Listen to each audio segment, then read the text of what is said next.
Welcome to my world. Come on in and make yourselves at home. Welcome to my life. I know everything's gonna be all right.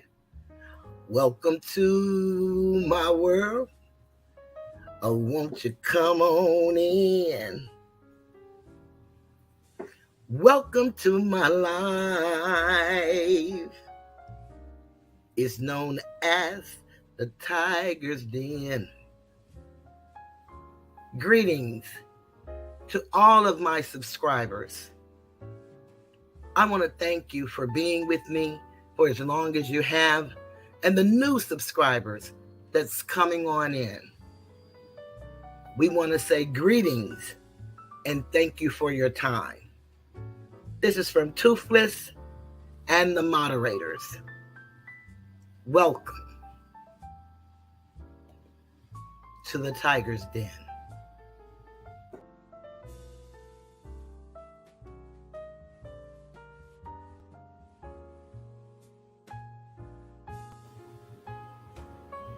I believe the children are our future. Teach them well and let them lead the way. Show them all the beauty they possess inside. Give them a sense of pride to make it easier.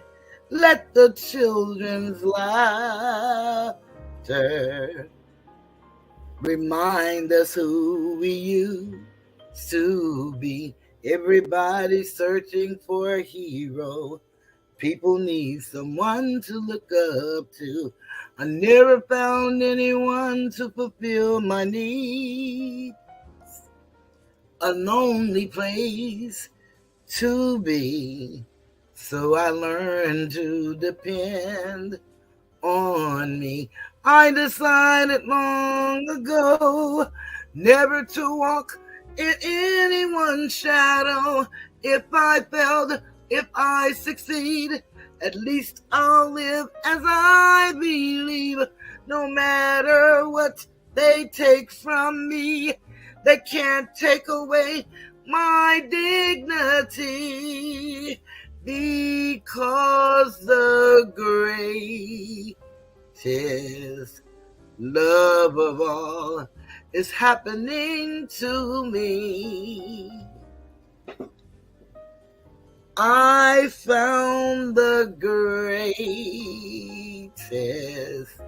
love of all inside of me.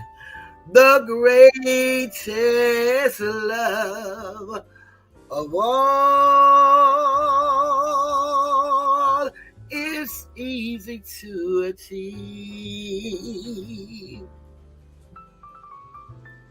Learning to love yourself is the greatest love of all. And if by chance that special place that you've been dreaming of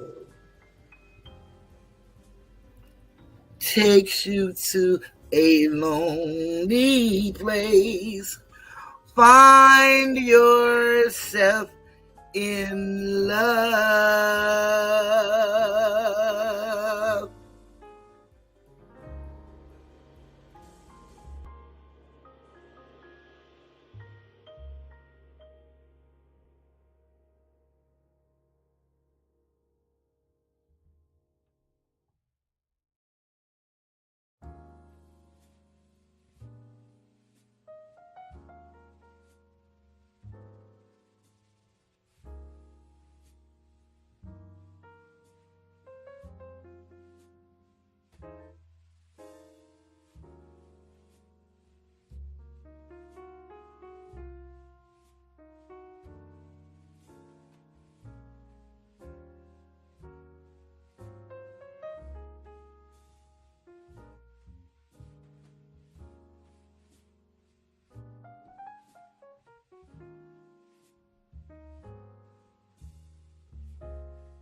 welcome. I've been talking, and of course, you know, I didn't include me into the conversation. So I want to say welcome, Maria. Thank you for being here. Thank you for being up, because I know that you're tired and has been working a lot of hours, so I appreciate you. Regina, thank you for tuning in. Thank you, anybody that's in the bushes and the clouds and the trees on the beach in Aruba, Belize, wherever you may be right now. I want to say thank you for tuning in. I find it only befitting to talk about this conversation because this is something that affects us all as people, no matter who and what you believe in, no matter who you vote for. This is something that is actually history in the making. Now, I don't know how anybody feel about either side. I really had no feelings. I'm not really into politics, although I have a better understanding of politics, better than most that is an everyday person, not better than the ones who were taught politics from a child up. I had to learn mine over the past 11 years of researching and studying who we were before we were called slaves. But I do have a real good comprehension on politics, and I know a lot of things that go on, and what we see is not necessarily what goes on and what happens in real life. So what I try to do is just help us educate ourselves so that we can navigate through the waters of America. We are indigenous to this land, and we are the Americans. And if we don't know that, and if we don't do anything about that, then of course, whatever happens to us will happen. But it'll be our own undoing, much like this case. The question I pose is why? Why did this happen? Was this truly something that this individual felt that was necessary for the state of Georgia and the country itself at large? When I say country, I'm talking about these things that we call the United States, which we know each state is a country unto itself. So perhaps for her country, this was something that she needed to do. But the way the masses know it all, these are United States, and so they look at us as a whole, a country. So I'm going to be showing different people tonight. I'm going to be showing little snippets from a couple of people, and then I'm going to actually show one for the majority of the show because I found his most intriguing in the way that he broke things down. He's an attorney, and he came from body language and examining a witness and cross-examining a witness. He gave some very helpful insights. And being human and knowing that we all have common sense, I believe that we may agree with most of what he has to say. In the event we don't, it's okay. We don't have to agree. We can disagree and just keep it moving. Let me just put this up. I ask everybody if you would like the video. Hopefully you will like the content. You may have seen a lot of videos. You may have not been paying attention, and you may not really know. The last two videos I made, I kind of just told you about them. Tonight I want to just let some other people tell about them. And so I will be using fair use for sure, because I'll be using other people. So the first person I want to shout out, his name is Michael Knowles. And I just found these different people because I see anybody and I look at their topic, and if they're talking about this subject, then of course I look at the video. And his video is more or less like a news channel. And some of the people I have in my description, I will go back and put them all in my description of the videos that I'll be using tonight. But I found some interesting takes on these videos. Michael Knowles is going to start off at a place that I think we all need to start off at. Let me get there.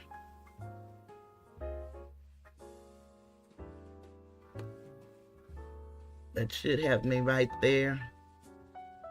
I want to go back one.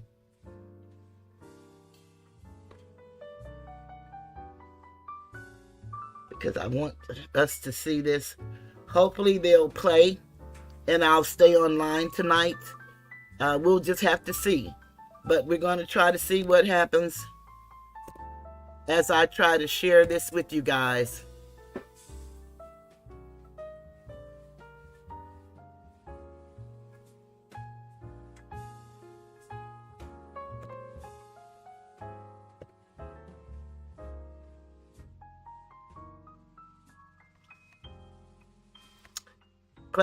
Pay close attention to what you hear.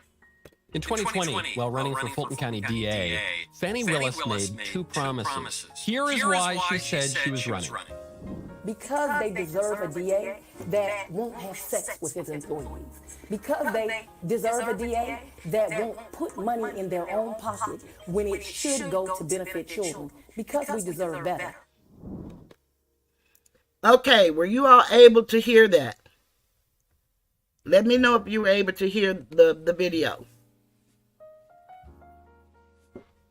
Maria, Regina, anybody, just put a yes if you were able to hear the video. The reason she said she was running. Okay, is the music too loud? Or you just didn't hear it good?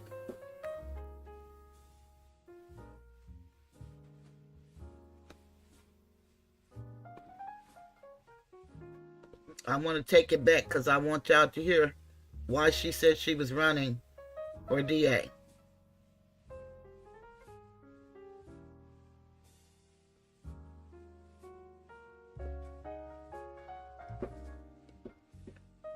Okay, greetings, Phyllis. Glad you're here. I'm going to play that one more time, and let me just cut the music down just a little bit. I don't know if it's too loud.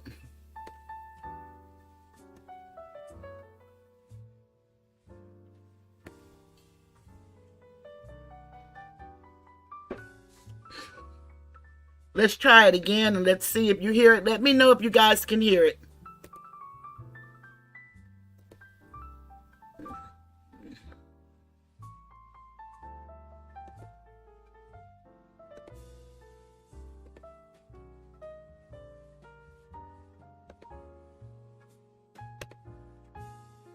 And shout out to Michael Knowles. Here we go. In 2020, while running for Fulton County DA, Fani Willis made two promises. Here is why she said she was running.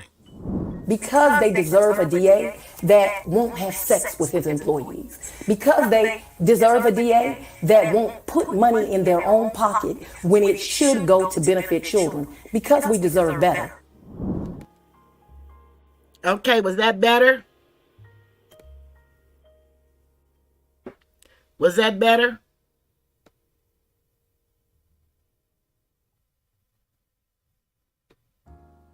Okay, great. Now that's why she said she was running for DA. So let's get rid of that one.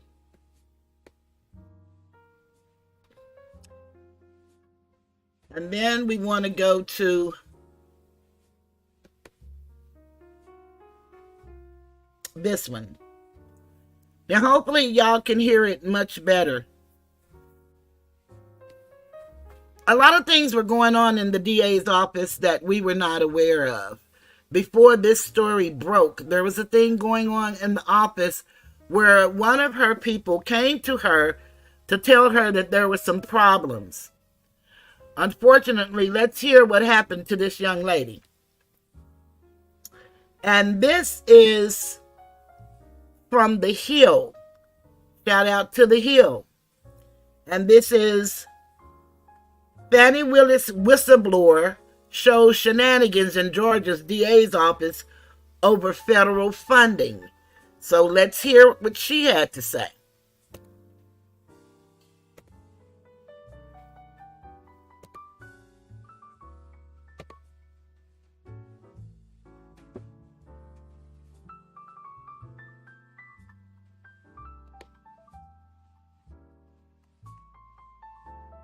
And here we go. that her top aide was abusing federal funds. Now, in the audio, Willis appears to agree with this whistleblower and say that she'd look into it, yet a little less than 2 months later, the staffer who raised the concerns was fired. Let's take a listen to that audio. He told everybody in front of Crystal, Deontay, everybody, we're going to get MacBooks, we're going to get swag, we're going to use it for travel. I said, you cannot do that. It's a very, very specific grant. Took me off. I questioned Junior DA. There's kids in there from out of the county, all this. Took me off Junior DA. I did not want to do it. He made it look as if I wasn't doing what I needed to do because I questioned him. Because I knew for a fact Mr. Cuffey respectfully did not know what he was doing, period. So I respect that is your assessment. It was clear to me that you and Mr. Cuffey were not getting along. And I'm not saying that your assessment is wrong. I want you to really listen to the words I'm saying. Cuffey, and this is my personal opinion, to one woman to another, is dangerous to your administration. Yeah, so the implication here is that this whistleblower came forward about another employee who wanted to misuse grant funds. And after coming forward in that kind of, nervous, heated, excited way that we just heard, she was the one that was ultimately fired. Now, you also did hear Fani Willis say, I know that you guys have been having trouble at work. So this is a snippet of a broader circumstance. Who knows? There's other reasons that people could be fired. Sometimes people are substantively in the right with their employment problems that absolutely outstrip the conflict at issue here. Who knows? Absolutely, we should proceed cautiously. This whistleblower who was fired spoke to the Free Beacon, Washington Free Beacon, and provided this audio. But I have to say, what's alleged in here is extremely serious. What the whistleblower says is that this grant, and the whistleblower worked doing in the DA, in Fani Willis's office, doing work with nonviolent juvenile offenders. This is important work. That they received a grant from the federal government earmarked for the creation of a center of youth empowerment and gang prevention. Again, that sounds like a very worthy cause for public funding. And what she says is this other employee, Michael Cuffey, wanted to use it to purchase swag, computers, and travel. To misuse funds for the greater enjoyment of the office, and she went to Fani Willis and said, he can't do that, that's not what it's for, this is exactly what we want, this is what everyone wants. When there's misuse of public funding for government employees to speak up and report it and say something about it. That's what we all want. So good for her for doing that. And Fani Willis there is trying to calm her down. It's clear this was a difficult workplace that she didn't get along with the person. Fani Willis tries to calm her down, and then we don't know what happens, but she lets her go 2 months later. A very serious accusation that we would need to learn more about. Obviously, we need to hear the other side of the story.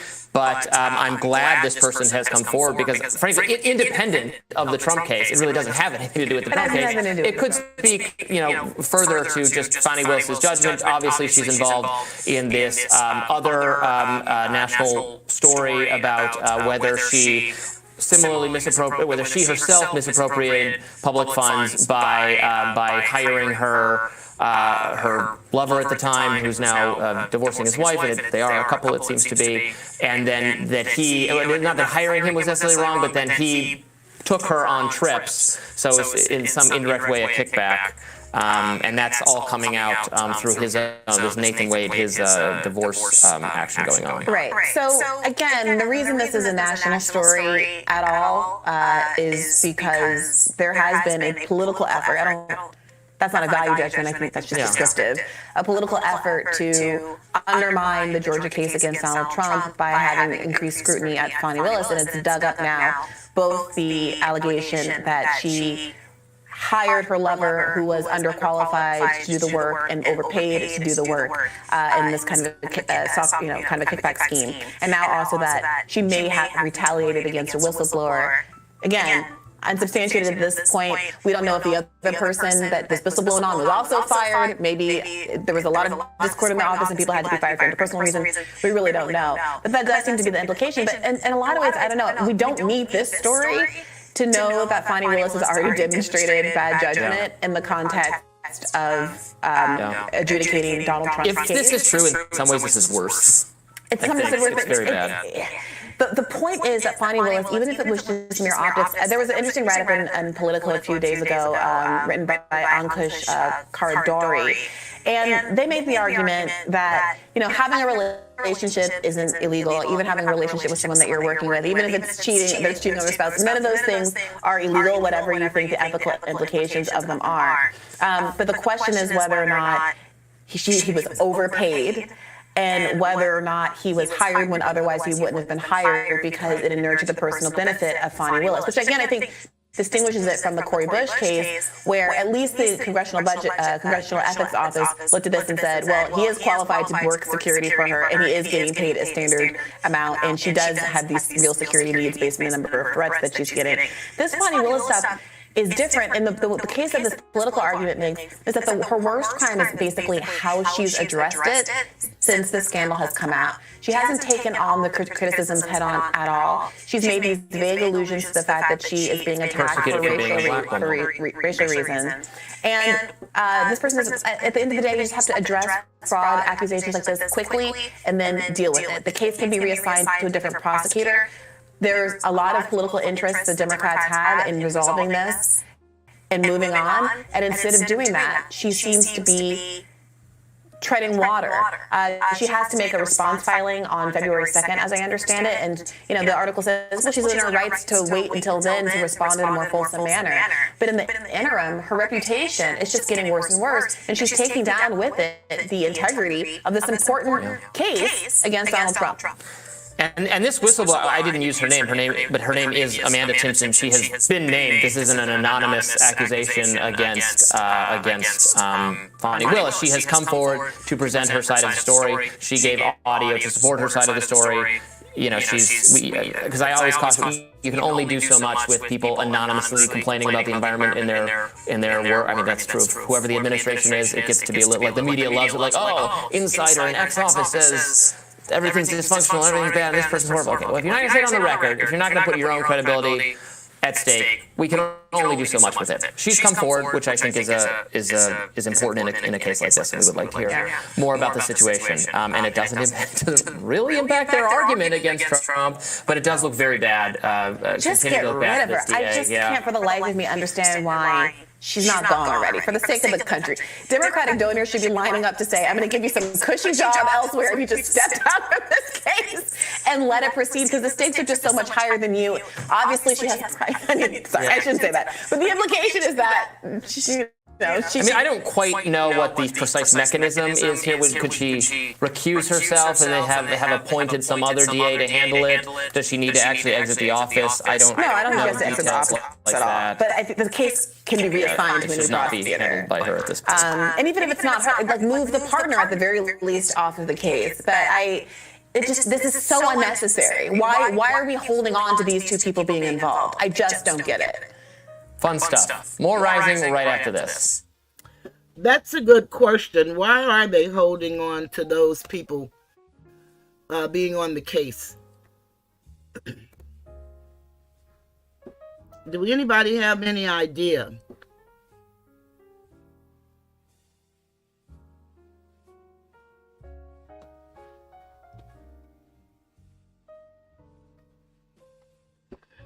Okay, the next one is very interesting that I have.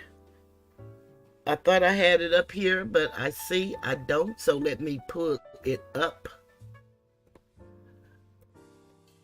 Now, it's really amazing how different people are covering the story. That's what gets me. And it seems to be going, not necessarily party lines. It seems like it's going probably racial lines, because we know that she went to the church twice, and she made a couple of statements about how they treat the black man, but they're not saying anything about the other two that she hired.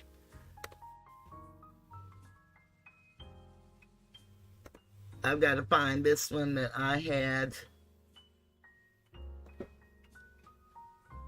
I had it queued up, but I was adding other videos, and so I think I added it to the same one I had, so it went away. And I'm trying to find it, and I don't see it. So what I'll do is I also sent myself an email so that I could look at the still photos. And so let me find those photos that I did.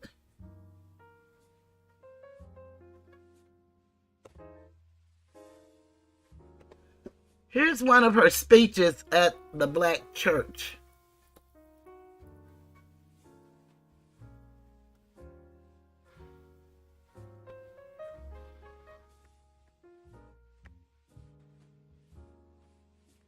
And it seems like the church kind of go along with anything this lady says and does. Involving the DA. So let's look at the DA with the black church. I don't know how we get black and white and different colored churches, but all of a sudden now, here in the last, I guess since the Civil Rights Act, we started having different kind of churches. So let me see.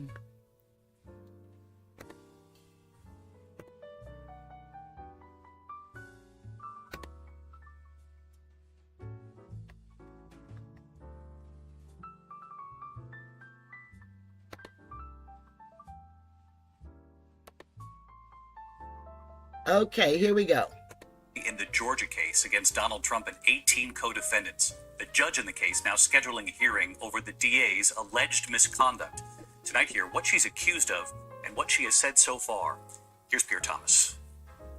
Tonight, a Georgia judge ordering Fulton County District Attorney Fani Willis to answer allegations she is improperly engaged in a personal romantic relationship with one of the special prosecutors she hired to help her try the sprawling election interference case against former President Donald Trump and his 18 co-defendants. The accusations against Willis came in the filing by one of those co-defendants, former Trump campaign aide Mike Roman. Without providing evidence, he claims Willis engaged in a secret relationship with Special Prosecutor Nathan Wade, who her office has paid $650,000 to help try the case, and that Willis personally benefited because Wade allegedly used some of that money to take her on lavish vacations. Willis is yet to formally respond to the accusations, but speaking at a church service honoring Dr. Martin Luther King Jr., she did say this. Never mind your flawed, imperfect servant has composed a team that wins, and wins. And she implied Wade is only coming under scrutiny because he is black. The other two special prosecutors she appointed are white. I appointed 3 special counselors. It's my right to do. Paid them all the same hourly rate. They only attacked one. Willis did not confirm or deny a romantic relationship with Wade, but called him a great friend and a great lawyer. All 3 of these special counselors are superstars. But I'm just asking God, is it that some will never see a black man as qualified, no matter his achievements? The defense attorney who filed a complaint against Willis says the accusation has nothing to do with race.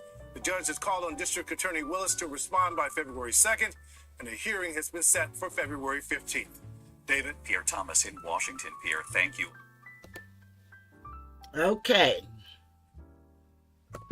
So there she invokes race. Now, we normally accuse other people of always talking about the race card.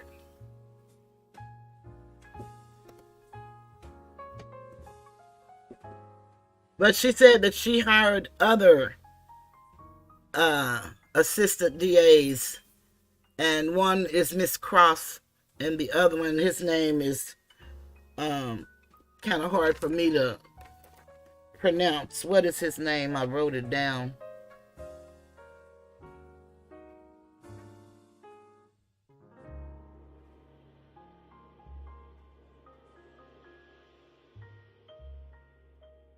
Well, I thought I wrote it down. I see their names. But in all honesty, she actually paid the other attorney $150 an hour. She gave her father $150 an hour. She gave Mr. Wade $250 an hour. And the other attorney made, I don't know if it's $250 or $150. But what they ended up billing was Mr. Wade was $653,000. Her dad was $72,000. And Miss Cross was $90,000. That's what they billed so far. And then it came out that they didn't have contracts. The only one that had a contract was Mr. Wade.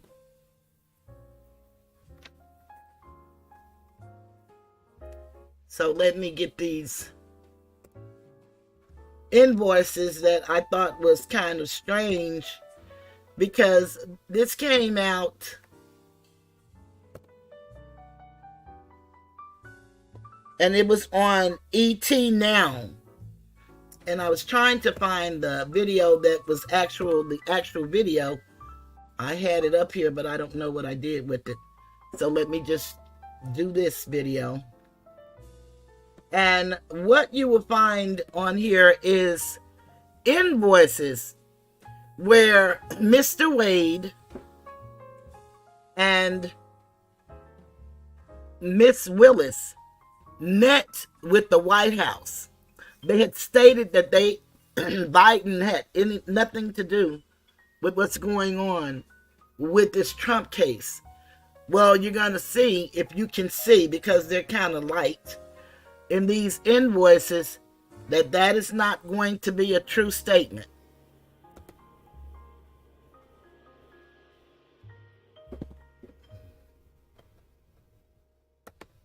For assistance gathering information on. Okay.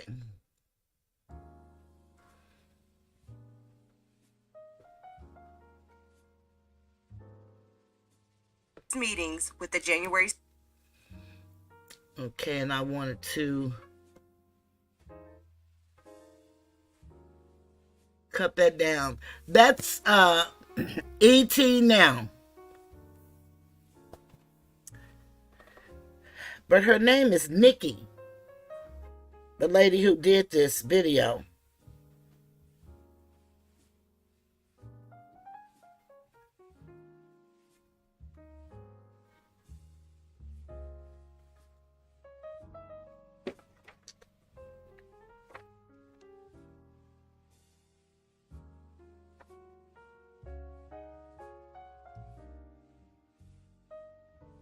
Let me pull up this so we can see the invoices. They said, they kept asking them, have they ever been to Washington, D.C. together? And they asked them, were they there at the same time? And they both, well, I know that she said under oath, no, they were not. So I don't know if y'all be able to see these that good, but let's just take a look at this. Committee. And here are the explosive receipts that were attached to Trump's court filing.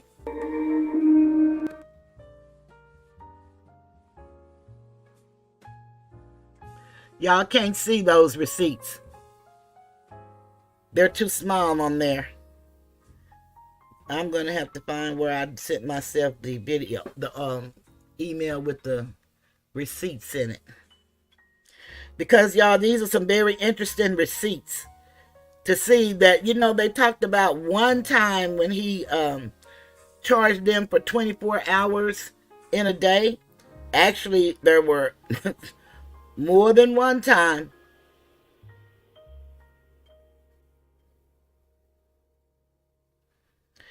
It was several times that he charged.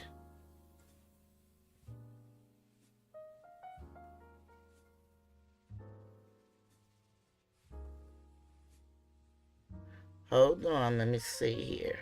Oh, I know where I sent them. I sent them over here. Y'all can't see that, so it's not going to do me any good to show y'all that. You can't see those. They're too small. but I do know where I have them though. Let me get the ones that y'all can see. Very interesting. So we have a lot of people. It's kind of like everybody's saying they just picking on her because she's, of course, a black woman, and a lot of people say they love the way she's handling herself in the courtroom, and that's really shameful about it.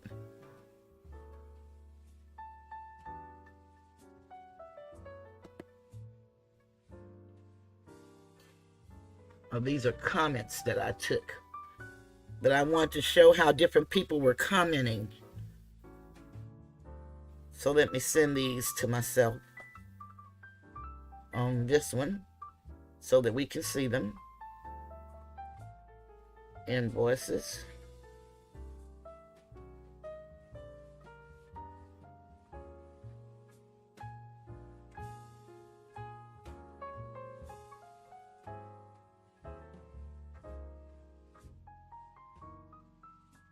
Okay, let's see if they've made it.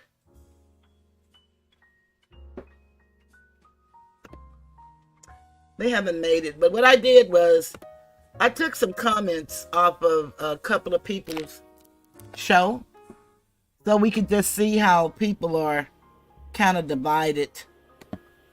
Some people seem to have common sense and morals and values, and some people don't. So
Oh, you know what? Do y'all haven't seen me or heard nothing I said? I just been reading all these invoices. Y'all didn't see none of the invoices?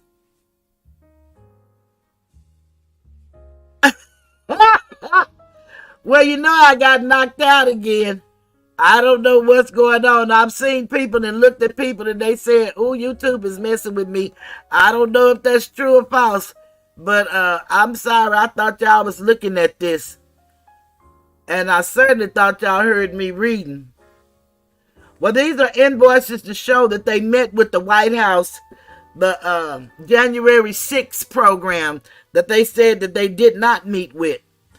They got invoices where they invoiced them. This is one with the January 6th people, and that was $531, $2,000. They had another one where they met with the White House people here for $2,000 for 8 hours. And that was on 5/23. Then they had a couple of more. Well, y'all can't see this. I'm looking at this like y'all can see this. Y'all can't see this. Y'all can't hear me? Can y'all hear me now?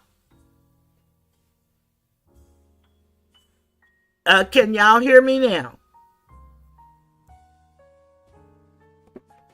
We saw you scrolling on the screen and knew you were talking, but we didn't hear you and only heard the background music. Okay, thank you. That was because I wasn't in the screen. But am I in the screen now? Okay. Fantastic. But now I don't have the stuff that I'm scrolling on. Boy, this is funny. I ain't lying. I don't know what's going on, and I ain't gonna pretend like I know. But y'all know, Greg told us old folks to stay off this computer. But you know how a hard head, you know what they say will happen. And I'm determined to cover this story. So y'all saw this. Well, this is a White House right here. Receipt for $2,000, 8 hours on 5/23/2022. This receipt is for out of state. They say research and investigation of witnesses. 24 hours. $6,000. And that was from 5/24 to 5/26. This is, let me see if I can see on the phone what that says. Boy, that is funny. It's so light, you can't hardly see it. The next to the last one is a motion.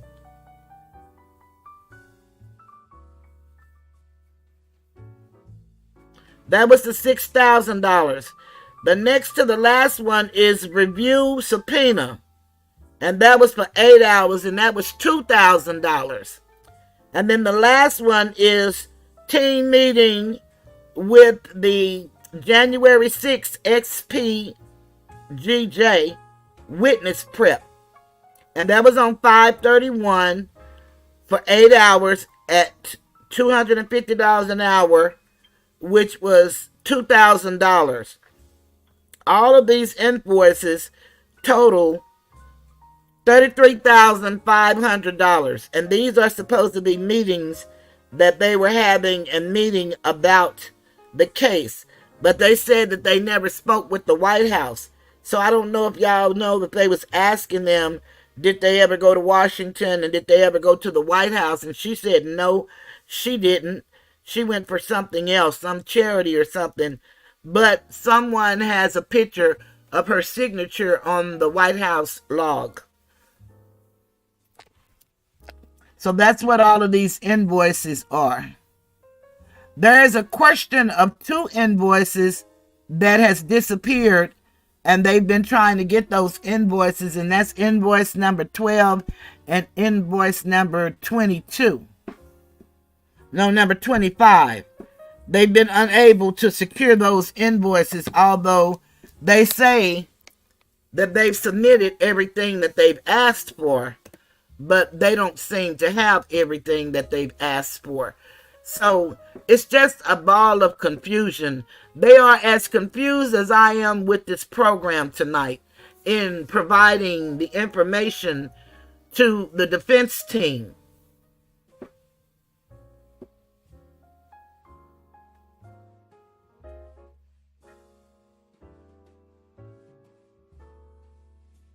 No, they don't. Hi, Izetta. No, they don't, Regina, and that's the issue.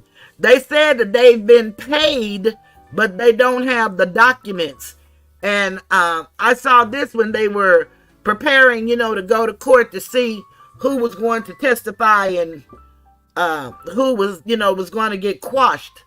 Which I only seen one attorney that they got quashed, but they met with that January 6th committee at least twice, and then the White House at least once. And her father, who said he only met this man in 2023, was in two of the meetings on these invoices.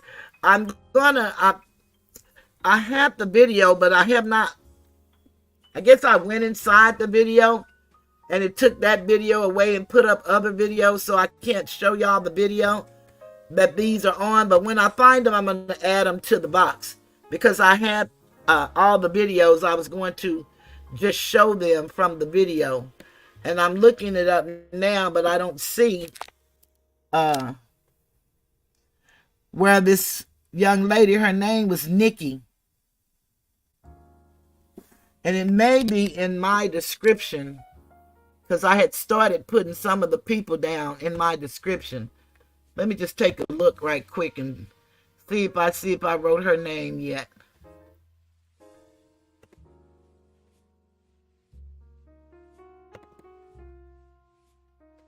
Let's see if I wrote her.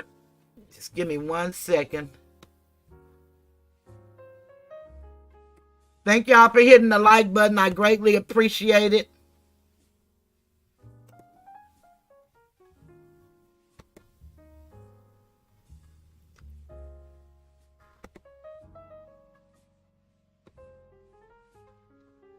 Let me see if I put Nikki's name in here.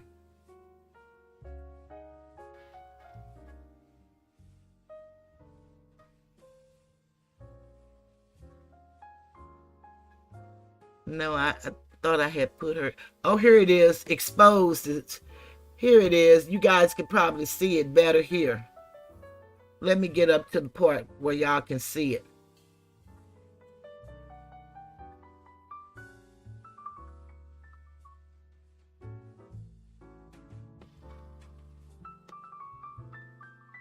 Okay.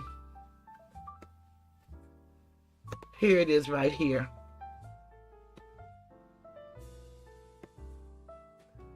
Alrighty, let me see here.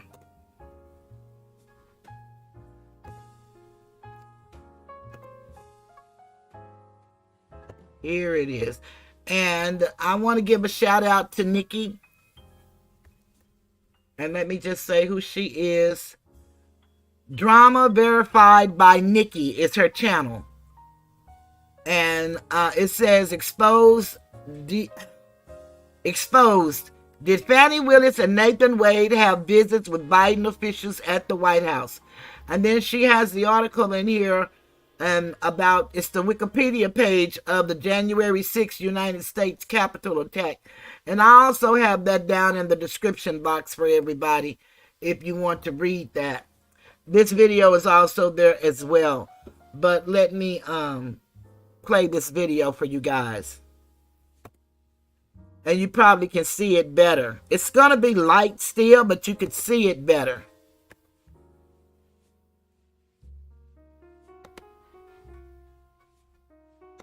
And here are the explosive receipts that were attached to Trump's court filing. And I had it turned down so the music wouldn't play, because they have music playing. And it may be YouTube music, I don't know. But let me just stop it right there. I had it slowed down so it would go real slow. But let me just slow it down.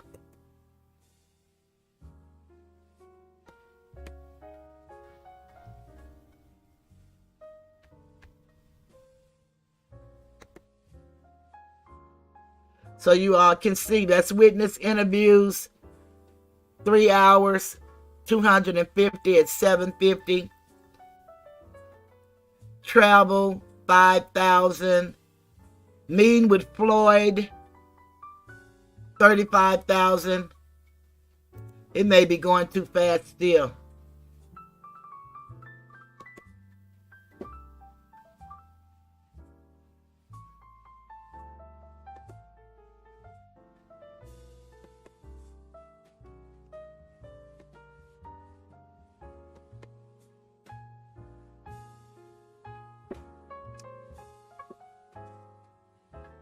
Team meeting witnesses, 5 hours.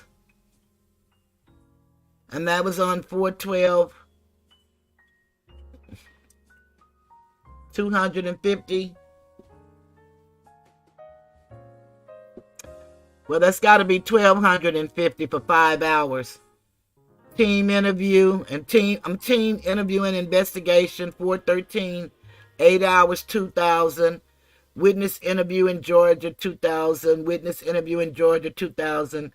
Here, team meeting with the January 6th research legal team, 418 to 421, 24 hours, 6,000. Research draft and witness interviews, 5,000. $250. And travel out of state interview, 4,000. That's on April 27th, 2022 to April 29th, 2022. And that bill was $33,750 is what the whole total, I guess, equal up to. She's showing you where they met with the January 6th. And they said they'd never met with them, that they had nothing to do with what was going on there in Georgia. All of these was billed to the law offices of Nathan J. Wade. In the attention to the Fulton County DA office.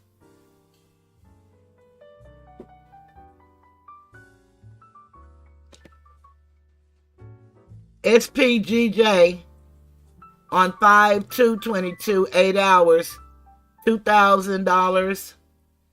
Team meeting prep, scheduled interviews, 5/3 to 5/4, 16 hours, $4,000. Strategic plan for SPGJ meeting with judge, investigation and witness interview, 5/9 to 5/11, 24 hours at $250, $6,000. SPGJ team meeting with opposing counsel, 5/12, 14 hours, 3,500. Meeting with DA team, meeting court appearance, SPGJ, 5/16 through 18, 24 hours, $6,000. Travel to Athens County with White House course, 5/23, 8 hours, $2,000. Motion out-of-state witness, research meeting and witness interview, 5/24 to 5/26, $6,000. So this man was billing them quite a bit of money.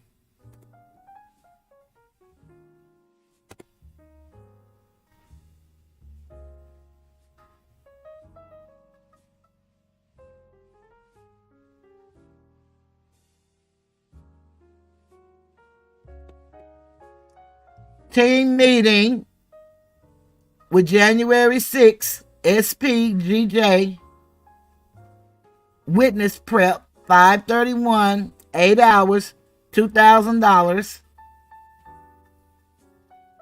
So these must be out of order because this one got 33,500. The other one had 33,750.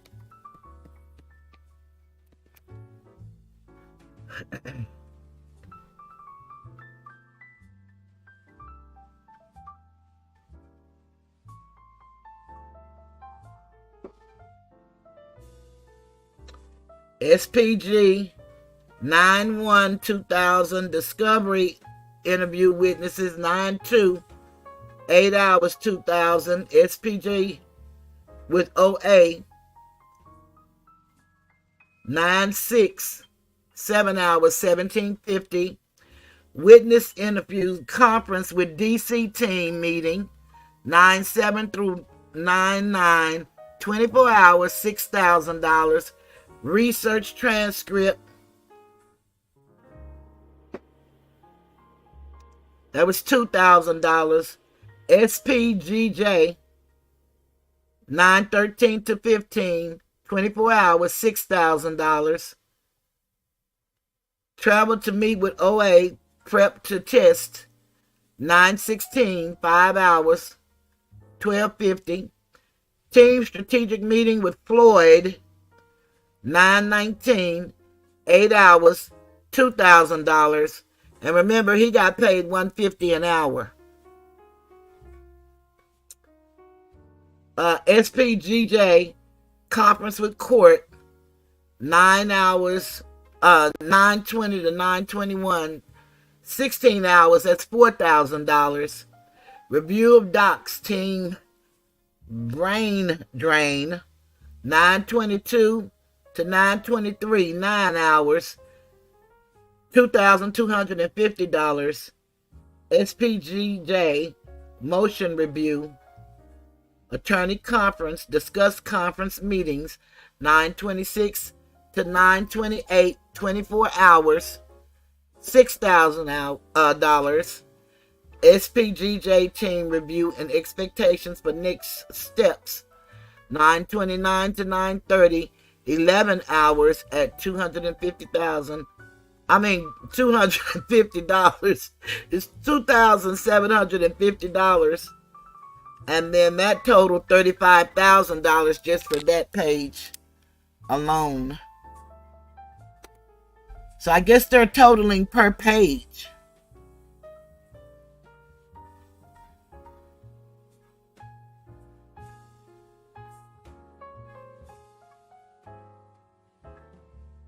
Due to billing restrictions, this invoice has been significantly,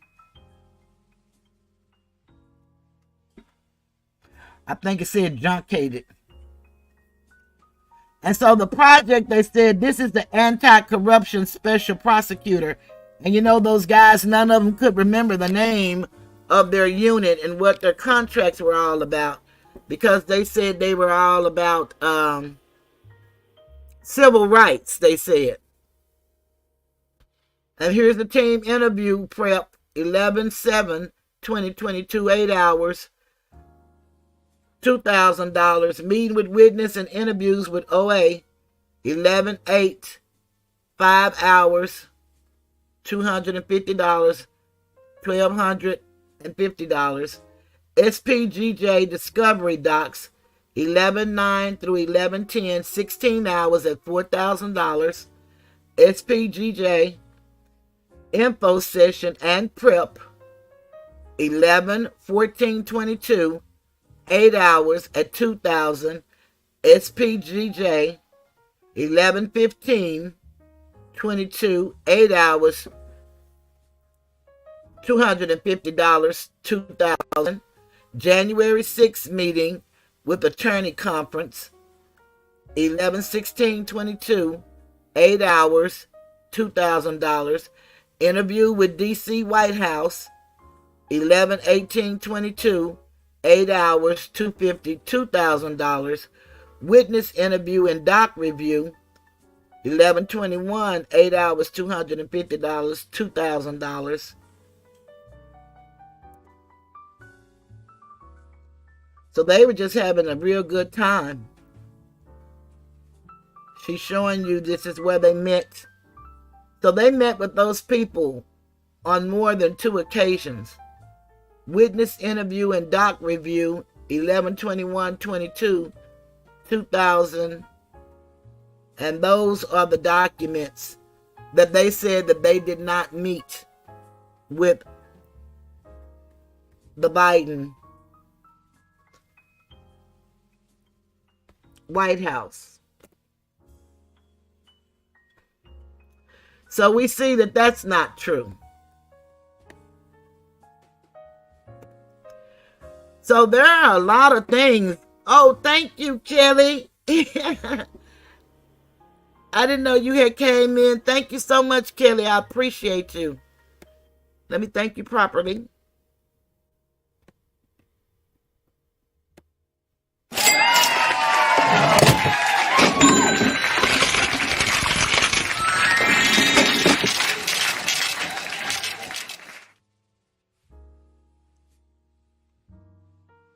Okay, everybody. So as we can see, just think about these people are the people that are prosecuting people, sending people to prison for the rest of their lives. Some of them are actually going to prison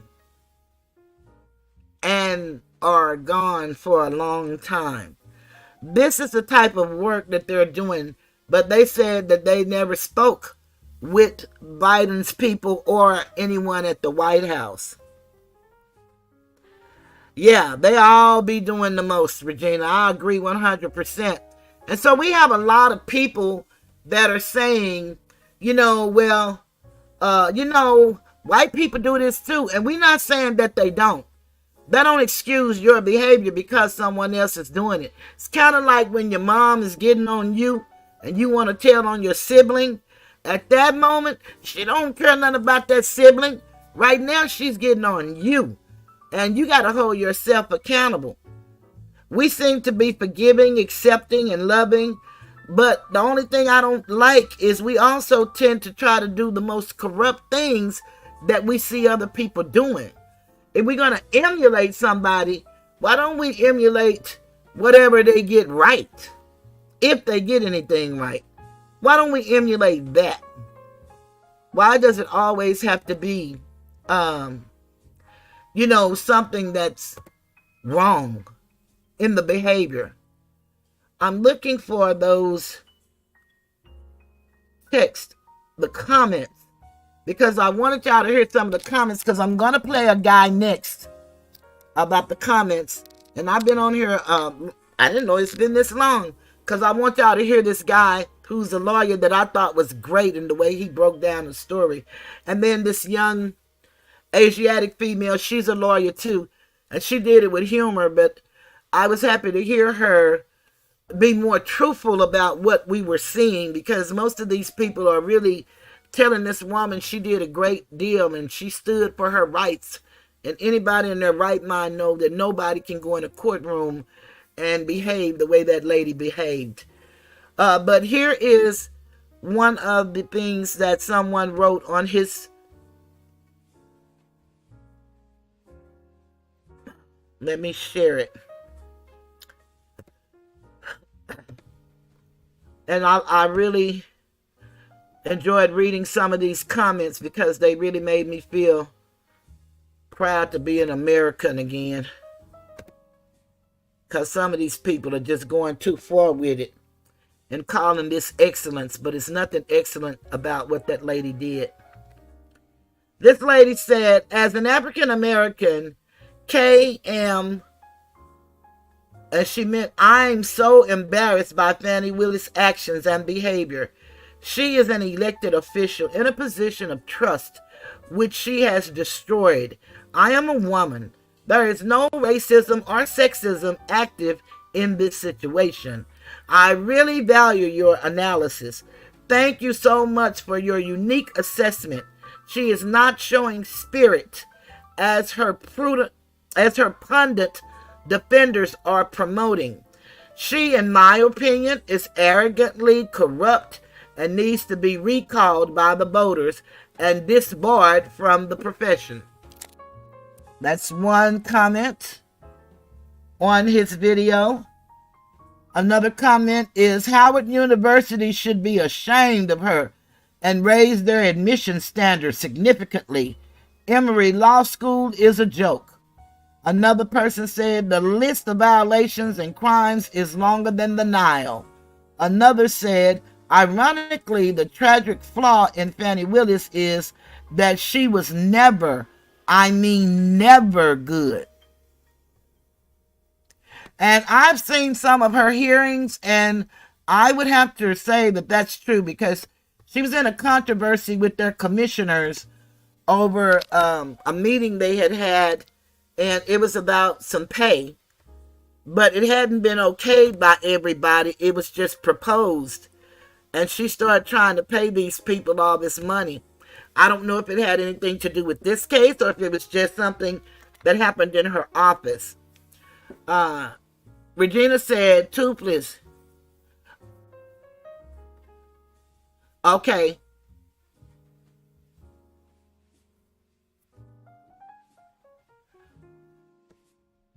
What they say in the chat. Okay. Maybe they was telling me about Kelly. Thank you, Regina.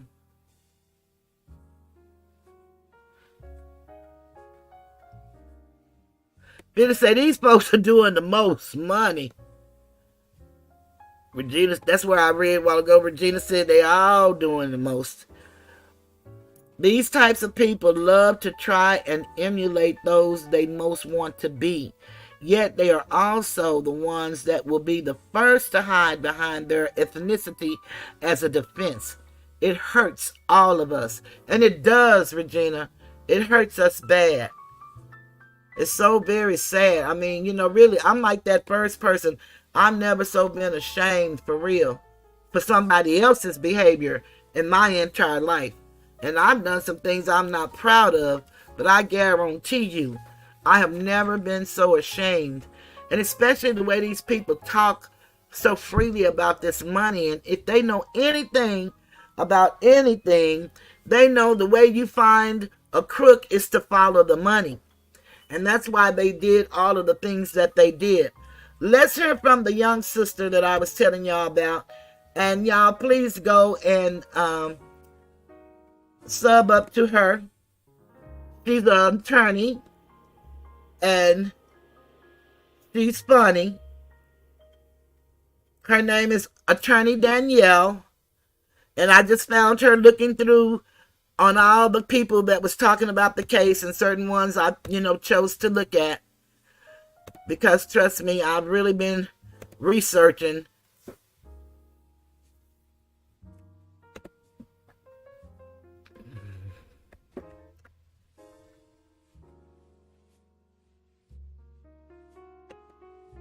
Channel and to share this video with someone who would enjoy it.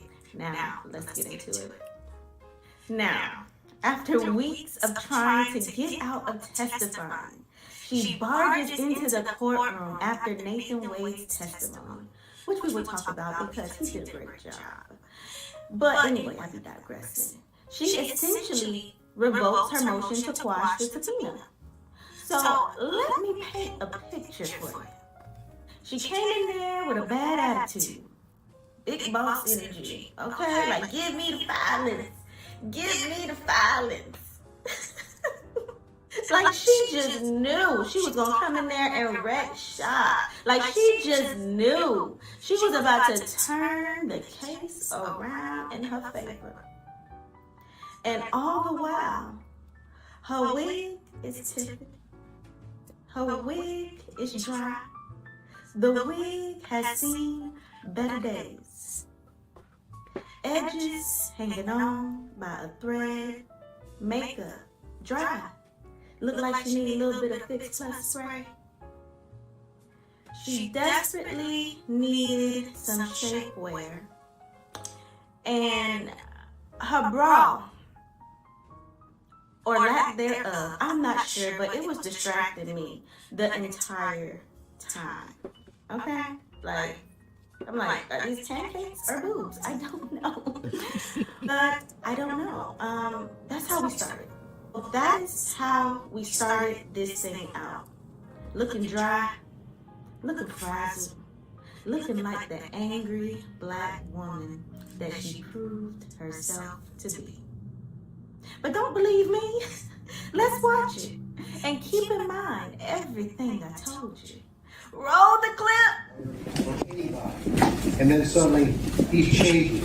She files her financial declarations same problems. We need her in here to go over all of this and to explain exactly what happened. So we would ask the court that the court allowed Ms. Willis to be called and interrogated on these matters. And I will, too, Your Honor.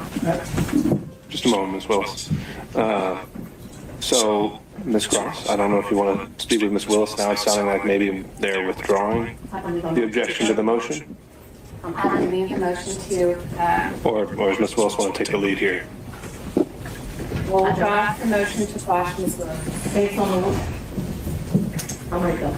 Okay, so the position of the district attorney at this point is that she's no longer contesting the subpoena. Ms. Merchant is called as the next witness.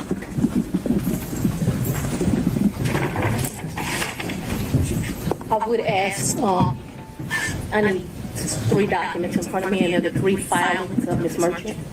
Does anyone have the 3 filings of Ms. Merchant? Does the court have the 3 filings of Ms. Merchant? When you say the filings, you mean like the pleadings? The pleadings, yes, Your Honor. Filed on January the 8th, the one filed immediately after we filed ours, and the final one. All right. I'll sit here and wait for him.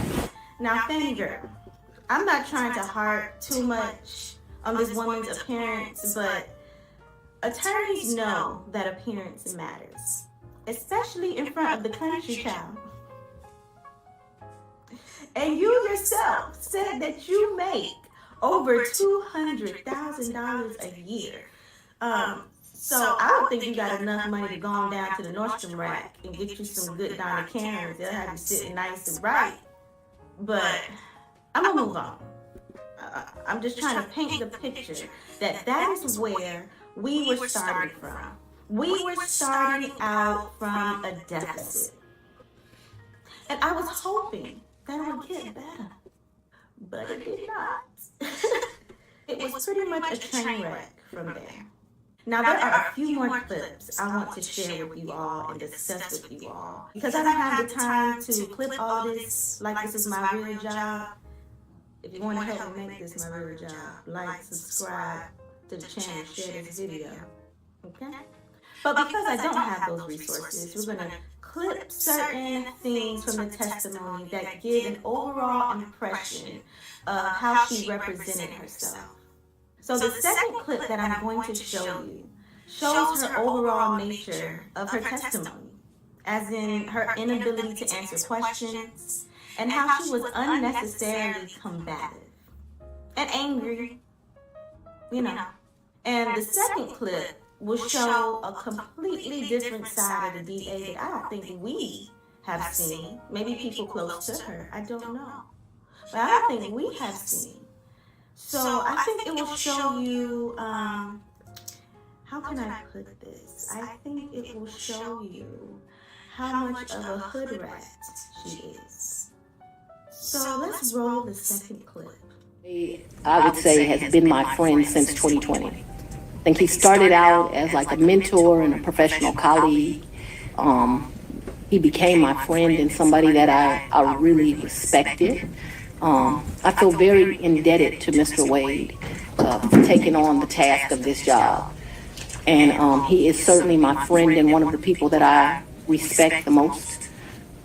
So if you ask about a personal relationship, I consider myself to have a personal relationship right now, Mr. Wade. I consider myself to have a personal relationship with Anna Cross. I consider myself to have a personal relationship with Mr. Abadi. I consider myself to have a personal relationship with Andrew Evans. Okay, let me just clarify that. I have a personal relationship with him as we speak right now. I don't think that's what you're asking. I think that's what you're asking. When did your romantic relationship with Mr. Wade end? When did it end? Me and Mr. Wade, we are good friends. My respect for him has grown over these 7 weeks of attacks. We are very good friends. I think, but for these attacks, it would have been a friendship that, as life goes, you would have stopped having. I think that you have cemented that we'll be friends to the day we die. Let's. Could we just have an answer to the question? I can handle this straight out. Let's have it. She asked about a personal relationship. She asked when the romantic relationship ended. That's the question. It's sometime in, I'd say late summer of 2023. So I don't believe me and So this is what you're really asking about. This is the salaciousness of all of this, right? No, I'm just asking about your romantic relationship, when you stopped dating. I think that me and Mr. Wade, so he's a man, he probably would say June or July. I would say we had a tough conversation in August. And so that men in relationships at the end of physical intimacy, women in relationships when that tough conversation takes place. And where, when did he come to, I guess the condo, I'm not sure what you called it, condo apartment, would he come and stay at that condo or visit you there? I'm sorry, visit you there. What condo, what apartment? I want to be clear. So not your house. I know you classified one as house and one as condo, so I'm trying to use those terms. So there's been more, see what you don't understand is because of this case, I got to move. And so I Ms. Merchant, if you could ask a more precise question. Yes, please, give me the time period. Mr. Wade visited you at the place you laid your head. When? Has he ever visited you at the place you laid your head? So let's be clear, because you lied in this, let me tell you which one you lied in, right here. I think you lied right here. No. This is the truth, Judge. And it is a lie. It is a lie. Ms. Willis? You see. Mr. Sena, thank you. We're going to take it. So you see how she just couldn't answer the question? You see how she couldn't just answer the question?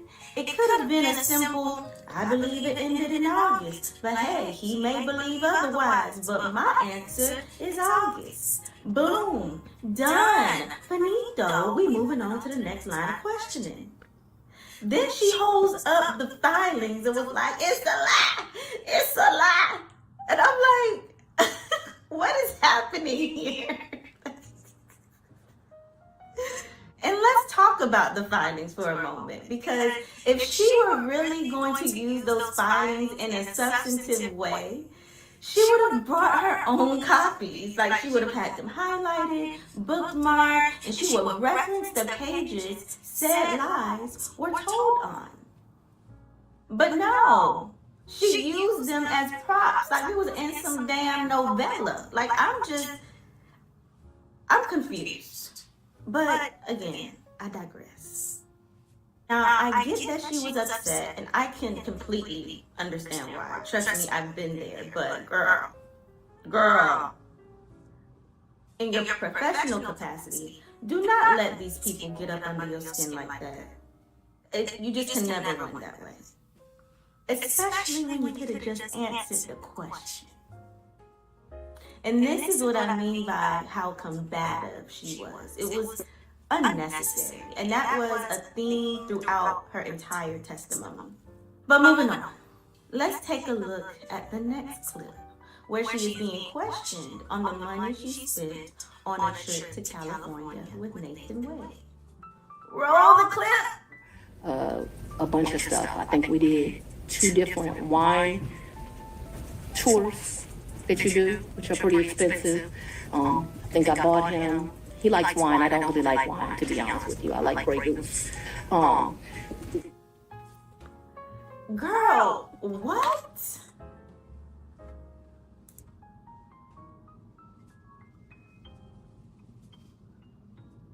Why are you volunteering this type of information? Nothing that defense attorney asked you required that type of answer. Nothing. That answer was so unnecessary, so out of line, so unprofessional, and so ghetto. Alexa, play Hood Rat Chick by Juvenile, Big Timers, and Lil Wayne. Give me a project chick. Give me a hood rat chick. One that don't give up on and say she's a I crack myself up. But this just shows me right now, Nathan Wade ain't really the problem here. He really isn't. He really isn't. Yeah, I see how she did that. She sung her own song so she wouldn't get a copyright strike. Even though it was his divorce proceeding that caused all this, his testimony had him come out of this thing looking like a rose. He was cool, he was calm, he was collected, even when he could have went off. He answered the questions asked. He just gave all around smooth testimony.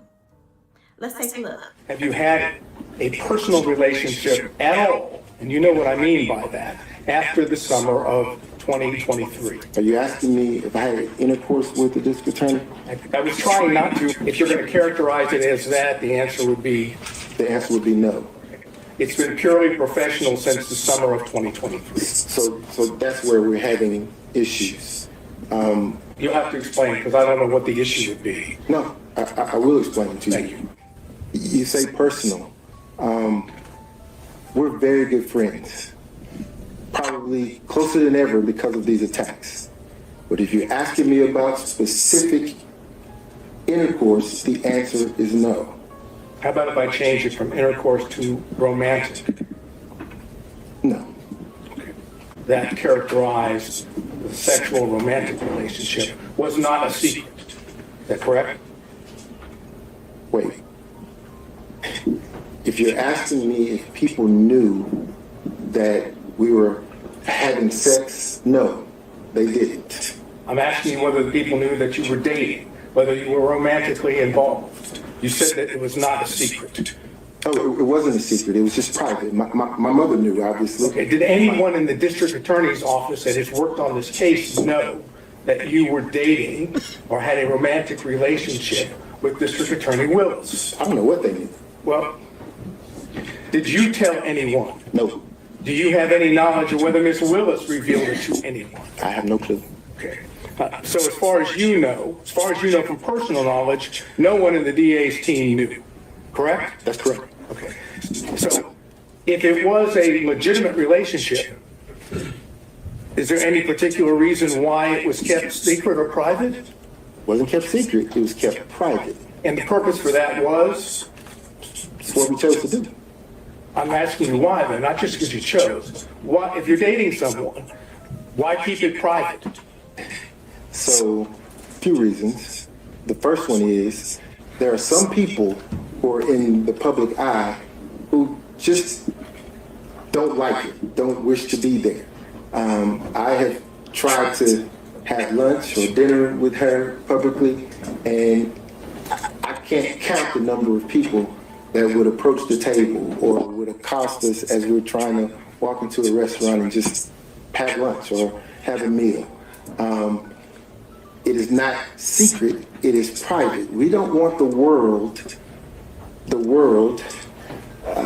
asking questions or interrupting that time. So we weren't trying to keep anything a secret, Mr. Sadai. There's nothing secret or salacious about having a private life. Now, let's compare that with Fani Willis. Roll the clip. How often did Mr. Wade visit you at a place where you were living between 2019 and 2021? So you want to start with the lie that he lived with me in South Fulton in 2019, a home he's never been to? That's one lie you told in your document. No, Judge, I didn't ask her about that. Ms. Merchant, I want you to ask a very precise question. I think she's saying and answering that he did not live with her. So why don't we break that up into smaller parts? And I didn't ask about living. But you put in your, while we're talking about professionalism, while we're talking about professionalism, she put in 3 different documents he lived with me. Full opportunity to respond. As you can see, she came out on the opposite side of where Nathan was. She came out looking like a combative, frazzled, masculine hood rat with no bra on. It's not a good look. And I'm really sorry to say that, but this shows that she's really a problem. She's a problem. Because if you acted this way in front of the world, I can only imagine what you're doing to people behind closed doors. And even with all of this testimony, I have to tell you, I do not think that the defense has established a true conflict. I just don't think they did. I don't think she's necessarily going to be taken off the case. I just don't. And honestly, I don't think that that was the aim of the case. I think the aim was to make this into a circus. It was to attack her credibility. It was to delay the case for Trump and to make her look crazy. And I think they were successful on every front. She didn't come off professional. She didn't come off knowledgeable. She didn't come off cool, calm, and collected. She came off like she had something to hide. She wouldn't answer questions. She was being combative. And as a prosecutor, she knows she has to answer the question, then she can explain herself. So in my eyes, that was just a tactic to try and get the defense off of their game, but it backfired on her because I know she's gonna look back on this testimony and absolutely regret it. This is one of those times. I've had the times where I've looked back on things that I've done and I've completely regretted it. This is gonna be that time for her because what in the hell is that? Well guys, that's the end of this video. If you enjoyed this content, please don't forget to like.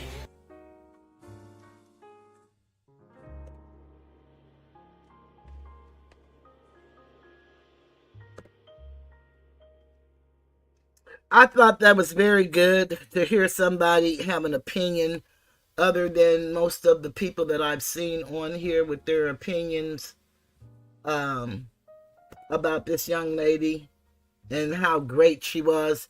This young man, I'm going to do his little about 4 or 5 minutes, and then we're going to go to the guy before I end out the show, because I really want y'all to hear from the attorney that, in my opinion, did a very good job of breaking down her body language. Let's hear him, and his is addressing some pro Fani Willis comments.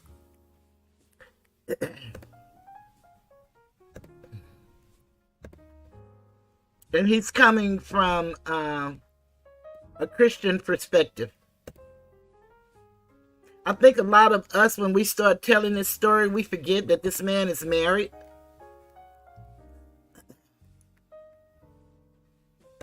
Should be around. Shout out to Dear Woke Christian. The fundamentals, the foundational principles of the Christian faith. Show me, help me understand where and how the Christian faith embraces ethnic priorities. I'm listening. I'll wait. Okay, yeah, like I thought. So there's no room for ethnic partiality in the Christian gospel. So all these black folk who are promoting Fani Willis because she's black are wrong just because of the fact that you are now showing ethnic partiality. And you know it's ethnic partiality, and you know it's wrong because if you flip the people groups and had a white person say that, y'all would be up in arms. Therefore, you can't do that. And yes, I did say that. We're still here in 2024, still trying to explain to smooth-brained humans that you don't need to show partiality to other humans. You treat people the way you want to be treated. It's that easy. It's that easy. But let us continue. When we don't do that, and this is inside the Christian church, and dare I say the black church, because this is a black church. Fani Willis is a blight. She's a big, giant, fat pimple on the nose of the black church. Because the black church keeps turning a blind eye to Fani Willis's sin, rather than call her to repent, rather than call Nathan Wade to repent, y'all rallying around them, playing block and defense around them, and you're allowing them to not be critiqued. You're allowing them to not be admonished to repent. You're allowing them to not, to actually stay in their sin because you hate them. You hate Fani Willis. If you don't correct Fani Willis and say, Fani, you're wrong, you hate her. If you don't tell Nathan Wade that he's wrong, you hate him. You can't care about him and have the gospel in your heart. You can't. So therefore, you hate him. So now, we're going to read this smooth brain comment. I should have put the dusty comments. I should have ran it. I'm sorry, y'all. I'm trying to get used to this new platform. I'll try to add to it when I do the edit on this. But we're going to read this smooth brain comment. And we're just going to, and I'm just going to tell you right now, I am not going to play fair. I'm not, because it's dumb. And we as people of the high melanin have to hold each other accountable. We've gone decades and generations with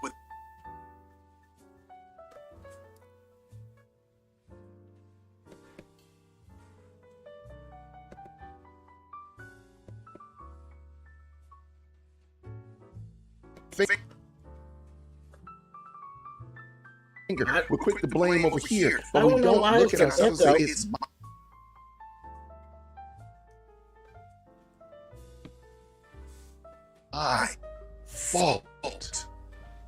my fault. Sure, there's some external forces, no problem about that. But nobody made Fani get involved in a sexual relationship with a married man. Nobody made Nathan get involved with Fani Willis while he was married. Nobody made Fani hire her boyfriend to work on a very serious case. Nobody made her do that. She did that herself. So the critique needs to start with Fani and end with Fani. The critique needs to start with Nathan and end with Nathan. Y'all smooth-brained idiots that are out here trying to defend and block and cover this poor, wretched, wicked behavior, that's y'all fault. So tonight, I'm gonna read this comment because it is so slick brain. I'm like, yo, are you actually thinking what you're saying to me? I don't think that person did. I don't think they were thinking at all. So we are going to pretend like I know how to pull this comment up because I am. Grace and peace, everybody. Thank you so much for stopping by tonight. I do appreciate you all. I got it. I just don't know why I won't pull up. I tell you, man, that's crazy. Now, see, first of all, y'all already know, if you follow Dear Woke Christian, goodness person and already committed the cardinal sin. I'm being funny. The cardinal sin. Don't you write me no long comments like this. I don't even read these things, man. Like that's already how you know this person was wrong as two left shoes. Did you think Jason was going to read this? Did you think Dear Woke Christian was going to read this? For real. All right, so I'm gonna put it up here and I'm gonna read it. Hold on 1 second, I apologize.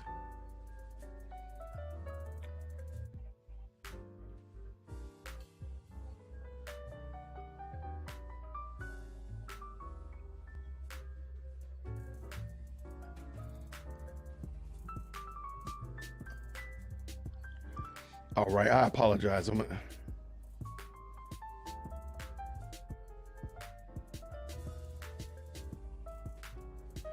right.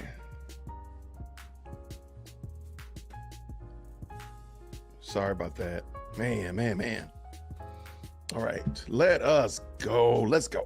All right, so this, again, I believe that this is a perfect example of the bad ideology, dare I say the poor thinking that has pervaded, that has just infiltrated the Black church, to the point that we will honestly argue about, we will honestly argue for sin.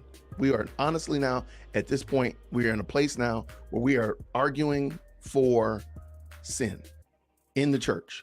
Like, that makes no sense. So let us go. And the comment is exactly like it is on the page right now. I have not done anything to it. So all spelling errors, all grammatical errors are the writers. And so this person wrote on earlier this morning, she said, how is her personal? I don't know, personal what, boo? I don't even know what you're talking about. Personal what? How is her personal what we as Black women stand for? I don't know. What are you talking about? If she was a white, now this is the part, number one, notice how often she is going to deflect it onto another people group. Now, sure, I think you can do that every now and then, just draw the correlation, be like, hey, if a white person did this, it'd be a different outcome. That's how you know it's partiality. However, she does it all the time. This is like a staple of this conversation. So let's continue. If she was a white woman or man, neither one would be on trial, nor would anyone have anything to say. That is a bold-faced, unequivocal lie. And you know that. There are countless examples of white men and white women engaged in consensual relationships outside of their marriage or inside of their marriage, or outside of their marriage, or with other consenting adults that have gotten fired, that have gotten fined, so on and so forth. Miss me with that dumb stuff, Trisha Murphy, miss me. There's entirely too many. There's entirely too many examples of it. But let us continue. She says, I support Ms. Willis for standing up for herself. So she feels that Willis stood up for herself. What did she stand up for herself for should be a question. Was she being harassed? Was she being treated with racism? No, she was being called on the carpet and held accountable because of what? That's right, her sexual improprieties, which nobody has called her nobody made her do. Let us continue. Because I'm 1,000% sure. Man, there's no such thing as 1,000%. So your math is bad, your grammar's bad. I'm not understanding why in the world you wasted your time commenting to me. Why did you do that? Why? Did you think that this was going to go better? Let us continue. I'm 1,000% sure that it's a lot of white men and women. Again, she's projecting out there to other white people groups. Why? Why are we bringing in other people groups? We're talking about a black man and a black woman. What's white people got to do with it? Let us continue.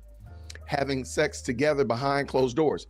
Sure, there's a lot of married men and women that are engaging in the marital act. What is your point? What does that have to do with it? She's making it sound as if Fani Willis is being called on the carpet because she had a relationship with Nathan Wade. That is not it. And she knows that. And I'll prove it in a second.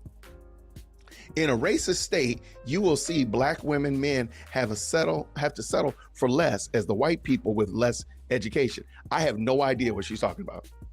What racist state is she talking about? What state is she talking about where white men, and I'm sorry, where black men and black women have to settle for less as white people with less education? What does that mean? Because Fani Willis is what is she settling less for? She is the top law enforcement officer in the state of Georgia. She has achieved a wonderful position. Help me understand. Tell me, what is it? Literally, her next steps could have been either on the national stage, she could have been the governor, she could have moved into lots of different positions. What are you talking about, ma'am? What are you talking about? Let us continue. Y'all acting, here we go. Y'all acting like Mrs. Willis, which by the way, she's not Mrs. because she's divorced, so she's not a Mrs., but we will continue, is a criminal and Trump is the victim. I have no idea. Notice, so far, I have not mentioned that man's name. I've not mentioned 45's name. And guess what? I will only mention it as she mentions it. I've never mentioned the man's name. Why is it leftists you'll notice this in all of the comments. They keep bringing up 45. They keep bringing them up. Why? Leave that alone. If you leave that alone, like that has nothing to do literally with this case. The case is involving whether or not she's disqualified to be the prosecuting attorney on this case. That's all that matters. Whether or not she's a prosecuting attorney on this case. What the case is actually irrelevant. It's her. But I continue. And Trump is the victim. Trump going for everything he can call dirt on those who brought charges against him to get his cases dismissed. Trump is guilty as charged and shouldn't be allowed to work in the government in no government place. Let me just stop for a second. Why is it that when we don't like the person, guilty until proven innocent becomes the standard rather than innocent until proven guilty, which every man and woman experiences that privilege of saying that I'm innocent until I've been proven guilty? Why is it only when you don't like the person that you don't care? You don't care about anything. They're guilty because I say it. They're guilty because I want them to go to jail. I don't like the person. So therefore they're guilty. Like, why do we do that? And again, this person is professing to be a Christian. So therein is part of the problem as well. Let us continue. Trump walk around as if he is above the law and untouchable. It's past time for him to go to prison. Okay, who in the world was bringing up Trump in this discussion? Not me. I maybe have mentioned him twice in any of my videos. Not many, but definitely she didn't mention him way more than I did. But let us continue. Y'all all over Mrs. Willis, which again, she's not married, so she's not Mrs. anything. She misses being in order, but let's continue. But overlooking Trump cheated on his wives and paid the woman hush money. As the leader of America, he gave security codes to China and Russia on top of causing the January 6th riots and refused to leave the White House peacefully. It's sad. Now, again, I have no idea how any of that has to do anything with Fani. I'm just wondering. It's sad when your own race, here we go. Because remember, you as a black person, you are not able to have a divergent thought or think something different than what other people, than the majority of the group thinks. So it doesn't matter. If you want sugar on your grits, you can't, because the majority group wants butter and salt and pepper. So therefore you can't have a different thought. And watch what she says. It's sad when your own race tried to throw you under a bus. And for the record, she wasn't the reason why Mr. Wade's marriage ended. He was cheating long before her and Mrs. Wade made that clear. I don't think I said anything about it. I just said Nathan was married. And he was still married. So I think he's married at this point now.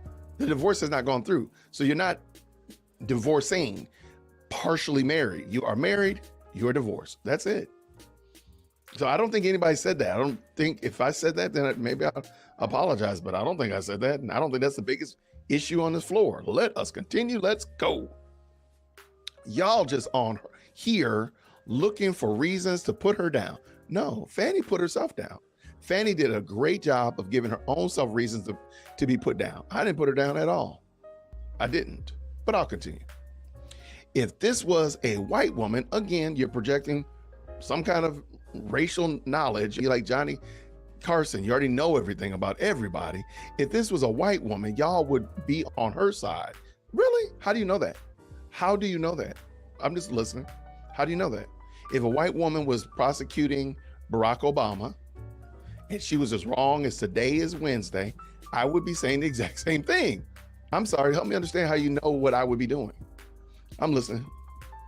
I didn't think so. Let us continue. We as black women have to be strong and stand up for ourselves because some black people only want to see you fail. Let me just ask a question. What is Fani standing strong about? What is she standing on business about? About her affair and lying in order to keep that affair going. That's got nothing to do with her business, nothing to do with her work, nothing to do with her ability to do the job, not a thing. It's everything to do with the fact that Fani cannot keep her Fani at her home, wherever her home was, the condo or the apartment or wherever she ran away from. I don't care. I'm sorry, ma'am, you was with a married man. What do you want us to do? But again, why is the Christian church, the black Christian church, giving her duck and cover for this? Because I promise you, she's actually already said it in this comment that she's already delineated Trump's sins. Is she doing the same thing about Fani's? She literally is covering over Fani's sins, which, by the way, seem to be a lot like what she said Trump did. I just think that's adorable because she said Trump is guilty and shouldn't be allowed to work in government no more. He walked around here like he's untouchable. Where's the guy? I'm trying to find it. He cheated on his wives. Fani cheated on Nathan's wife because Nathan is still married and paid the woman hush money. The argument is that Nathan was paid far more than anybody else. That was his hush money. So I think she's talking about the same person. I don't know about this China codes and Russia codes, which it seems interesting to me as altogether. But boy, it sounds a lot like what she's saying is like what Fani did. Let's go. Because people want to see you fail. Would y'all be supportive? Would y'all have supported her if she came to the courtroom crying? I don't know. I don't know. I don't support her now. Why would I support her if she was crying? I don't understand. And since when did a real friend speak out toward you to make you look bad? I think a real friend should be honorable and tell you that, again, this woman professed to be a Christian. Why would you I don't want my friend to lie on me or to lie for me, because that sounds a lot like what she wants her friend, Fani's friend, to have done, which is to not be honest, to lie, because that would have been perjury, which we saw that quite a bit on that stand. So she wanted that woman to perjure herself and put herself in a predicament in order to protect Fani and Nathan. Got it. Okay, not a problem. I got you. That's not a real friend. That's your enemy waiting to kick you when you're down. How about rather than that, how about I respect my friend? I have good friends and I recognize that, man, I don't want to put them in a pickle. I am not going to do things that's going to cause my friends to have to consider, to think about lying for me. How about that? How about that? Let us continue. Kick you when you're down. Some of you calling her a liar, et cetera, et cetera. But some of you know how other women get jealous and flip all because they want your job. Who in the world is she talking about? Who is she talking about? I love this. I said what I said. What does that mean? What does that mean? I said what I said. You said a lot, and a lot of it was wrong. What does that mean? These people are insufferable. But got it. All right. I'll figure out how to get that. I was trying to get that side by side together, but I was having a whole.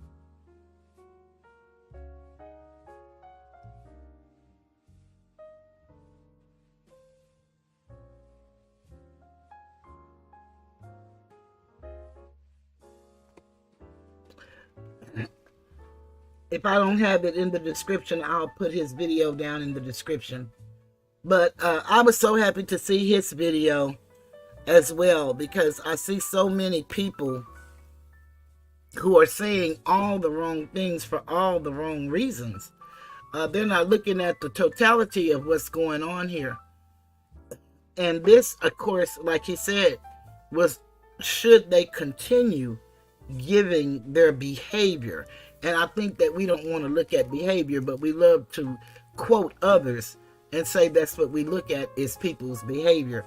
But I don't think so. I think that we just like talking about behavior. I don't think we really care about behavior. Georgia. And here is the last video that I'm going to show. I'm going to show less than what I wanted to, but I want to show a little bit of the beginning, then I'll go a little bit in the middle. This is an attorney, and I want to shout out to that young man who just went off, and he was Dear Woke Christian. So he's the woke Christian, if you want to know who he is. And like I said, I'll have his link in the description if I don't have it already. Okay, and Regina said, this man has patience reading that confuse individual comment, but I have encountered the same kind of mindset. It is exhausting at times. It is. It's very exhausting. This young man here is an attorney, and he's going to speak to pretty much her body language, examining a person and cross-examining a person. And I really liked his video. It was very, very interesting to me. So I want to share a little of this before I say goodnight. I thank y'all for being so patient with me and with my problems, the technical difficulties I've been having here in the last couple of videos. I appreciate that. And my inability to speak all of a sudden.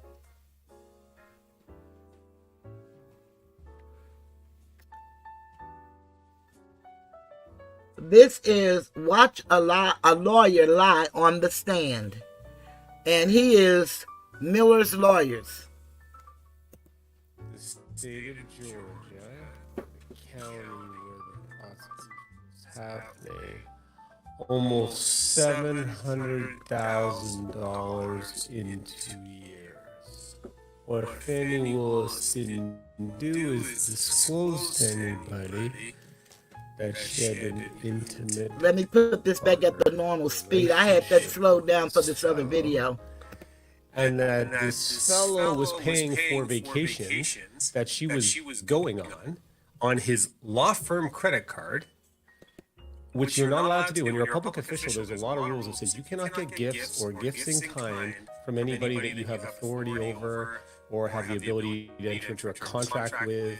Organizations often have this to make sure that public officials can't be bought. You're not even allowed to get a coffee bought for you in some cases, let alone a dinner, and most certainly not a vacation.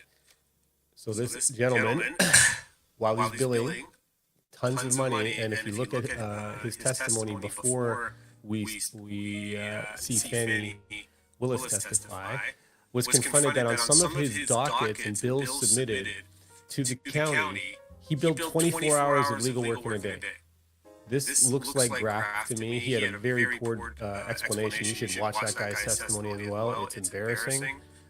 Whenever you get attorneys on the stand, it's a gift because they're often overconfident and they make mistakes that they've told their clients not to do multiple times. But here's what we know before we start. And this is fascinating because if this judge rules that she's conflicted, she gets removed from the case, and the whole prosecution against Trump can be dropped. And this was seen as one of the bigger ones that could have hurt him. But here's what we know. Fani Willis gave Mr. Wade a no-bid contract, meaning nobody competed against Mr. Wade. Now, it's alleged they had a romantic relationship back in 2019 before he got the contract. The two of them deny it, even though one of her friends came forward and said, yes, they had a relationship. They were using a condo as a crash pad. She has an interesting explanation of that we'll get into. But a no-bid contract, and he bills almost $700,000. Willis and Wade were in a sexual relationship. She approved the bills that were ongoing without question, including the aforementioned 24 hours of work in one day. They kept the relationship secret, and he ended up lying in some of his family court documents about whether or not he was in a relationship. He actually filed for divorce 24 hours after receiving the contract from Fani Willis's office. Wade paid for multiple lavish vacations. Willis said she paid him back in cash. And this is going to be a really interesting part of this testimony, because we all know that there's a way to track things and there's a way not to. And there are cash apps where you can send people cash, and she used those all the time for rent and other things. But the one place where she didn't have any record is when she was paying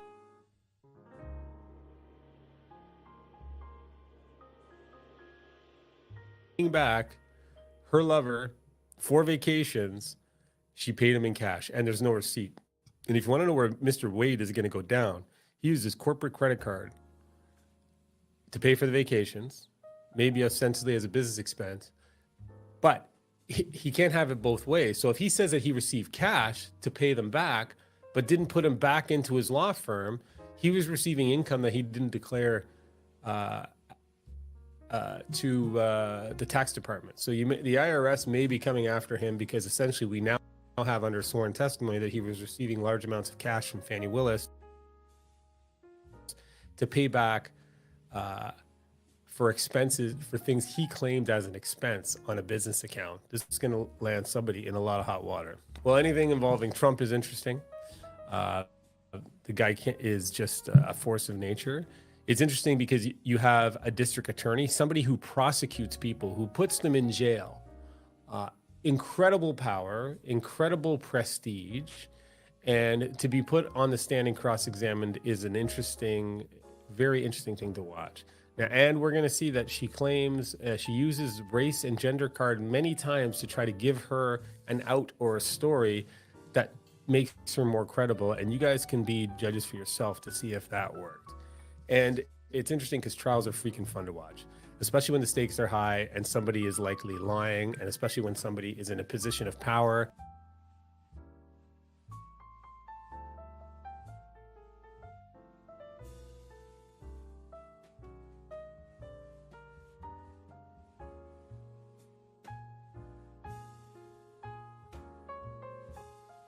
It's nice to see somebody who has the power of life and death over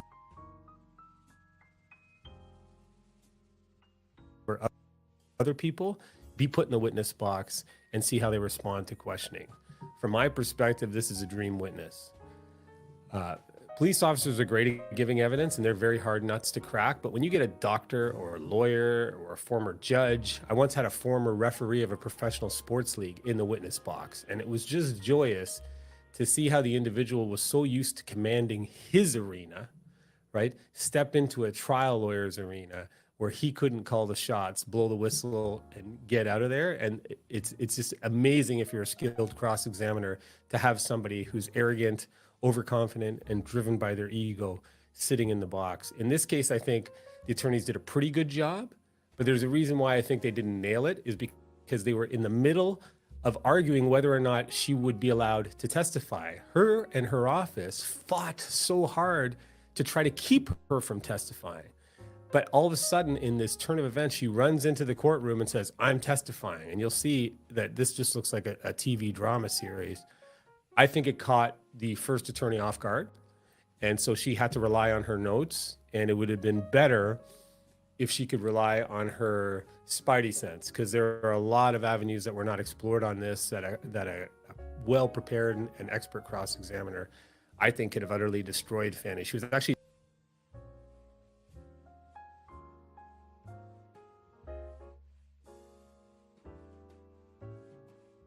lucky, I think, almost unintended. She kind of made her cross-examination a little easier because they were in the middle of arguing whether or not she should be called to the stand. And so by rushing in, the attorneys weren't as well prepared as they would have been if they would have adjourned for the day and they would have come back and started the next day. So what I'm going to do is use some of my trial experience and human experience as somebody who's trained in psychological operations, information warfare, human intelligence, having a master's in conflict, a master's in culture, hundreds of trials under my belt, studying people and cross-examining people who are lying for their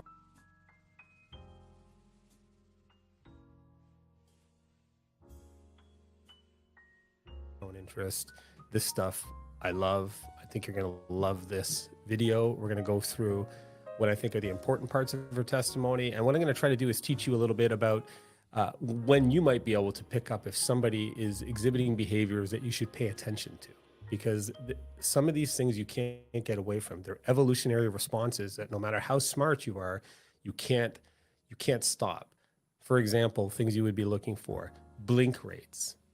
Look at somebody's eyes. When they're calm, they're blinking at a very relaxed rate. But if you ask them a question that causes them stress, you'll see that blink rate triple or quadruple often. Breathing. Relaxed people breathe from the stomach. You can just see them. You can't even see the breathing. But when people start to get nervous, all of a sudden you'll see the chest rising quite a bit more because now they're going to chest breathing, right? That's a nervous system response. Watch for the mouth. When the lips compress, licking the lips, dry mouth is a symptom of nervousness. Doesn't mean that you're always lying, but it means that something is going on. So you'll see a lot of lip compressions, lip licking, eye movement, watch eye movement, watch where the hands go. We're going to go through this and see if you can pick up on what I pick up on as we examine the testimony of Fani Willis. So we're about to see her walk into the courtroom. Nobody really knew she was going to do this. And we'll chat about what happens here. I need 3 documents in front of me, and they're the 3 filings of Ms. Merchant. 3 filings.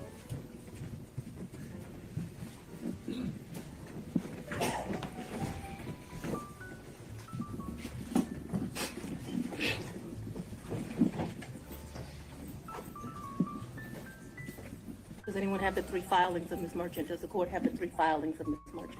When you say the filings, you mean like the pleadings? The pleadings, yes, Your Honor. Okay. I think we could locate those for you. I mean, the supplemental. I want the one filed on January the 8th, the one filed immediately after we filed ours, and the final one. If you want to take a break to get them, I can make a copy. I think we have one. Okay, so Fani Willis bursts into the courtroom. Nobody really knows what's going to happen. She's going to take the stand. What I take from this right away is what I call egoic positioning. There is a judge up there. She's the district attorney. She's not been in the witness box before. She's been on the other side putting people in jail. So she always had power.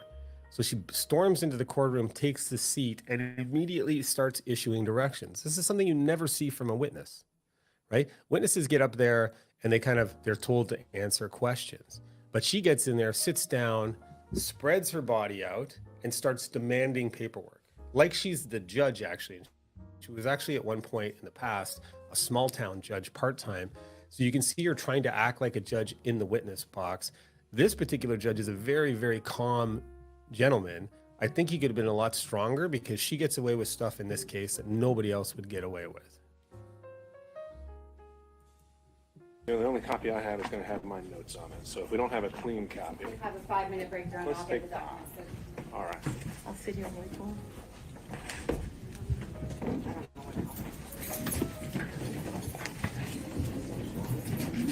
So what's interesting, when you're looking at anybody you want to examine, whether it's you're going into a high-level negotiation with a competing corporation, whether you're talking with a spouse who you might suspect to be cheating, or when you're dealing with a witness who you want to establish, or when the police are even investigating somebody, right? You'll often see police when they're investigating somebody in a room, an interrogation room, engage in a little calm, casual banter. The reason why expert investigators do that is they're establishing a baseline of communication. So when I'm calm, I'm just talking to you, looking normal, my hands are doing something. I can establish this is how somebody talks when they're not stressed. watching Fani here, she's sitting back. She is breathing rapidly in the chest. She's stressed. Her eyes are scanning the room nonstop. That's kind of what we do when we're worried about threats. Normal though. She's going into a very stressful situation for a district attorney. Lots on the line. You got a Trump case on one hand, and you have an extramarital affair with somebody who you gave a contract to on the other hand, and you're trying to keep it all together. This is beautiful stuff for a good lawyer. Like, to me, I would trade a lot of things to be able to be in the spot to cross-examine Miss Willis right now, just because of the opportunities there are from a professional development perspective. You guys hopefully saw heavy breathing, scanning the room, and trying to control the situation. You see some lip licking, that's fine, and we're going to go on to like kind of the first serious question. Ms. Willis, how did you know to come into the courtroom right then? There were people I was pacing in my office. Okay. And I heard someone yell, "His testimony is done." It only made sense to me that I would be your next witness. And I've been very anxious to have this conversation with you today. Okay. So I ran to the courtroom. Let's stop here for a second. This is important. This person has such high responsibility for the country, right? She's prosecuting the ex-president. Her integrity and character has to be the highest. So she's asked, because everybody is asking, how did you know to just run into the courtroom, right? Her ex-boyfriend had just finished testifying. And she said, oh, there were people out there who said he was done. Her lawyers were in the process of fighting to keep her off the stand, right? But she says, I just anticipated I'd be the next one. So that's not honest. She knew that they were fighting. What happened, if you ask me? And I'm not an expert in all these are my opinions. If she was watching the testimony of Mr. Wade, which she's not supposed to be doing, and his testimony and his answers to some effective cross-examination got her fired up and very upset and brought her brain, whatever rational element of her brain was left in the dust, for an emotional element. And so she storms in like she's going to tell off her girlfriends, or like all of the energy is like, I'm coming in to tell you how it is. And she probably didn't talk to her lawyers because they were in the court arguing before this. So I believe she lies right off the start when she says, I just thought I was the next witness, so that's why I came in. No, she decided that she was going to storm in and tell everybody what the real truth is. That's how she knew. It's because she was watching it. I think that is important. I would have dug a little bit deeper into this, because I think her rushing in, she wasn't prepared to answer deep questions. Most lawyers don't ask kind of 3 to 4 layers deep. They ask 2 and allow a witness to get away with a fib. So as soon as you heard that Mr. Wade was done testifying, that's when you just assumed you would be the next witness? It only makes sense. Did you listen to any of the testimony? I've been in my office pacing, ma'am. Did you listen to any? Let's stop there. Did you listen to any of the testimony? She just says, I've been in my office pacing, ma'am. She didn't answer the question. The question would be, because any lawyer knows you're not allowed to, be like, absolutely not. But she just said, I've been in my office pacing. You know what I bet is in her office? A TV. This trial is being played live on multiple news stations in Atlanta. So when she's asked, were you listening to his testimony? She just goes, I was in my office pacing. Doesn't answer the question. I'd be like, how about you don't go back and answer my question? The arguments. I did hear the arguments this morning. It's ridiculous to me that you lied on Monday, and yet here we still are. And I did listen to that argument. All right, so that was it, just the argument, no testimony. Right, I listened to the argument this morning where Adam Abadi, I thought, did an excellent job pointing out how dishonest you were with the court on Monday. And I'm actually surprised that the hearing continued. But since it did, here I am. Right. So if you're a budding trial lawyer and you want to kick ass in cases, or you just want to control discussions a bit more, a lawyer has an excellent opportunity to control what's said when a witness is in the witness stand. And this lawyer, unfortunately, has lost control. Ms. Willis has come into the witness box. She was asked a question, did you listen to any of the testimony? And you see her divert. Honest witnesses don't need to give you details, right? For example, if I had been asked that and I wasn't watching the testimony, I'd go, absolutely not. That's it. There's no reason for, but she goes, I did listen to the arguments though, and I did listen to Mr. Roboto, my lawyer, say that you're a liar, and I'm so surprised this is going on. So she's Right now there's a battle of wills. Who's going to control the story? Ms. Willis is controlling the story, right? By pulling out extraneous details to make her case look stronger. But you can see on her face she's worried as heck. And so she's trying to grab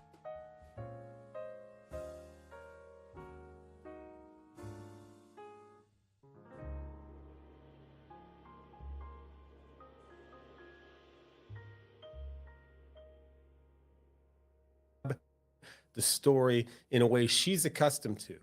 And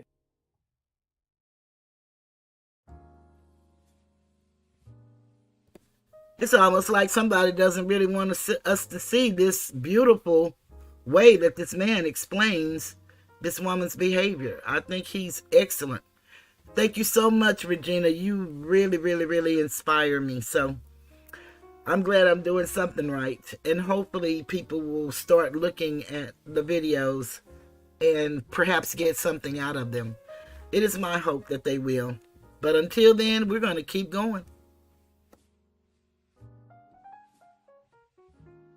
As a trial lawyer, I would just go, let's just slow down for a second. Ms. Willis, you came in here kind of unannounced, and I'm just going to slow everything down. I'm going to ask you to think about my questions and think about your answers. I asked you a very clear question. Did you listen to 1 second of the testimony of Mr. Wade? Yes or no? Right? And what you have to do is train the witness that you're not going to let them take you off the rails. And what I've done multiple times, and some of my mentors have taught me that, is anytime a witness takes you off a path that you don't want to be on, you make them pay by keeping them in that witness chair longer. They need to know that if they don't do what you're asking them to do, they're going to be there longer. And people don't want to be in that witness chair. So often when people don't answer a question that I ask, I'll say, okay, I'll stop and I'll walk over to another table, slowly, grab a piece of paper, slowly walk back, and then show them how they were wrong. And what I'm doing is teaching them that if they don't bow to my questions, I'm going to make this excruciatingly long and painful. And it's also a gift when a witness doesn't answer the question yes or no, because a nervous and stressed brain can't keep track of the details. And so if the lawyer knows the details, these type of answers can expose a witness to credibility attacks that can be brutal. This lawyer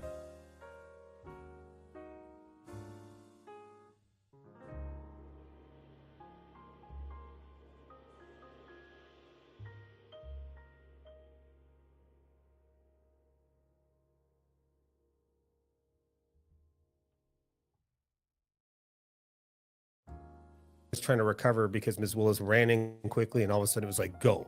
So she hasn't gripped it well off of the start. We'll see where it goes.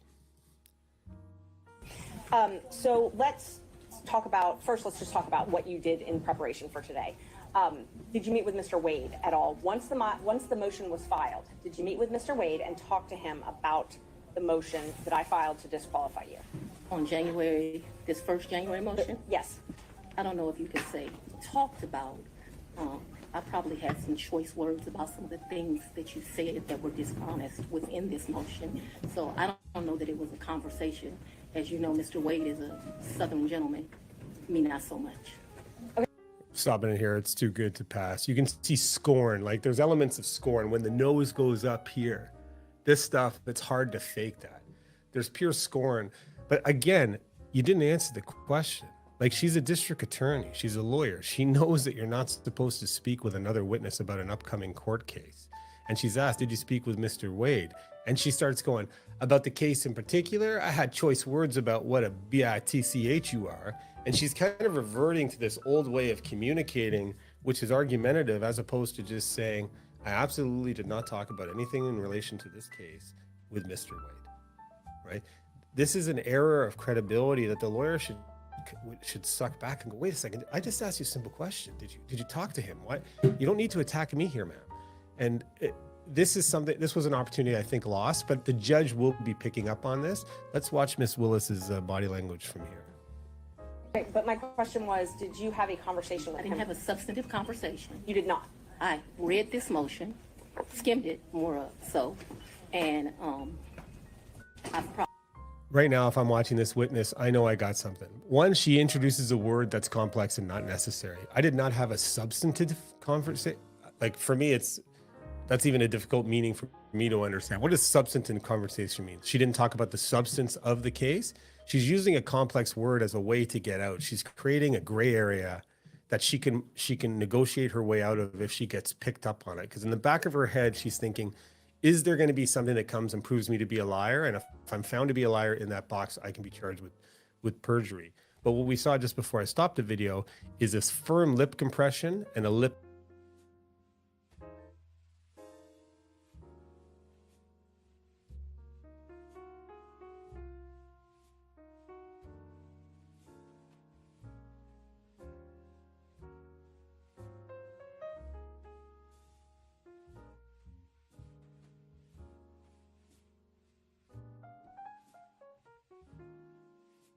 licking. She already knows that there's an issue with her testimony. She is nervous and she's trying to hide it with this aggression. Probably said some choice things to him about some of the lies they were told. Okay. And then printed in the media because, you know, we used to be in a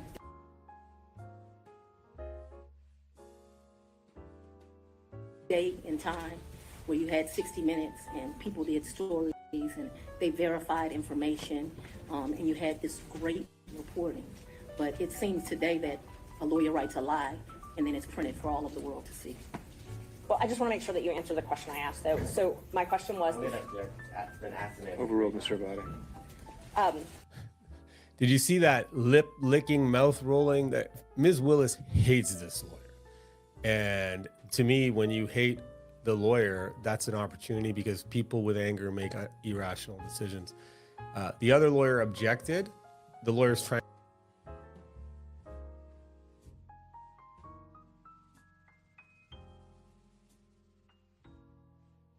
to get her back on specifics. And you can see the judge immediately said, overruled. She's not answering the question. Let's see her answer.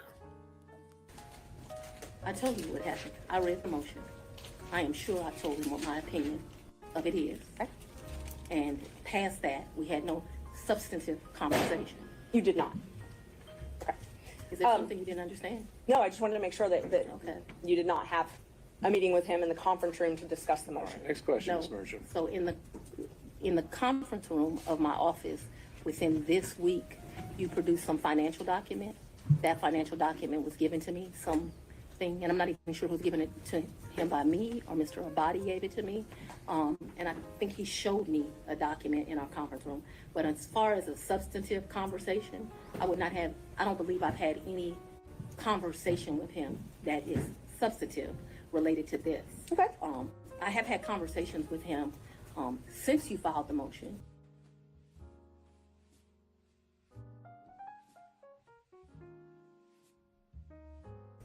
But they wouldn't be substantive to this. He sent me very nice sermons that have been done.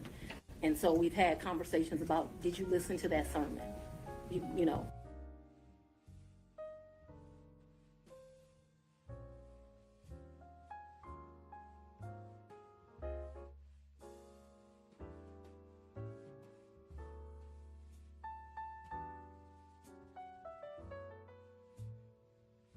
Things of that nature. And I would say they were in relationship to this because I think he did it to be kind. So if you look at the mouth movement there's some definite issues, but the judge has got to be thinking, she knows why she's being asked the question, right? Did you talk about the case? This case rests on whether or not they had an affair earlier than the contract being signed. The extent of the affair, the extent of paying back for vacations, cash receipts. People would suspect that her and Mr. Wade may have a conversation about, okay, make sure you say when we went on this trip to Belize that I paid for this. Make sure you say, the reason why she's equivocating, which means creating gray zones around it. We might have had a conversation, but I was talking about how much of a liar you are, and we might have had a conversation about this, but nothing substantive. That's because, from my estimation, she knows people are out there who may have saw them having meetings prior to this hearing. And so if she said we never had a meeting, she could be exposed for lying. So she's creating a gray area, which a good fact finder in a jury or a judge should be saying, Why aren't you just answering basic legal questions that you know what they mean and can be answered yes or no? Let's start back in 2019. So you and Mr. Wade met in October 2019 at a conference? That is correct. And I think in one of your motions, you tried to implicate I slept with him at that conference, which I find to be extremely offensive. I stayed at that conference. Mr. Wade was my teacher. I did not meet him when he taught the class. I was standing outside talking to Lisa Reeves, who is a judge. Me and her were just having a conversation. Mr. Wade walks up. I think they hug each other. They have some brief conversation. She introduces us. Your Honor, I'm going to object. We kind of thought that when you asked the question, you didn't answer the question, not a speech, so I object to the speech. I agree. I was able to explain my answers. I believe she's able to explain her answers. And that's Ms. Merchant, that's okay. I can handle it. Ms. Willis, I'll ask you to just listen to the answer, or excuse me, the question, and keep the answers confined to the question as best you can. I think you'll have more than enough ample opportunity on when the state is able to It's highly follow offensive up. when someone lies on you, and it's highly offensive when they try to implicate that you slept with somebody the first day you met with them, and I take exception to it. All right. Well, Ms. Willis, you'll have. So again, we got a lot of mouth movement that's showing anger, scorn, but again, it's a district attorney, right? You know, the highest level of prosecutor in the state. Why would you say it's highly offensive when somebody lies on you? Like, this is not high school talk. She's saying when somebody lies on you. She knows that in court cases, there are allegations that sometimes aren't true, sometimes are based on good faith, but she's essentially telling the judge it's highly offensive when conference, even though we know there's a witness that said they had a relationship at that time, right? So it's not like there's things that are just being made up, but she doesn't think anybody can prove they slept together, so she's making it look like it's offensive because I would never do that. To me, it actually opens the door for me to saying, what, you've never slept with somebody on the first date? Like, why is it offensive? If you like somebody and you're a consenting adult and you have a connection, why is it offensive for you to sleep with them at the conference? This is her engaging in a personal argument over her character rather than just answer the questions. Yes, I first met Mr. Wade at this conference. That's all she needs to answer. She doesn't say there was a judge beside us. They were having all of these details. Just tell me that this is a very nervous spot for her. And so she's giving tons of distraction, extraneous details that take us away from, you met him here. Now, we'll move on from there. Ms. Merchant, if you want more concise answers, perhaps you could lead the witness. I will. Thank you, Judge. Isn't it true that you met Mr. Wade October 2019 at a judge's conference? We haven't gotten to the point where Ms. Willis should be treated hostile in this situation. I think we And have. I'm very much want to be here, so I'm not a hostile witness. I very much want to be Not here. so much that you're hostile, Ms. Willis, it'd be an adverse witness. Your interests are opposed to Ms. Merchant's. Ms. Merchant's interests are contrary to democracy, Your Honor, not to From my perspective, the question as a trial lawyer you would ask yourself is what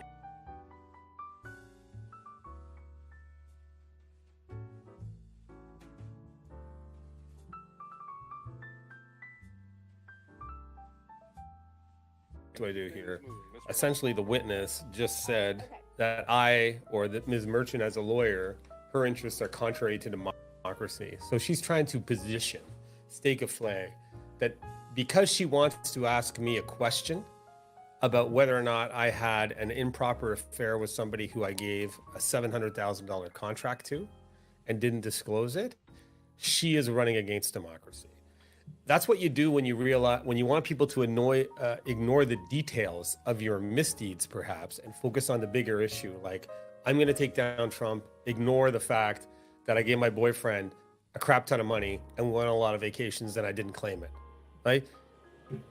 Interesting turn of events. She's taking some control from the judge. I don't know how that's going to work out in the ultimate decision, but so far, Fani Willis has shown that she is very hostile, very defensive, unwilling to answer simple questions, and a well-prepared cross-examiner could really rip her apart here.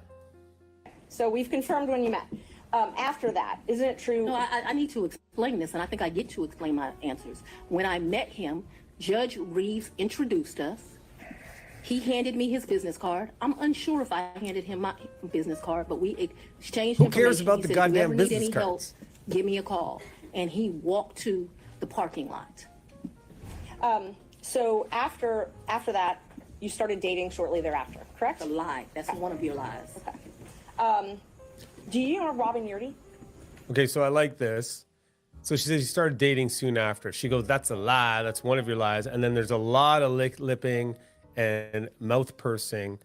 And we're now moving into her being asked about Robin Yurdy. And Robin Yurdy is her old friend who has testified that that's when the relationship started.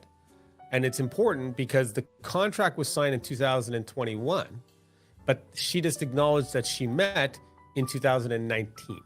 Right? Why it's relevant if a judge is there, nobody knows. But see for yourself or decide for yourself if you think this witness is overly defensive about this, because what would you say? I met so-and-so in 2019 at a conference. You're correct. Is that when you started to have a relationship with them? No. It's easy. Those are just easy answers.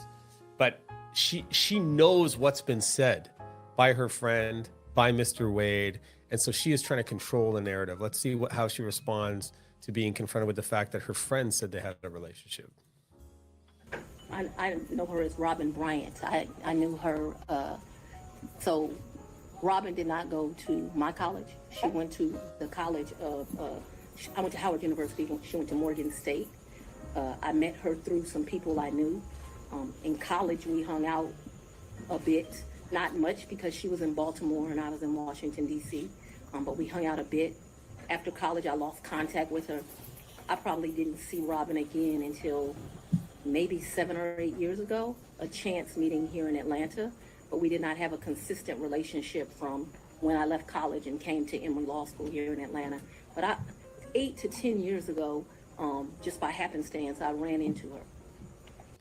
All right, again, like, she should have taught prosecutors how to prepare your witnesses to only answer yes or no to questions. It's like, how did you know? And so she's asked about Robin Purdy, and rather than just say she's a friend I met, there's tons of details. But what she's trying to do is to make her look like she's not as good as a friend as Robin said she was. They've known each other for 36 years. They partied together in university, and they reacquainted themselves 8 years ago. And she actually worked for Ms. Willis, and that she didn't even say that in her description of it. But you can tell when a witness is trying to shape a story to minimize something that they know could be important down the road. And when I see a witness doing that, I know it's time to lean into that. So she was in Atlanta. You have been friends with Robin for 30-something years. Did you hear my answer, ma'am? Yes, and I'm asking if you've been friends with her for 30-something years. I've known her for 30-something years. We certainly hung out and partied together in college. She was from the D.C. area. She would come home, we'd party together. Wasn't close, but she was certainly in the girlfriends that partied together. And then, like I said, I ran into her about 10 years ago in Atlanta, Georgia. But we didn't talk throughout that time period. I didn't see her. I didn't even know where she was. When I ran into her, I was surprised she was in Atlanta. And so, yes, I have known her probably since 1990, 1991, but we have not maintained a consistent relationship that whole time. For the last 10 years or 5, whatever you'd like to classify it as, have you been friends with her? I have not spoken to Robin in over a year. I certainly. Okay, again, this is just beautiful. The problem that this lawyer is going to be experiencing is the judge is terrified. The judge is kind of sitting there with the district attorney on the stand on a Trump case, and it's just a very difficult situation for a judge to be in. It's going to be attacked. But I don't know about you, but I've got a friend who I've known for 35 years. And if we didn't stop being friends because we hated each other and I didn't see him for 10 years, but saw him later, I'd say, yeah, he's been my friend for 34 years. We never stopped being friends. We just didn't hang out. But there's this long description about how there's a big gap where we didn't see each other. Why are you arguing about whether or not she's been your friend for 34 years? Why are you trying to minimize that And then when the lawyer tries to say, okay, well, between 5 and 10 years, you've been friends. All she has to say is yes. But she says, I have not spoken to her in the last year. That doesn't matter. That is a huge red flag that this person is hiding something. Do not consider her a friend now. I think that she, there's a saying, no good deed goes unpunished. And I think that she betrayed our friendship. So let's narrow it down, the timeline now. So my questions are going to be from the time period of 2019 until she no longer was employed for you, the last time you all talked. So all of my next questions are just focused on that time frame, okay? Yes, ma'am. Up until she left your office. Yes, ma'am. During 2019, you all were friends, correct? Yes, we knew each other in 2019. During 2020, you all were friends, correct? Yes, we were friends during that time period. During 2021, you all were friends, correct? Yes. Okay. And such good friends that when you needed a place to stay, you asked her if you could take over her lease. That's a lie. You did not move into her apartment? I or her did, but condo? that's not the way you characterize it is wrong. I asked if you could take over her lease. I did not ask if I could take over her lease. Did you move into her apartment? I moved into her condo in April of 21. The circumstances around that were that Robin met her husband. They wanted to move into another and separate place. She wanted to get rid of her condo. My father was living with me at the house. Because of this case. All right, so you've seen a little bit of a departure from a baseline here. She's been leaning back. Now she's leaning forward. This is almost what I would say is a planned kind of attack theme where she's going to come in and set the record straight. It's very odd that when you said you took over her lease, she says that's a lie. What we know that happened is Ms. Willis moved in to Robin's condo in 2019. And it seemed to be a little after the date that it suggested that she started dating Mr. Wade. Now, she had a house where her father lived and a couple of her kids would pop in every once in a while. But the condo is downtown, closer to Mr. Wade, closer to the office. They were friends. What would one assume from there? Now, Ms. Willis is going to tell us that it's because she had security concerns, and we'll discuss that, whether it's legitimate. But the thing that's in most people's minds is this couple getting a crash pad, right? Where they can kind of have a relationship that they keep from other people, which happens a lot. And you want to ask yourself, why are we arguing about petty details when you could just say, yeah, I moved into her place? That's all you need to say. And because of my stance on gangs, my life was being threatened regularly. My father urged me to leave our home. At the same time, as luck would have it, Robin wanted to give up her lease because she wanted to move in with this new man she met, who eventually became her husband. And so, as life circumstances worked, my dad was begging me to leave the house. He was afraid for me, afraid for his grandchildren. She wanted someone to take over her lease so that she didn't, have to pay a fee or get abandoned. And so, I don't remember when, but probably March or April of 21, I move in and take over her lease. So wasn't the question that she said was a lie, didn't you take over her lease? And she goes, no, I didn't take over her lease, that's a lie. But then right there, she goes, probably in March of 2019, I took over her lease. Like, it's crazy odd, but let me just suggest to you, you're the district attorney, you're prosecuting gangs. Now later, Ms. Willis is gonna say that she had to move out because Trump supporters were threatening her. And it's very true, as a former prosecutor, I was always concerned how vulnerable, especially some of the female prosecutors were, to these violent guys confronting them, especially outside of the courthouse. But Ms. Willis has a security team. Where you get your security advice from generally is your security team. But she didn't get that advice from her security team. So she's trying to make it look like my father told me I should move out because this is a dangerous place for me and my children. Okay. What your father thinks isn't that relevant. Her father is a bit of a conspiracy theorist who said he predicted COVID years before it happened. But ask yourself, why? She's trying to speak from authority. The authority of my father said to move out of my house, and just so happened I take over my friend's lease in a condo downtown, close to Mr. Wade is. It doesn't really make sense. My follow-up question would be, when was there a security assessment done by your security team that identified that there were problems that had to be addressed so that We have to protect your location and whereabouts. This is something that is critical to a security team that is hired on a full-time basis to protect the district attorney. There's no conversation of it, and the lawyer just kind of allows it to sneak through that her father is somehow in charge of her security.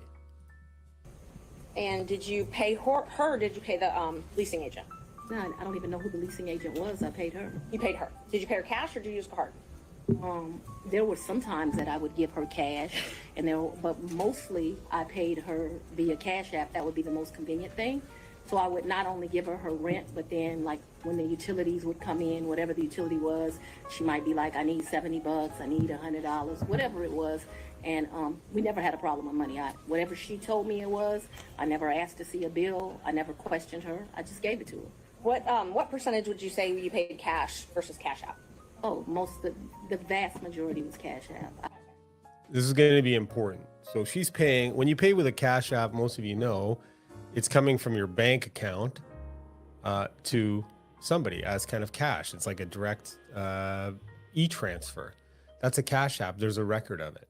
So she's paying through a Cash App to her friend for the rent. And we'll see later if she pays with a Cash App to reimburse Mr. Wade for gifts.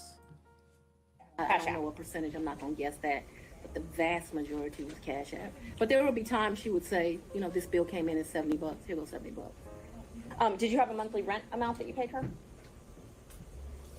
I can't remember. It was $1,500. I can't remember what it was. And it would vary, which I don't understand to this day. But like I said, I never questioned her.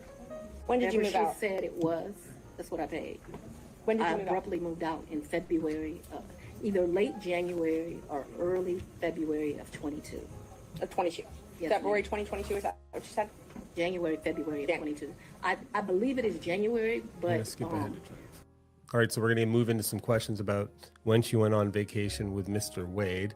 This is important because any vacation that you would go on with somebody who's subject to a contract with the government would be considered a gift, and you couldn't have anything paid for by somebody who's being paid by the government when you're an authority figure in the government.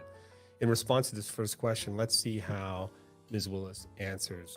When did you first go on vacation? Mr. Wade. Let's just go one by one. Let's start with the first one. What's the first time you went on vacation with Mr. Wade? I think the first time we went on vacation was around April of 22. And it's a vacation is a stretch, but I'm trying to be comprehensive.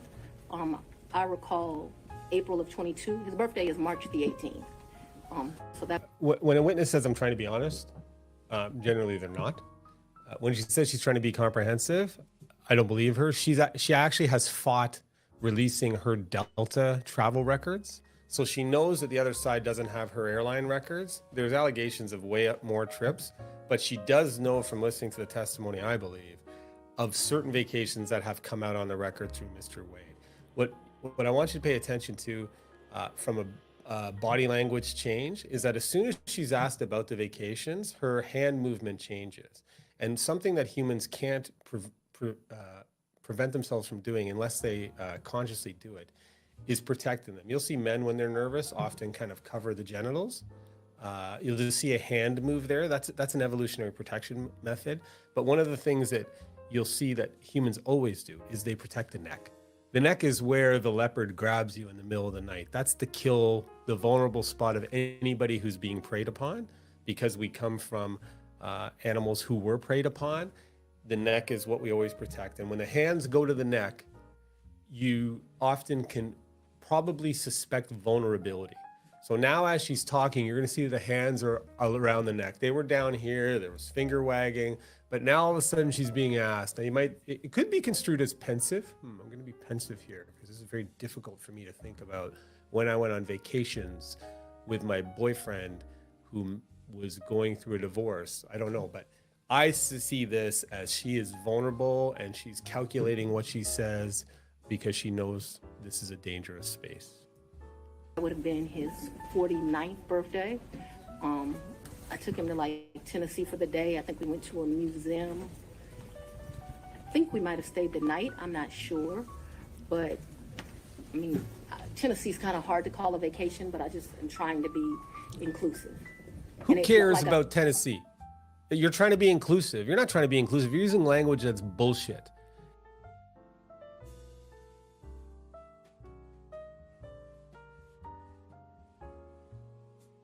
Tennessee is easy to call a vacation, but you're being asked about the first time you went on a vacation with your new boyfriend, and you can't remember if you spent the night?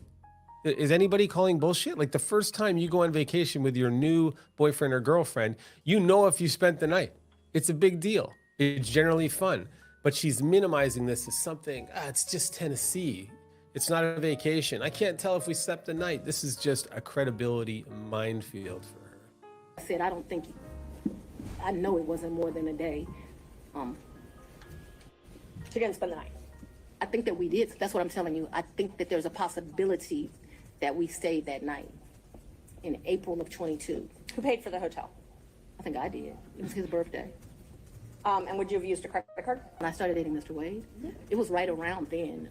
April 2022? 22, yes. 2022. It was around then. I don't know, like, you know, it's not like when you're in grade school and you send a little letter and it says, will you be my girlfriend, and you check it. I don't know the day that we started seeing each other, but it was early 22 is my recollection. Okay, early 22. And you all went to Florida on vacation as well?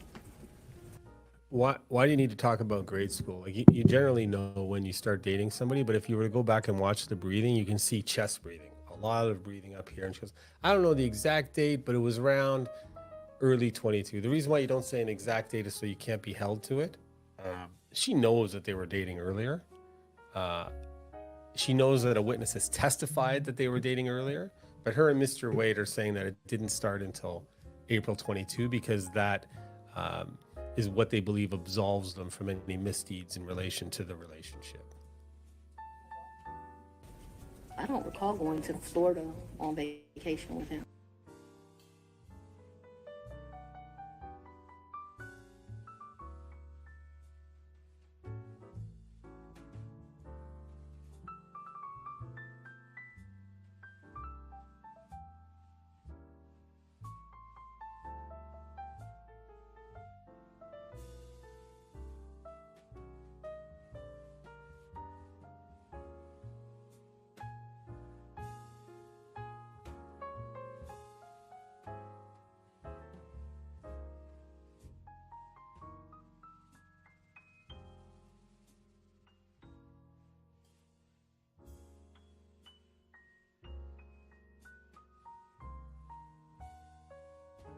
You never went to Florida with Mr. Wade?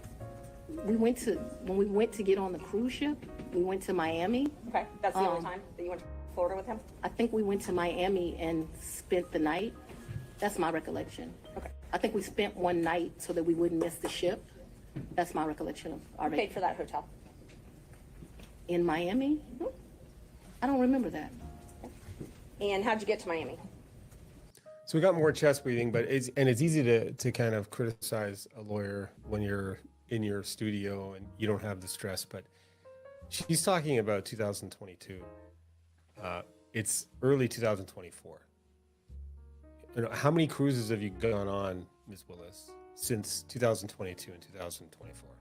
Well, I've only gone on 2, both with Mr. Wade. Did you go on 100 cruises before that? No, actually, I didn't go on any during the COVID time. So this would have been a big deal for you.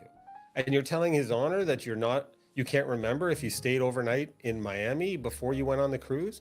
Why are you, you would know this. This would be an amazing time for you. You're going away with your new boyfriend on a cruise. Most people would believe that you would know these details, but why is she obfuscating? And she's constantly creating gray areas. I can't be sure. I don't know, because she doesn't want to be able to be tied down to a lie, but she's just trying to jump away from any accountability. We would have flown. And we've done that, so that I'm clear.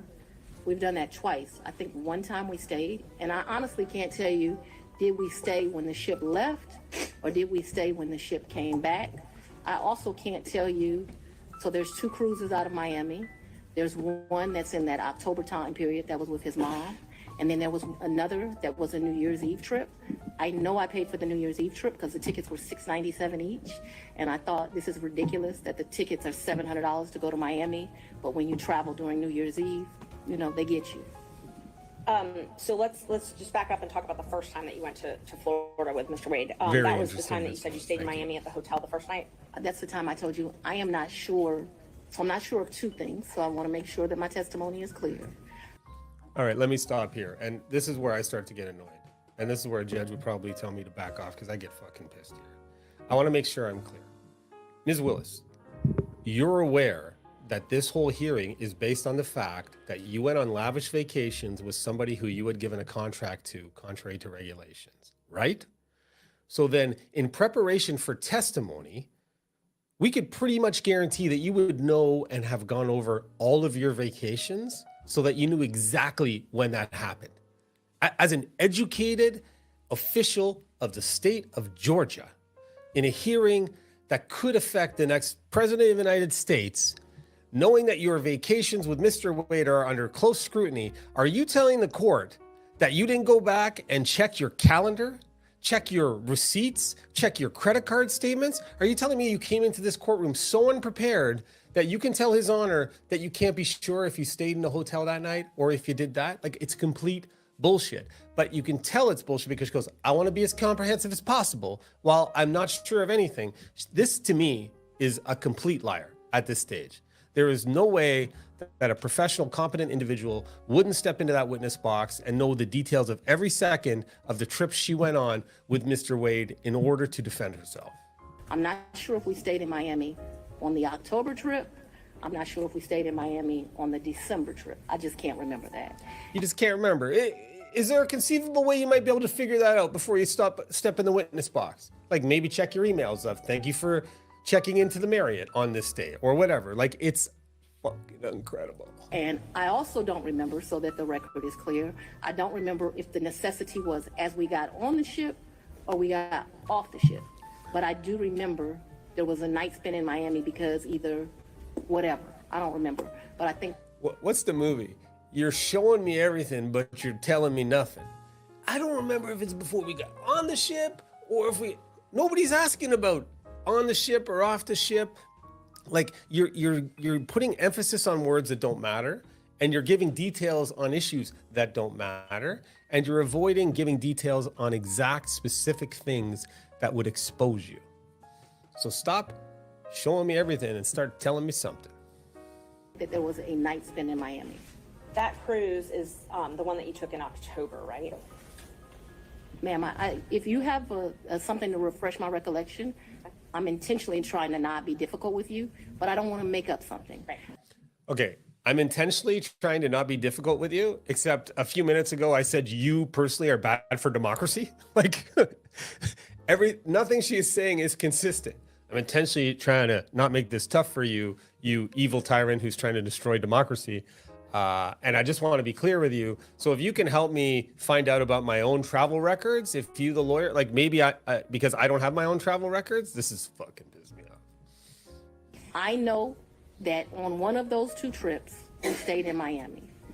I am not sure right now. You're asking me about... Oh, I'm sorry, you misunderstood. I was not asking you which night you stayed in Miami. I'm asking if you took a cruise in October 2022 with Mr. Wade. Yes, and his mom. And I don't want to dig too much in it, but she goes, you're asking me about what happened 35 years, no, not 35 years ago. You're asking me about what happened a year and a half ago on a beautiful cruise, right? And I would lean into it. I would say, like, are you taking this case so unseriously, Ms. Willis, that you didn't go back and review the travel that you did with Mr. Wade? Like, is that how unseriously you're taking this case? And she'd be like, well, I'm taking it seriously. Well, then you would agree with me, knowing that the travel is a key part of this hearing. And knowing that you were going to take the stand, that it would have been prudent and professional for you to have reviewed that. And you didn't, right? You should be able to come here with the specifics of every element of your travel for Mr. Wade, and you can't tell the court a clear answer. Why is that? That's what I would say. The lawyer is getting a little caught up in the aggressiveness here, and I think missed a little opportunity there. his mother, that's what I was asking. Yes. Is that the first time you met his mother? Yes. It was on that cruise, and that was Royal Caribbean, I believe? I honestly don't remember what ship. I know we've taken 2 cruises. I don't know what the ships were. I can just tell you, having never taken a cruise, that if I took 2 cruises in a year, I'd probably know what the ship is. Just say it's a big thing on the side of it that you see every time you get on the cruise. She doesn't know if it's Royal Caribbean. Maybe, maybe not. I think I would know. I think you would know. Maybe nothing rests on it. But he paid for the flight and the cruise on Royal Caribbean that time. So yes, he paid. He is the original one that does it. He has something called, Mr. Wade is a world traveler. I'm not as versed as him. He's been to 6 of the 7 continents.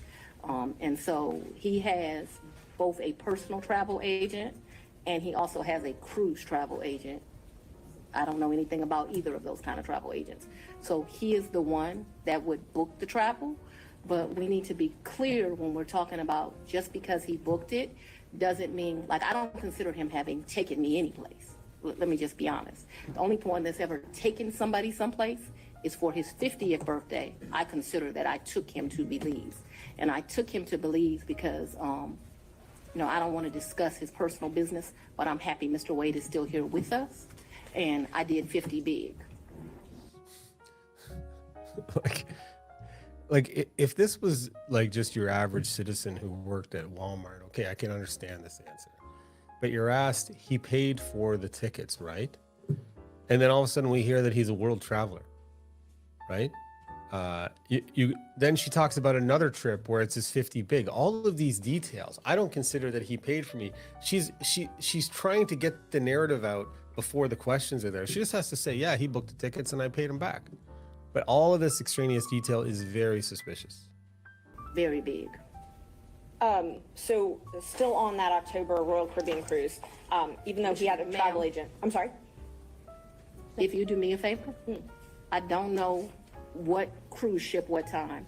So if you'll help me and say October cruise with Mama or the New Year's Eve trip with his sisters, I'll be able to, we can communicate. Look, she just wants you to make it. She wants people, nobody's buying this except people who are just diehard anti-Trump people. And I'm not interested in the politics. I'm interested in the witness. This is posturing. Will you do me a favor here, man, please? Will you just let me know for my own sake that it's October or it's December? Because you saying the cruise ship name, that's very confusing to me. Because I've been on 2 cruises. And so it's very confusing to me. And it's also her trying to control the scenario because she's nervous. We're now getting into the details of the travel plan in which she knows there was no record of her ever paying back. She knows she is very vulnerable here. She's trying to control what's going on. Looking at this picture, first of all, I would say as the Attorney General, you should probably come into court with the American flag facing the right way as opposed to being upside down. Looks a little odd there.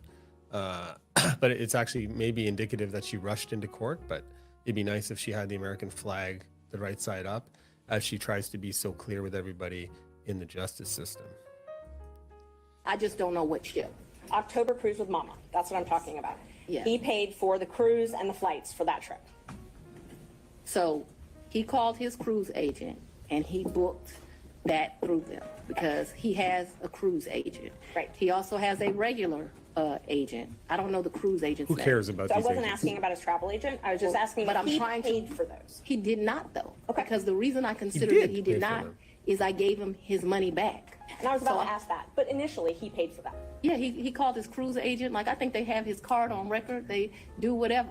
Okay. So initially, he paid for the cruise and the flight to Miami and the Royal Caribbean cruise. And my understanding of that October cruise is like it was a package the lady did for him. Okay. And I'll get to the reimbursements and all that. I'm just.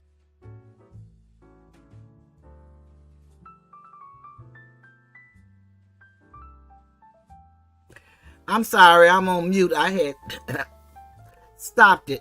Now, she could say the October cruise, but she told the defense attorney to say his mama in October and his sisters in December. This lady is so full of herself. She wants the world to know that she met his family while he's married. His wife knows none of this. You actually have women on here that look like us, Asiatic, blaming his wife for them getting caught cheating, and they were snubbing her while he was only paying his wife $700 a month in spousal support and got this big, ginormous $700,000 raise. And we're not going to even mention the contracts of his 2 partners because they got their contract first. January 1st is when she took office, 2021. They got their contracts January 26th, they said, 2021. And they fee share. So everything they got on their contract, she paid one contract $150 an hour. The other contract was $60 an hour, and they had 4 of those contracts. That was all the backlog cases she claimed she had when she came in office. And she justified everything she does now based on the fact that the other DA before her didn't do his job. But y'all heard what I played at the beginning. She came and ran on, we need a DA that's not going to be sleeping with people that work for him or her and not putting monies in their own pocket. This lady is a downright disgrace, and I think we should see her for the person that she is, the behavior, not the race that she is. That's sad enough that we would be caught doing this. But we're human too. So we mess up like everybody else. I'm saddened. I really am. I'm also fascinated with this stuff because I can't believe my people won't wake up. It's written, if my people that are called by my name would humble themselves and pray, seek my face, turn from their wicked ways, then I will hear from heaven and heal their land. But we have too many gatekeepers, and these are the keepers of the North Gate. We think they don't look like us, but we're seeing they look exactly like us. Now, the question becomes, what are we going to do about it? That's what I want to know. But who am I and what do I know? And let me get off of here because I want y'all to hear just a little bit more and then I'll get off for the night. But I'm intrigued by this. So if anybody got to go to bed, have a good night's sleep. I enjoy it because I'll be looking at this when I get off of here. This stuff never ceases to amaze me. It really blows my mind. You know, a lot of things that we could be doing. You spend all this money to go to school. And if you went on a scholarship, somebody had to pay that money. And we spend all this money for people to go and be educated. And then they come back. And this is what we get in Cracker Jacks. This lady, I've looked at some of her other cases. And she's been like this the whole time. We just didn't know her because we're not in Georgia. But this is ridiculous.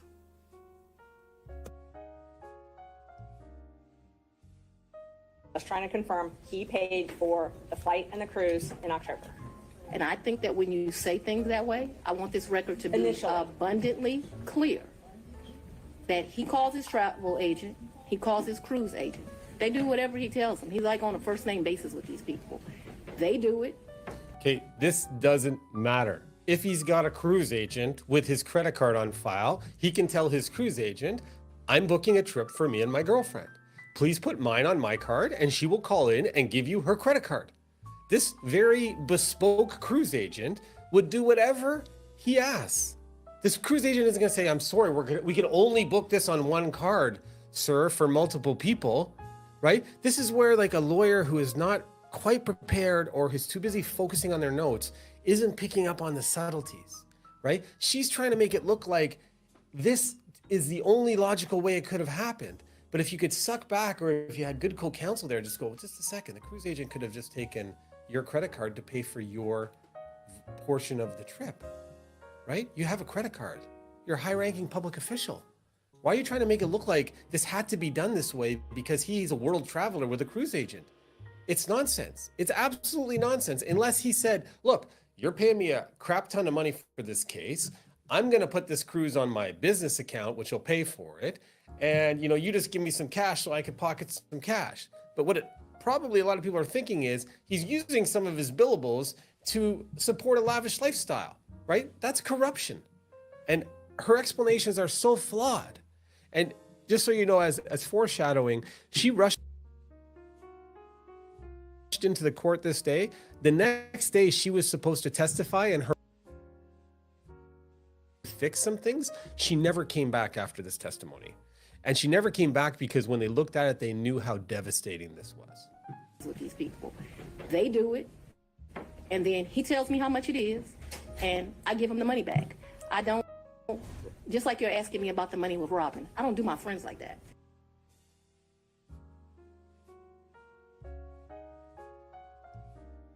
So if you tell me it's a G, then you're gonna get $1,000, whatever it is. Okay, stop.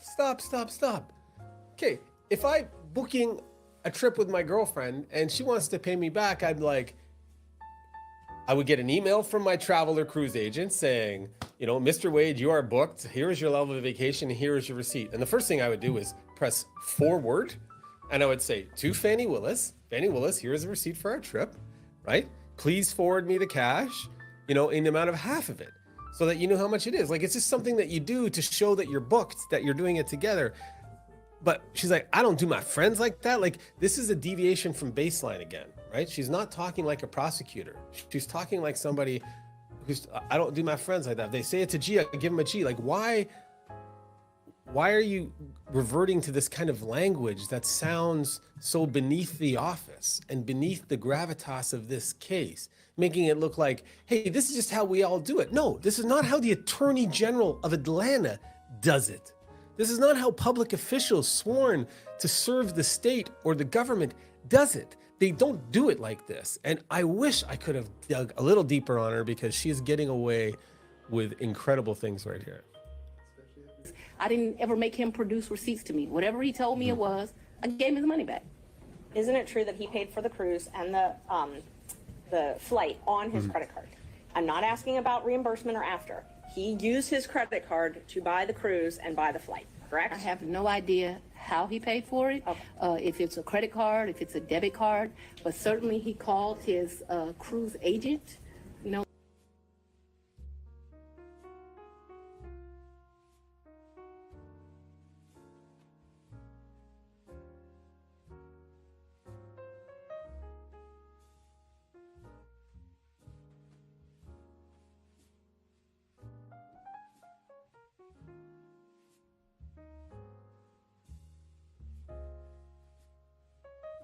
like how many people have a cruise agent? He calls his cruise agent, tells them where they want to go. They tell him what's booked. And you have to remember, he paid for, that initial was me, him, and his mother. And then after that cruise, you all flew to Aruba and spent a couple days in a hotel there, correct? Right, and his mother was not happy. He and we left her initially behind. paid for that. He initially paid for that. For Aruba, yes, ma'am. So let's talk about both of those. I know he initially paid for it. Did you pay him back? For the cruise and for Aruba, yeah, I gave him his money before we ever went on that trip. You gave him cash before you ever went on the trip? Mm-hmm. Okay. And so when you got cash to pay him back on these trips, would you go to the ATM? No, lady. You would not go to the ATM? No. Okay. So, All right. So we've now transitioned from, I don't know how he paid for it, but I know he called his cruise agent and paid for it. And then I don't do my friends like that. If he said I owe him this much, I owe him this much, and I paid him well before the cruise. I would actually try to figure out how long before, when was the cruise booked, when did you get the itinerary sent to you so you could make arrangements? Because if I'm going to go on a cruise, I want to know what day I have to be there, when we're flying, so I can make my schedule work. There would be some official communications with that. They haven't looked into it. That's what kind of sucks here, but it's easy to do this in hindsight. But this is where having amazing cross-examination makes a difference, because you can break a witness every once in a while when they're lying and going out of control like this particular witness.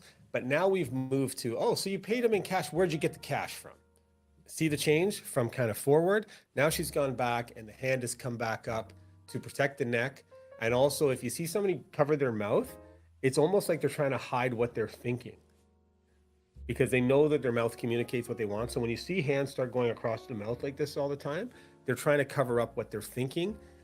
Or it can be seen as a sign of thinking about deceit. Not always. It can just be nervousness. It can be an itch. This could be pensive. But she's now sucked back and covered the neck right at the time she's asked where she got the cash. From my perspective, this means she knows this is a vulnerable spot.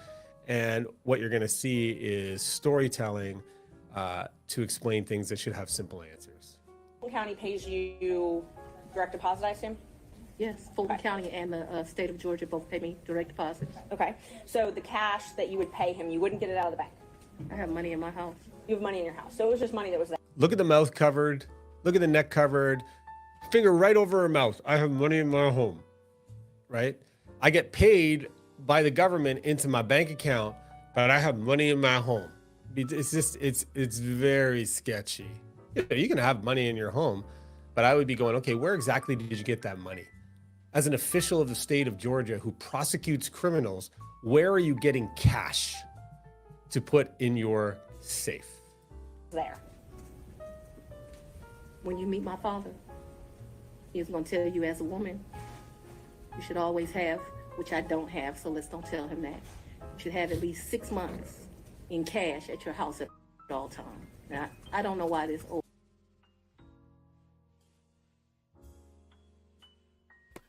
Will somebody please tell me what 6 months in cash mean? I've never known nobody to tell nobody to have 6 months in cash without giving them a basis for having the cash. You know, such as 6 months of living expenses, 6 months of car note, 6 months of mortgage. You just don't say have no 6 months of cash. What is 6 months of cash? 6 months of your salary? I mean, come on now. We can't call this stuff right. This stuff is just plumb stupidity. Utterly ridiculous.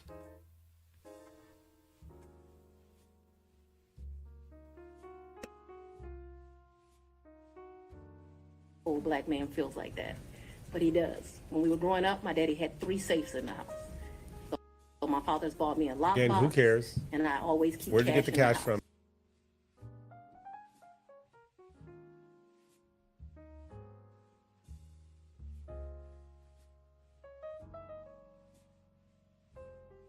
My friend. Now, I don't do it to the degree that my father would do it, so he would probably be ashamed with me.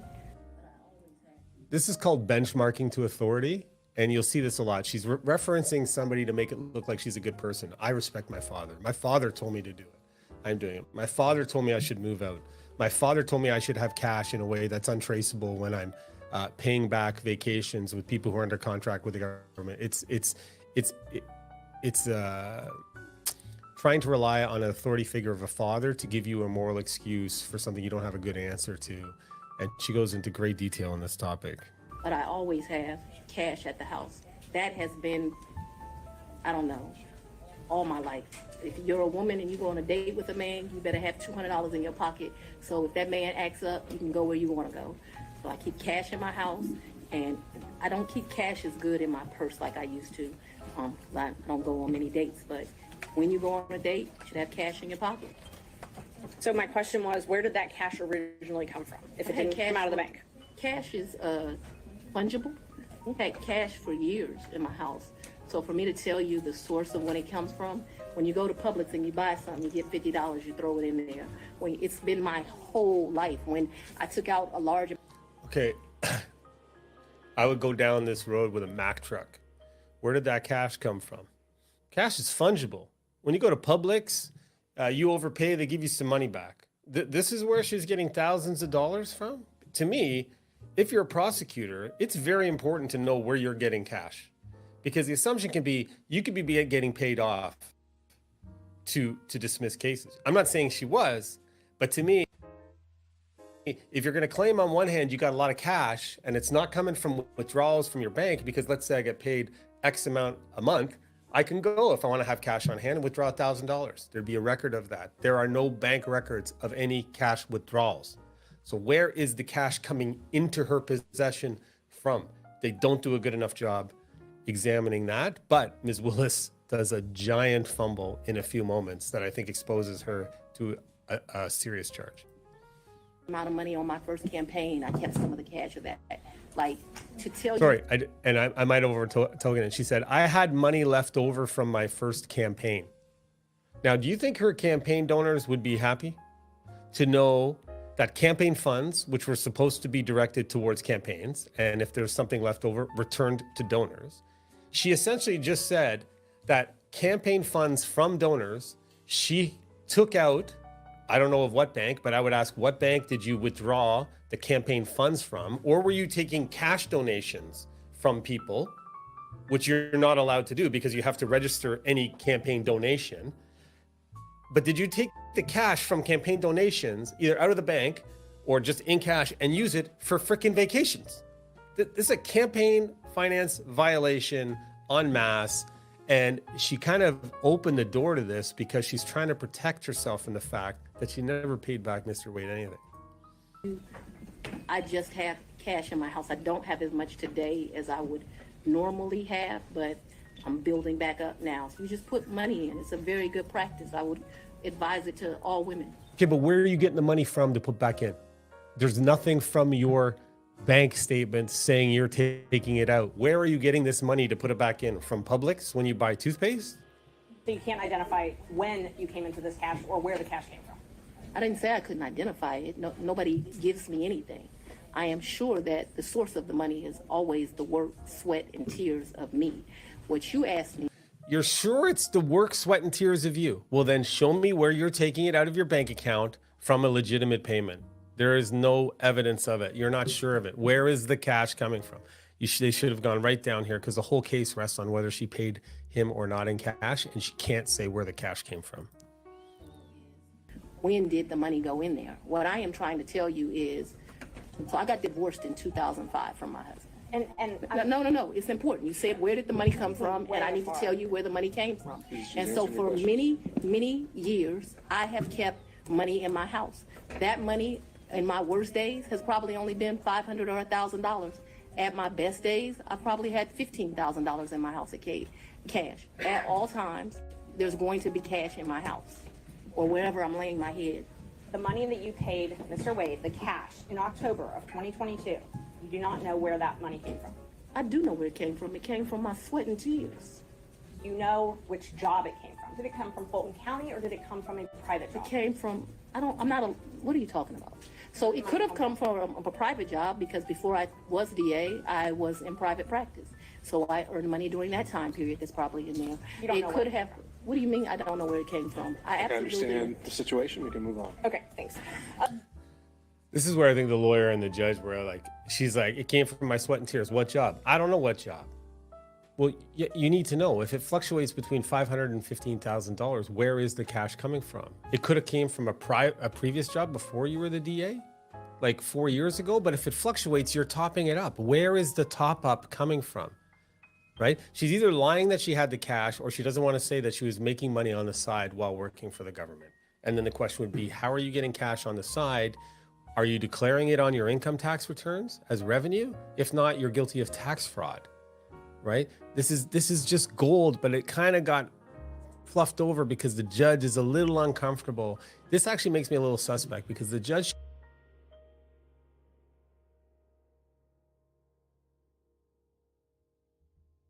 should actually give great leeway here to dig into this. And the judge is like, either he's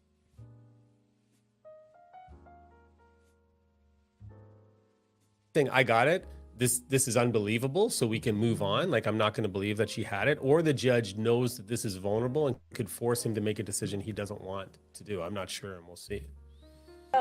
Same with Aruba. You don't know where that cash came Cover from, in the neck. right? Ma'am, you are mischaracterizing my testimony greatly. I'm not going to allow you to mischaracterize my testimony. I know that I keep money in my house. The amounts of money I gave Mr. Wade, it was never that serious. I don't think I've ever handed him more than $2,500 in a reimbursement. So we're not talking about $20,000 in cash. I don't have $20,000 in cash right now. The most I ever gave him, I know I gave him $2,500 when we went to Belize because we went to one hotel and then we went to a second hotel. That $2,500 I actually gave him while we were still in Belize. I know that the Aruba trip, the one that you described with his mom, I think I gave him about $2,000 for that trip for like total. His mom went to Aruba with you? The Aruba trip. So I consider that to be one trip. So we got off of a cruise ship and then we went to Aruba, which is why I cannot remember is that the time that we had to stay in Miami to wait for the flight for Aruba. Look at the mouth. Like she hates having to answer for this. Let me ask you a question. If you heard earlier, I paid for the Belize trip because it was his big. We were going to do 50 big. I paid for the Belize trip. Well, if I'm going to pay for the Belize trip, I'd book it with my credit card. I might even ask his cruise agent, hey, can you set this up and just allow me to pay? Or is this cruise agent so wed to Mr. Wade that she refuses to use any other credit card? But then she said for the Aruba trip, she paid him way before in cash. But then she says for the Belize trip, she gave him $2,500 in Belize.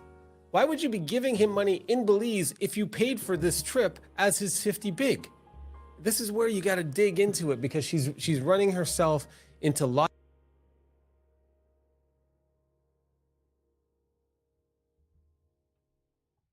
logic traps here, but the aggression is kind of knocking the attorney off the game. So I consider that one trip that we didn't like come back to Atlanta and leave. We flew down to Miami. We got on a cruise ship. We spent a couple of days with his mama. We came back to Miami. When we came back to Miami, either that day or the next day, we flew to Aruba. We spent a few days in Aruba and we came back. That was really one trip.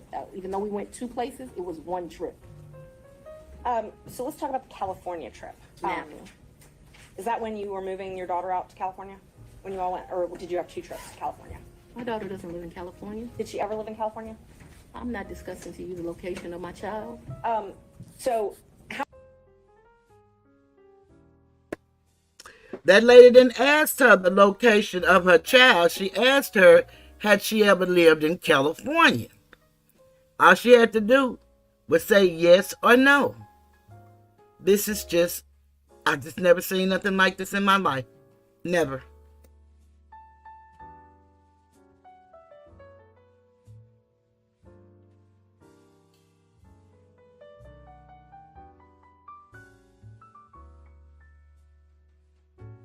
how many times did you go with Mr. Wade to California? Once.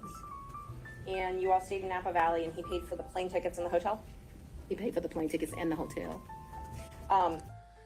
Now, blink rate has gone up. I don't know if you guys have noticed that her blink rate goes up when she talks about cash. Also, you'll notice that she stares at the prosecutor.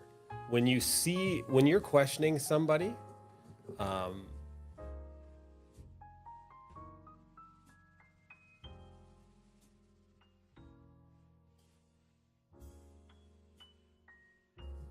I think it's a misconception. People think that liars don't hold eye contact with you. I think the opposite can be true.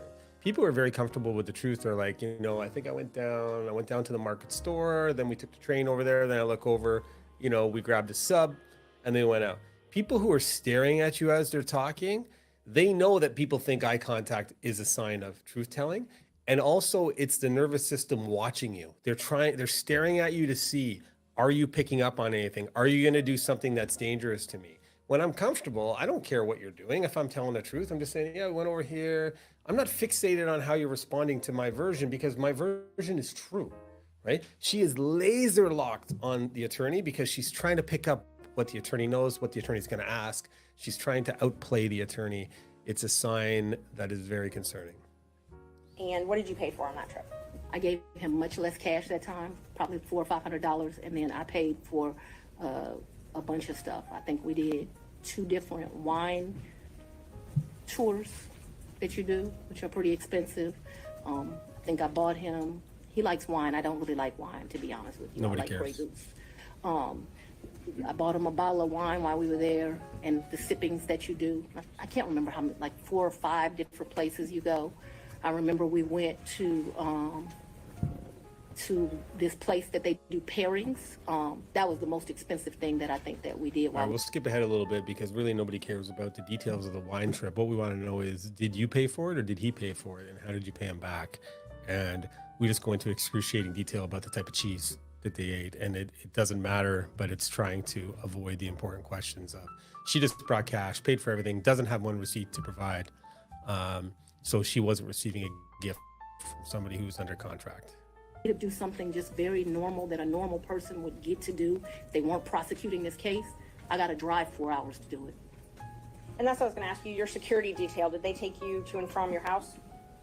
They take, well, so I haven't been able to enjoy my home. Condo, I'm sorry. Since And March of where you lay your head? Do they take you to and from where you lay your head? 99% of the time. Would they take Mr. Wade to and from wherever you laid your head? That has never in the history of ever happened, ever, okay? Your security team has never taken him? From my house? That's a lie.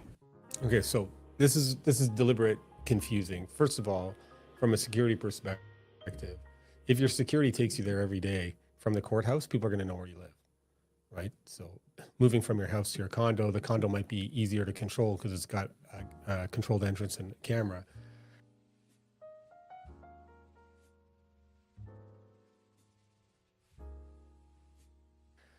But now she gets asked, did your security detail ever take Mr. Wade to your condo? Why this is relevant and people don't know the details is she changed her security detail.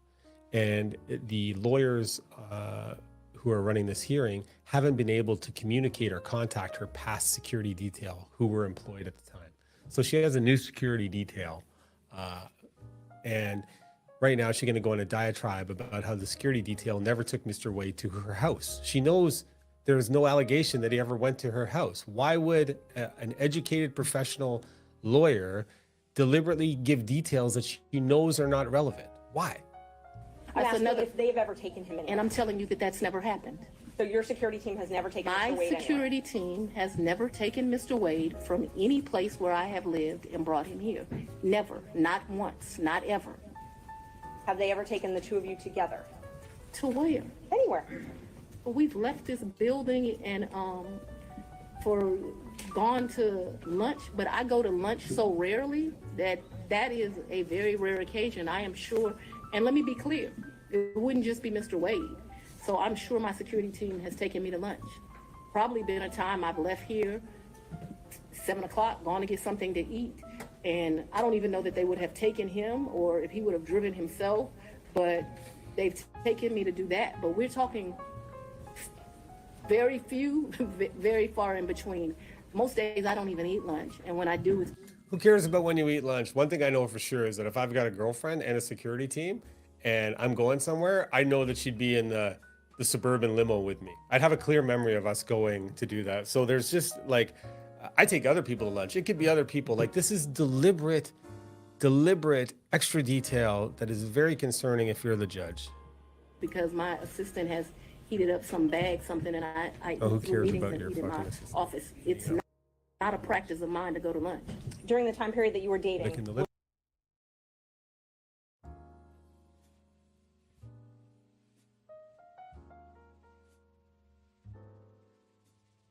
would your security team ever take you two together anywhere? No. Never. Look at the mouse. If there was a lunch that occurred that I just described, if there was a meal that occurred that I just described, anything outside of that, and it needs to be very clear. Not often. Once, twice. Because I want to be... So she said no, but now she says... I'm saying once or twice. So you want to be over-inclusive? You know, you're being so helpful to the court that I'm saying once or twice. Either it happened or it didn't, my friend. You know, you're not going to make stuff up because you're trying to be over-inclusive. You're pretending to be over-inclusive by giving details that don't matter because you don't want to be caught in a lie. I also think that she's resting on my security detail, meaning her current one, as opposed to you haven't been specific enough to say, what about your past security detail? And so she's playing that card very well. I'm not certain that it happened, but I'd rather be over-inclusive with you. So your office objected to us getting Delta records for... So I want to be over-inclusive with you about everything, but I'm not going to give you the Delta records that would show where I've flown. Why wouldn't you show where you've flown? If you didn't do anything, take a look at my Air Canada Super Elite pass and see where I've gone. Like, I have nothing to hide. Flights that you may have taken with Mr. Wade. And, well, no, look. I object to you getting records. You've been intrusive into people's personal lives. You're confused. You think I'm on trial. These people are on trial for trying to steal an election in 2020. I'm not on trial, no matter how hard you try to put me on trial. So my question was, do you have any problem? I object to getting any personal records of mine. We're not. But you want to be over-inclusive. And I'm not. No. I'm not dealing with privilege. What we had offered to put them in It's just, you want to be over inclusive with the BS you're telling the court, but you're not giving information that can help the court understand what happened when we ask for Delta records. To me, that's crazy. Guys are getting a little old.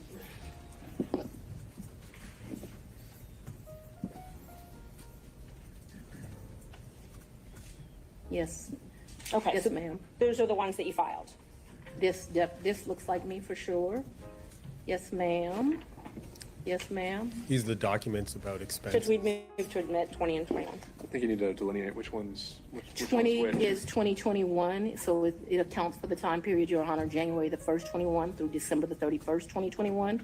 That is Defendant's Exhibit 20. This is her trying to act like a Defendant's lawyer. Exhibit 2021, it Right, accounts she's for a the time witness. period, January the 1st, 2022 through December the 1st of 2022. I'd give her a gentle reminder that Any I'm a objection to lawyer. exhibits 20 and 21? Nope. There's no objections From to other that. counsel? Trying to Without get objection. control when you're nervous. When did your personal relationship with Mr. Wade end? Our personal relationship ended in this year.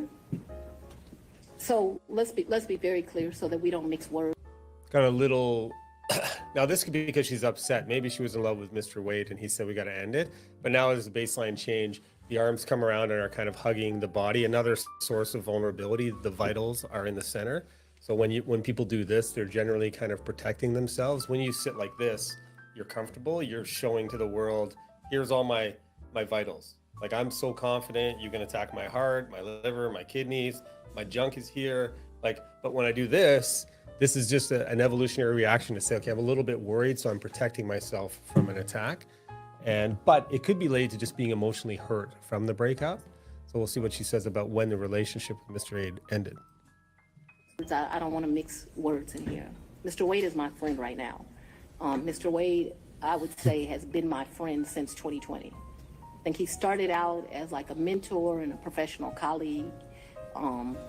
He became my friend and somebody that I really respected. I feel very indebted to Mr. Wade for taking on the task of this job. And he is certainly my friend and one of the people that I respect the most. Okay, so when did the relationship end? Long-winded explanation. He was this, he was that. I'm so thankful he took on this job. He wasn't qualified for the job. Honestly, there was not a contract. There was not a bidding. She gave him this job. She pretends that she offered it to somebody else, the governor, but she gave this guy the job. But she's grateful he took the job and billed $700,000. And then she says they became boyfriend and girlfriend and went on all these vacations. It's very odd. Why such a long answer to an easy question to answer? So if you ask about a personal relationship, I consider myself to have a personal relationship right now, Mr. Wade. I consider myself to have a personal relationship with Anna Cross.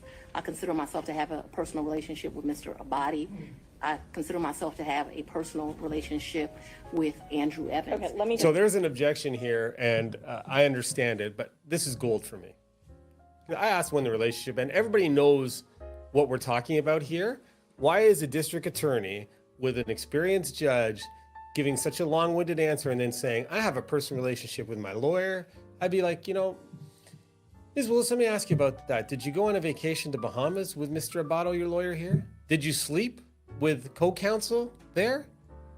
Did you, I would make her pay for it. I'm like, so you're gonna agree with me that there's a significant difference between the relationship you have with Mr. Wade and the people whose names you just dropped. And I'm gonna suggest to you knew exactly what I was talking about, and you don't need to try to distract the court from what's really at play here. This is posturing. This is gold for a good trial attorney, because the ego behind the lawyer or the doctor or the expert that's on the stand is making huge errors here as they try to control the situation. And we'll see how the lawyer deals with it.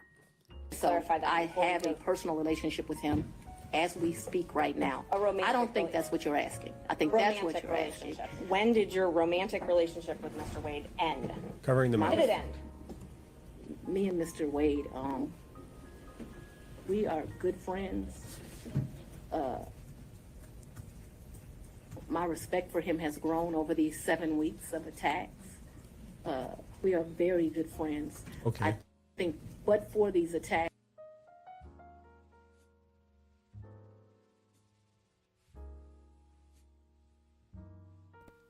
Her respect for him has grown for these past 7 weeks, but she's fighting his wife and trying to keep her information out and trying to get a protective order from his wife, who just recently found out that her husband, who's pretending that he's trying to hold down a relationship with her for the sake of the children, is banging his boss.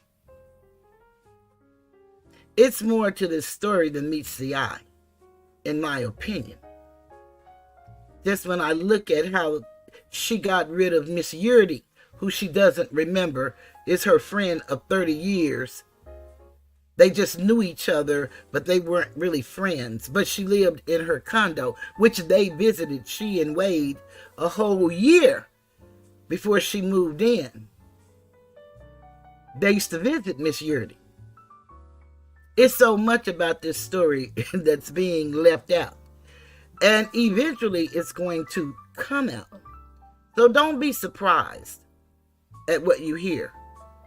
You know, a lot of people call Miss Yurdy a liar and say she's testifying against her friend. No, she's not. She was forced to resign. And we don't know the circumstances. No, we don't. But listening to this, we can pretty much imagine, just like the part I played earlier with the whistleblower, about the money that this man wanted to spend that was allocated for the children. And she said she was about the children. But that lady told her, and 2 months later she was fired. And one of the things I noticed that she told that lady, yeah, I noticed that y'all don't get along. Well, it's the same thing that Miss Yurdy said, that they put her in a department with somebody that she saw doing something wrong. And then the thing that that lady said to her was they didn't get along. So they don't get along seems to be a running phrase at the DA's office in Fulton County. And then Mr. Wade, the man that he says is his covering, the one he told all his business to, and they're trying to keep his testimony out. Now all of a sudden he essayed 2 women and had to pay one $20,000. This case is going to get interesting. The judge is going to talk to him tomorrow, and I would suggest that everybody look forward to Friday if you're able to look at it. Thank goodness I'm retired, so hopefully I won't be asleep. But keep up with this case. If not through my channel, just go on YouTube. It's all over YouTube. Keep up with this case. We need to see that corruption on any level, no matter your ethnicity, your race, which I only see one race, and that's the human race, but since we see all these colors, no matter what crayon you are that comes out of the box, it's unacceptable. And we can't accept it because the color just happened to look like us, or it's because she's a woman. Because these women in authority today, we could call them black girls gone wild, because they're doing it in several states. Illinois, New Orleans. Another commissioner in Atlanta just cost Fulton County $1 million for sexual harassment. It is real. And we need to start recognizing it when we see it. And don't just jump on the bandwagon because she looks like a sister girl or she talk about a G on the witness stand. Because I don't know no DA other than this one that would say if they ask me about a G, I just give them 1,000. That's unacceptable in any profession, especially one as esteemed as the officer of the court. And we're not saying that they're not no good, because we can see that they're not. And we know that there are plenty that have not been before them. But do we excuse the behavior because they look like me? No. I would hold you to a higher standard because you represent me. Okay, I've ranted enough. Let's get back to the lawyer. It would have been a friendship that, as life goes, you would have stopped having. I think that you have cemented that we'll be friends to the day we die. Can we just get the question answered here, my friend? I can handle Mr. Seda. Let's have it. She asked about a personal relationship. She asked when the romantic relationship ended. That's the question. It sometime in, I'd say late summer of 2023. So I don't believe men. This is what you're really asking about. This is the salaciousness of all of this, right? No, I'm just asking about your romantic relationship when you stopped dating. I think that me and Mr. Wade,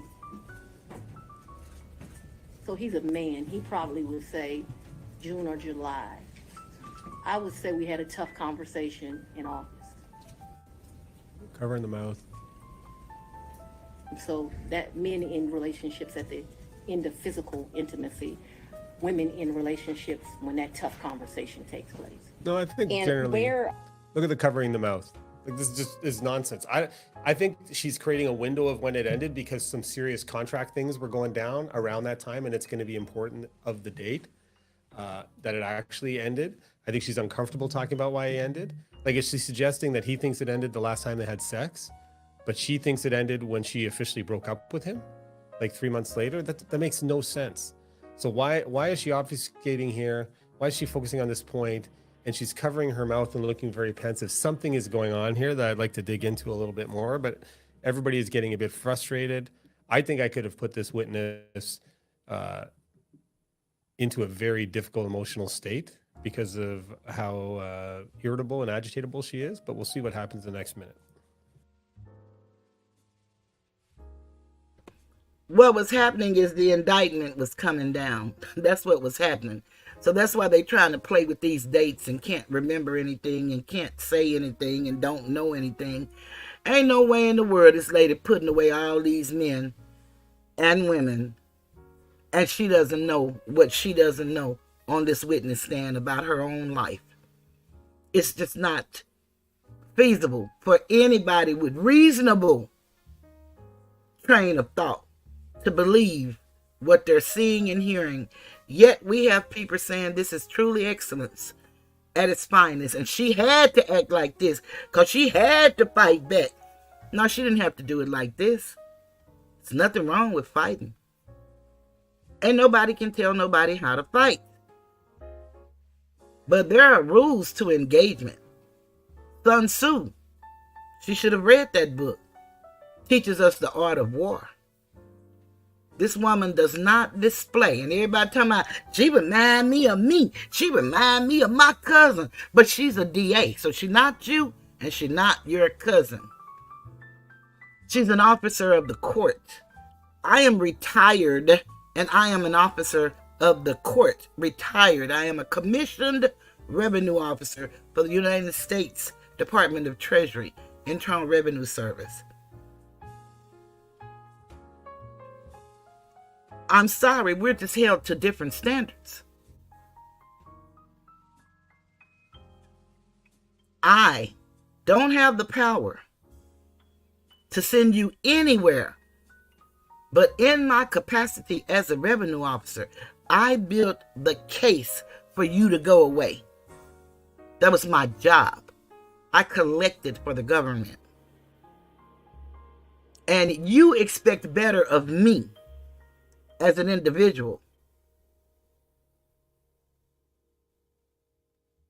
But I came there with integrity. I came here to YouTube with integrity.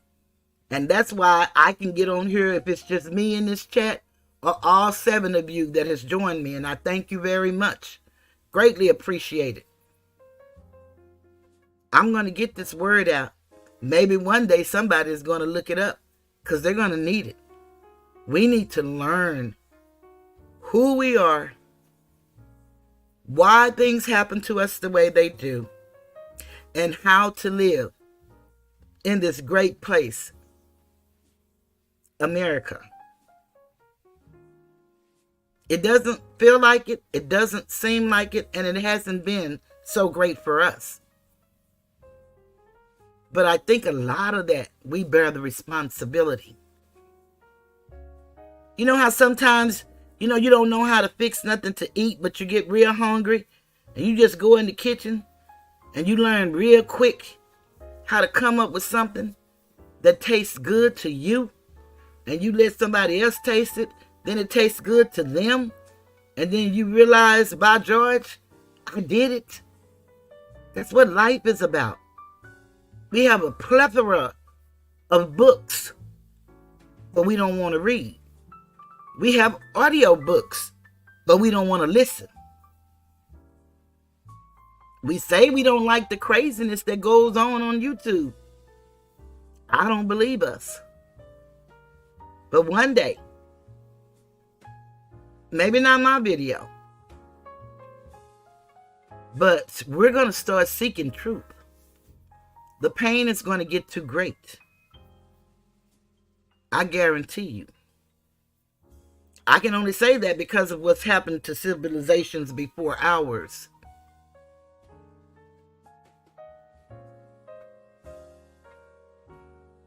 Again, you know, that's my 65 years of age talking, y'all.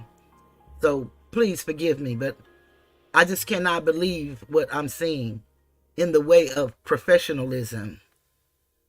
I cannot.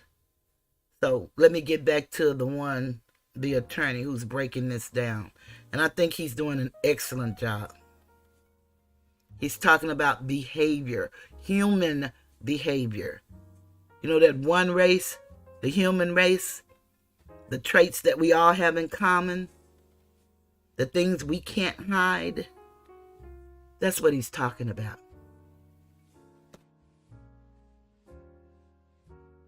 When did he come to, I guess, the condo? I'm not sure what you called it, condo apartment. Would he come and stay at that condo or visit you there? I'm sorry, visit you there. What condo, what apartment? I want to be clear. So not your house. I know. What condo? What other condo is there? Like, you want to be clear.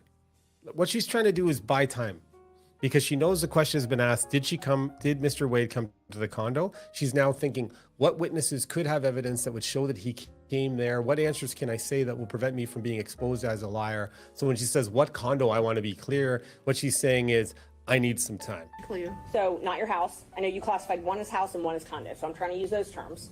So but there's been more than, see, what you don't understand is because of this case, I got to move. And so I need to... If you could ask a more precise question. Yes, please, give me the time period. Mr. Wade visits you at the place you laid your head. When? Has he ever visited you at the place you laid your head? So let's be clear, because you lied in this. Let me tell you which one you lied in. Right here. I think you lied right here. No. This is the truth, Judge. And it is a lie. It is a lie. Ms. Willis? Mr. Sena, thank you. We're going to take 5 minutes. Be back in 5. All right, like, look at that. Did he ever visited you at a place you laid your head? Right? She flies off the handle, starts holding up stuff and saying it's a lie. And the judge is like, we're taking a break because you're out of control. I wish I had more time, and that wouldn't have been a break, because that just would have been gold. The judge comes back, gives a very muted warning, saying, look, he seems to be terrified of being criticized for attacking the district attorney. Their race relations are difficult in Atlanta. And as a white man, he has to be very careful how he approaches a witness who every third answer says, as a woman, as a woman, as a woman, a black man, you know, like, so he's got to be very careful, because she's making it look like all of her answers are based on her being a woman, her and Mr. Wade being black. It puts the judge in a difficult spot. I think we should focus on like the legal issues, not sometimes people use other issues to try to protect themselves from scrutiny. But let's get back into, hey, did you ever come to your residence? And the judge says, behave, and then we get back at it. Starting with the fact that we won't talk over each other. And from there, we'll get through this. This guy looks stressed. Thank you, Judge. How often did Mr. Wade visit you at a place where you were living between 2019 and 2021? So you want to start with the lie that he lived with me in South? That's a specific question that she doesn't answer. Never been to. That's one lie you told in your document. No, Judge, I didn't ask her about that. Ms. Merchant, I want you to ask a very precise question. I think she's saying and answering that he did not live with her. So why don't we break that up into smaller parts?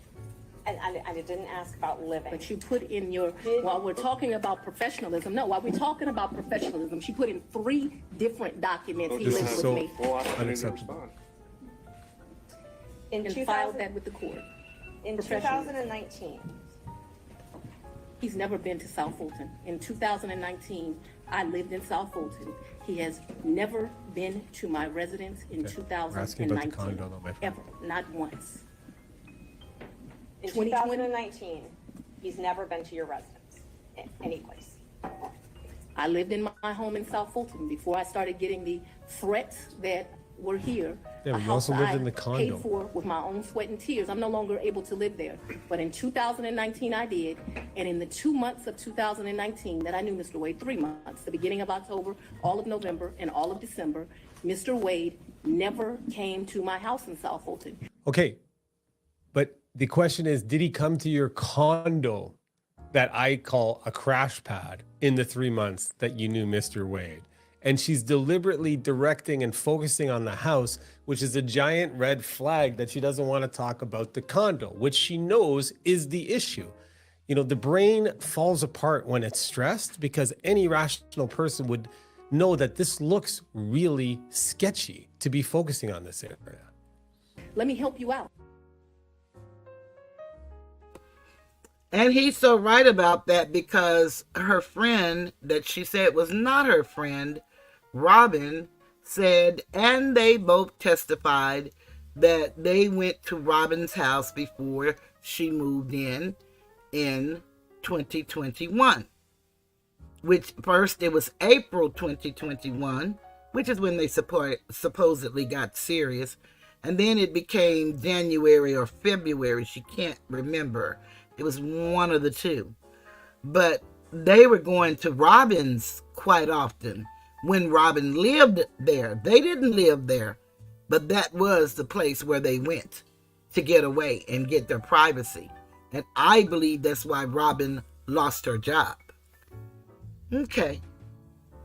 Just my little 2 cents and my little intuition. I could be wrong, but living 65 years, I doubt it.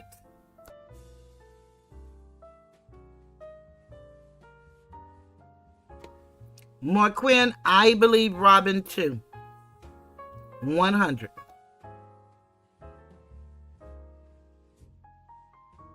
I lived there in 2020. He never came to my house in 2020, let alone live with me, as you put falsely in these documents.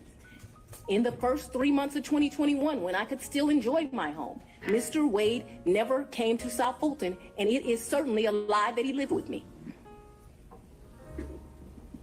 So in 2020, so you said 2019, 2020, did Mr. Wade ever visit you at a place that you He resided? has never been to my home in South Fulton. 2020 was before I knew that a phone call was going to be made and I was going to have to abandon my home. As a result thereof, he never visited, lived at, came to, or has seen South Fulton. You qualified that with your home in South Fulton. That's where I lived in 2020. 2020, did he ever visit you at a place that you resided? Okay, I don't understand. You're going to give me guidance. In 2020, I lived in South Fulton. Okay. That's the only place I lived in South Fulton. That's before I had to abandon my home, Judge. All right. And at my home in South Fulton, he never came there, okay? So if you don't come someplace, you can't live there. She's off the rails. She's asking the judge to help her get out of this circumstance, which is looking like she's backed into a corner. Like, this is completely unhinged testimony.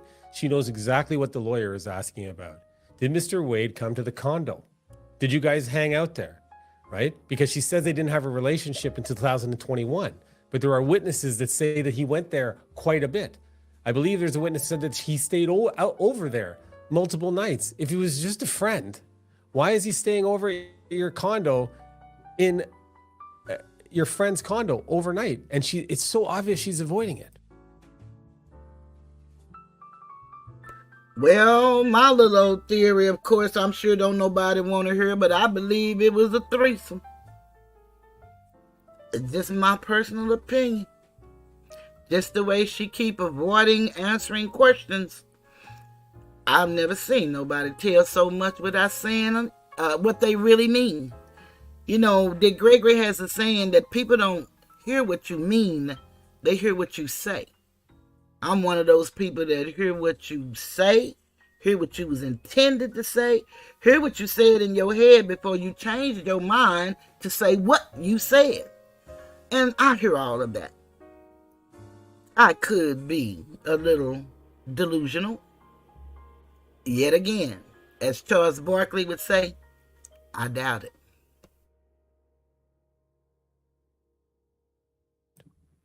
I'm going to have to caution you. This is going to be my first time out to caution you. We have to listen to the questions as asked. And if this happens again and again, I'm going to have no choice but to strike your testimony. So, I need to break this down. Mr. Merchant's question, I believe, was asking whether you lived anywhere other than South Fulton.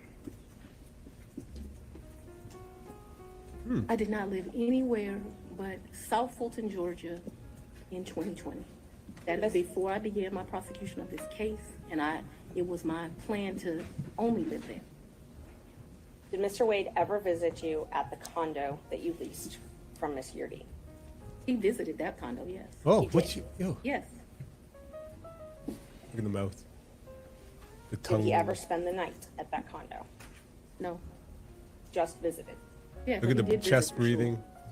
Did you ever go out This and lady eat together? This lady is extremely nervous. Like, all of the breathing has come up to the chest. Her tongue is at the side. This is, a kid who's trying to solve a problem. Like, how do I get out of this? And she is nervous right now. There would be an opportunity to catch her in a lie in some cases, but this is just very, very difficult. Out to eat together, other than the lunches you talked about, during 2019 or 2020? I would think that we probably went to lunch, but it wouldn't have been, let me think, 2019. I'm going to say, I don't know, I'm going to say we probably broke bread someplace in 2019. I don't remember it, but it seems like we would have broke bread sometime in 2019. So I'm going to say yes, although I have no recollection. But it seems to me like I go out to eat and drink with pretty much everyone, so I'm going to say yes. So outside of the vacations that we've already talked about, did you ever go out to dinner with Mr. Wade? I mentioned to you that I'm going to object as to what time period. We're asking very vague questions. I thought we were treating the witness as hostile on the 6/11. We're no longer doing that. So we're going to go back and forth. We need to be more specific with our questions if we're going to treat her as hostile. All right, Ms. Merchant, it's not so much, I think you can elect between leading and open-ended questions, but I think we are still wondering about, and I think we need to get back on track of focusing on the financial benefit or the relationship. And my next question about if you did go out to dinner, who paid when you went out to dinner? You paid, I paid. You both paid. Okay, so let me be real clear. We didn't say, oh, the bill is $102. You give $51, I'll give $51. Oh, because that's not normal that people say we'll split the bill? Like, that's actually pretty freaking normal. So don't make it look like it's not normal, right? If you're dating, it might be different, but two professionals to go out to dinner, either one person picks it up, but it's certainly not normal to say, hey, we'll split the bill and drop 2 credit cards. I don't operate like that with my girlfriends. I don't operate like that with anyone. He caught the bill, I caught the bill, whomever. Did you ever pay him through Cash App? No. You only ever paid him through cash? Well, yes. We're talking about, I'm very confused You've now. never given Mr. Wade money through Cash App?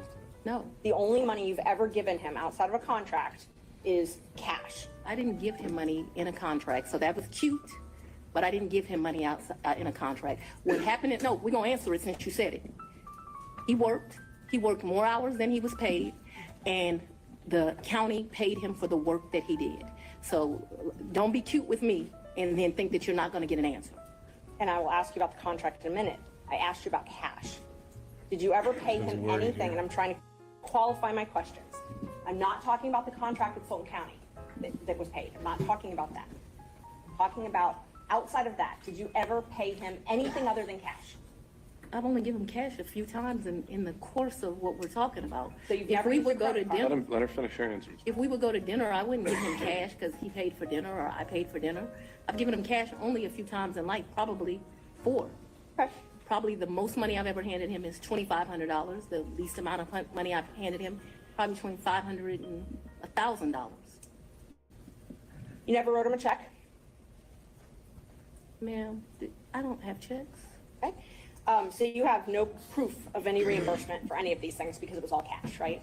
The testimony of one witness is enough to prove a fact. So my Are you question was, telling do me you that have I'm any lying to you? proof? Is that what you're intimating right here? I'm asking if you have any proof that you paid him any. Okay, so first of all, this is a district attorney. The testimony of one witness is proof? No. I don't know where they taught you that in law school, my friend, but the testimony of one witness is evidence, right? And if there's no other evidence to contradict it and it's believable, it could amount to be the truth. But if there's another witness who testifies to something different, the one witness, this is just a legal misstatement that I can't believe, but she thinks because she's saying it, her saying it is proof, even though there's no record. She knows that the way to establish proof is with corroborating evidence, which is receipts, bank statements, other witness testimony, videos, like emails. She knows that. And she's misrepresenting the law in front of a judge to suit her own needs. The proof is what I just told you. You have no written proof. Is that correct? So I have some, probably some transactions like in Belize. I probably spent $500 on my card in Belize. So you I used spent a card in Belize, but you couldn't use a card to book the $900 travel. on each of our tickets to go to Belize. I did the $700. I probably got some minor expenses in Aruba that would be on a card. But for the most part, for those trips, other than, so the 2 cruises, I gave him money for those before we ever left because they were pre-booked. Let me answer. Well, the question was if you had any written proof. And so I've answered you that I've had written we proof. can move to the next question if you've answered if you had any written proof, and that was my question. I want to make sure that we're clear that for the 2 cruises, Judge, I asked if she gave him written proof. We're not going to talk about that. Ms. Merchant, she answered your question, so we can ask the next question. Ms. Willis and Ms. Cross will have plenty of opportunities to let you clarify your answers when it's her turn. Thank you, Judge. Knowing your role as district attorney, you know that public funds are scrutinized and money is scrutinized and things like that. You understand. I'm sorry, go ahead. You understand you're under a microscope. You have reporting requirements, all of those types of things. You have no record other than your testimony of the money that you've given Mr. Wade. You've already asked that question. Let's keep going. When you took office, you had a tax lien of $4,600. Did you pay that with cash when you made that tax lien whole? I probably paid through however you pay. This is an important thing. So when she takes office, she has a tax lien of a few $1,000s, right? That as a district attorney, she's not paying a tax lien. She has this cash to pay for vacations, but she never uses her cash to pay the tax lien. There's no record of it. It's just an odd element. I don't think that they were there at that point. Certainly my baby wasn't there. I'm talking about this entire period. We're talking about, There's another lawyer if I asking remember a question. correctly, and you'll correct me, I'm sure, you said that you stayed there at what I would call the Watch the Yerti blink rate. condo until January of 2022, correct? Yes. Okay, so I'm asking you in that period, which would be February to April of 2021 until January of 22, did any of your children stay at your house? And you don't have to yell at me. I'm able to understand. So I would ask you to not yell at me. That being said, I don't actually expressly remember, but I can tell you since I have left my home, there have been times my oldest daughter came in. But I can't tell you with certainty the time window that you've said, if they did or not. And so I don't want to speculate to that, but there was some time that my oldest daughter came back, whether it was that period or Look at this answer. It's nuts. You left the house, you said, because there were gang threats, but you're not aware of when your children went there. Like you might say your father stayed there because he's an old guy and there's no threat, but she doesn't know when her children went there. It's not, she knows that the reason why she wasn't there wasn't because of the safety issues, and she can't answer when her kids stayed at this dangerous place. It's nonsense. Condo. I guess I don't understand the distinction, but no one ever, I think my baby's my oldest child. I think she spent one night with me, maybe my oldest and my youngest, but I think that whole time I was in that place, other than that one night, I don't think anyone ever, there was a very lonely period in my life. I don't think anyone ever spent the night other than maybe one night. I remember a picture of my baby sitting on the couch in that place, and I'm thinking she spent that night, but just a very lonely time in life. Okay, we'll stay with the lonely theme just for a minute. Did Nathan Wade visit you at the Yerty condo from the time you moved in until he was hired on November the 1st of 2021? So I moved out of that condo, but during that time period, I'm sure he came to visit. He came to visit. I can remember us going, I think the restaurant's lickety split. I can remember him picking me up, going to. So this is more effective cross-examination. Did Mr. Wade visit you between these dates at this condo? Very specific, didn't give her any reason to move, and then she's obfuscating here quite a bit. Ordering some food and coming and sitting at my table and eating. So I remember times that he visited me at that condo, yes. Okay, could you give us an approximation of how many times Mr. Wade visited you at the condo between the time you moved in and prior to November 1 of 2020? I don't think often, but I don't want to speculate. She knows he came there multiple times. More than 5, more than 10? I'm gonna tell you the problem I'm having here. I'll tell you what the problem you're having here. Let's say more than 10, but I'm not sure that that's even. So this friend, who she says she's not in a relationship with, came to her condo 10 times. Her place of residence 10 times. More than 10 times. Accurate. He certainly has come and picked me up, gone to grab some food to eat. I don't remember him being in that condo a lot. Okay, that's your. I'm sorry. You want a number, and what I don't want to do. Giving me your current and best recollection is all I'm asking for. That's all I can give you, sir. How many times did any of the prosecution team, how many times did Anna Cross come to that condo between the time you moved in and November 1st of 2021? I don't think Anna's ever been to that condo. What about any other prosecutor that's involved in the prosecution of this case? I don't think any of them have. Just Mr. Wade? That's correct, sir. But it was a lonely time. Oh my God, that 2021, I have a lot of guilt about this time period in my life. Let me tell you why. But yes, it was a lonely time. Okay. I was very appreciative to the citizens for giving me. We don't want to hear about lonely time where you pretend that this guy who's coming to your house wasn't there for a relationship. You can have a friendship, let's be clear, but this is not the testimony we heard from other people. We're going to move on to some things where this is where you can tell when somebody doesn't really care, because in this case, she's talking about Mr. Wade, who she watched testify. And I think she's not happy with his answers because he was caught. He looked very bad in his testimony in terms of how he explained things. And I think she decided she needed to rush in and correct some things because that was what they had agreed on. Just my opinion, but then he starts to ask her about Mr. Wade. And let's see if anybody here can identify the proverbial throwing under the bus. Alone. I'm going to object this to the relevance, and this has already been addressed earlier as it relates to other records. This is an improper line of questioning. He's doing it for the purpose of harassment. Right. I'm just going to sustain it on relevance. Mr. Sadoff, that's something you want to follow up privately? You can do that. Okay. Last area, briefly. Yes, sir. You had contact with Mr. Wade in the year 2020, correct? Ooh, They came to my place. I had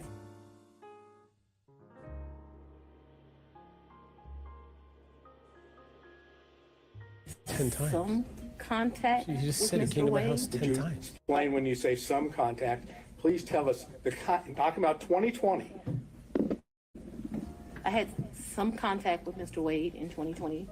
One of the reasons your allegations are so preposterous, or Miss Merchants that you have joined, is. Ma'am, No, no, I no, didn't no, ask you about the allegations. I asked you about your contact. That's all I ask you, okay? I appreciate that you want to say something, but I'm interested in, did you have contacts with Mr. Wade in 2020? And your answer so far has been yes, correct? Very limited contact because Mr. Wade had a form of cancer that makes your allegations somewhat ridiculous. And I do appreciate the I'm not going characterization. to emasculate a black man, but I'm just telling you. I'm that sorry, what? I'm not going to. Okay. First of all, I'm not going to emasculate a black man. So you'd emasculate a Latino man or an Asian man or a white man? Like, why are you not going to emasculate? Why does that matter? Second of all, you just emasculated a black man. 100, because we didn't need to know anything about his illness. We still don't know, but we would have to believe it is reference to the area in which she would be most interested and not his mind. Let's keep going. On national TV. So in order to protect herself, essentially what she's saying here, the allegations are they had an affair that was dated back to the conference 2019. He asked, did you have contact with him in 2020? She had said previously, yeah, he came to my place 10 times, at least, but I don't want to explain on it. But now she's saying, what makes your allegations that we had an affair nonsense is that he couldn't get it up. That's what she's saying. And I don't want to emasculate a man by telling you that he can get it up, but I just told everybody that he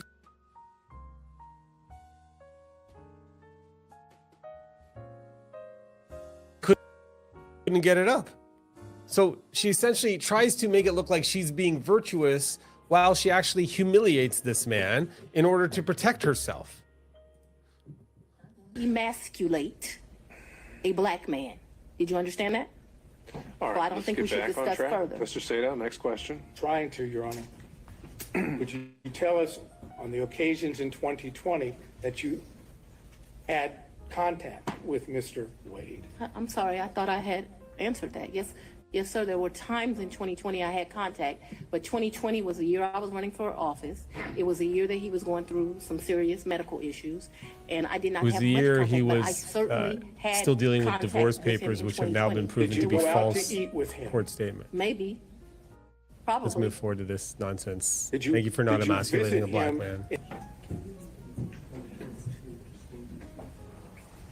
Unbelievable. Another lawyer, a couple questions. Good afternoon, Ms. Willis. How you Ask doing? yourself if a I'm district very well. attorney How are should you, know Mr. these answers. McDougal? I think this is our first in-person meeting, correct? Second. Second? Well, I apologize for not remembering you more clear. That's quite all right. I'm referring now to exhibit number 21, Yes, sir. which was your financial disclosure form for 2022. Yes, sir. And it has a question which requires you to disclose any gifts or favors from a single prohibited source in the aggregate amount of $100 or more. Do you see that? So everybody who worked in a high position in government knows about these forms. You have to do disclosure form, called different things in different states and countries, saying, I did not receive a gift from a prohibited source that exceeds a certain amount of money. And in Atlanta, it's $100 in aggregate in a year. Now, as the senior person, as a district attorney who has the ability to decide to prosecute businesses and individuals or withdraw charges, that is exceptionally important because people can try to buy your influence so that you drop cases or don't do cases against certain businesses. It's so important. It's part of the orientation. It's part of everything you do. And when you're giving a contract to another lawyer who's benefiting $700,000 to his bank account, you would be very aware of that, I would think, if you're a competent human being. Let's see how she understands her obligations. $100 or more. Do you see that? I don't, but I believe you. It would be on page 2 in the middle, paragraph number 3.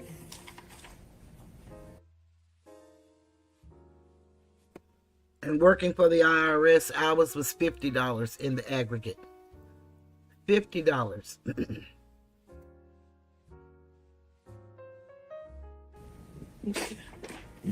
Yes.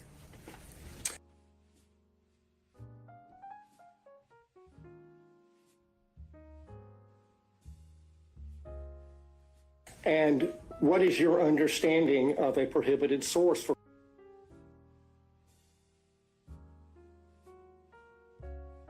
purposes of this form? I believe there's some classification of somebody you like don't have a personal relationship with that gives you $100.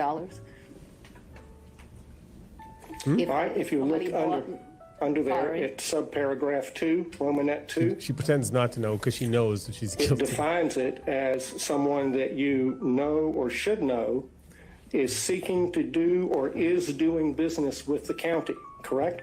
Yes, but yes. That includes. Mr. Wade is doing business with the county as a contractor who's putting in huge legal bills. Yes. That includes Mr. Wade as of the date you filled out this form, correct? Yes, but he never gave me a gift of $100 or more. The only thing that I would say maybe went over that, but I don't think it ever did, is if we went to dinner and my meal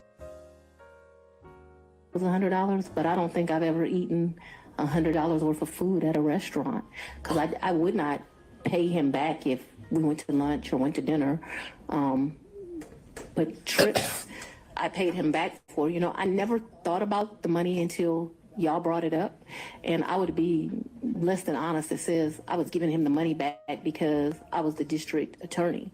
I didn't take gifts from him. You never thought about the money as the district attorney with the lead prosecutor on the Trump case submitting $100,000 bills, paying for vacations. So you're either grossly incompetent and shouldn't be in the job, or you're a liar, because it can't be the middle. Anybody in that position with that amount of gravitas and responsibility would be absolutely sensitive to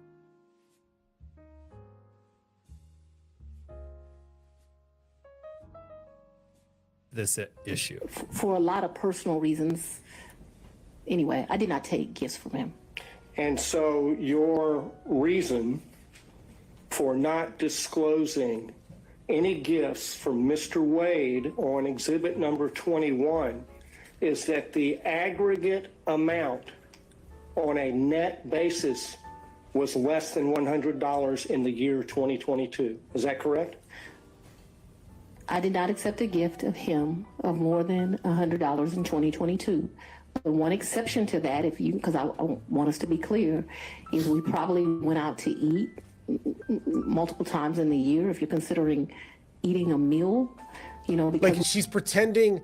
If you consider eating a meal, it is so clear to everybody in any business, any government official, that a contractor taking you out to a meal is a gift, right? You get your T-bone steaks, you get your truffles, that's a gift.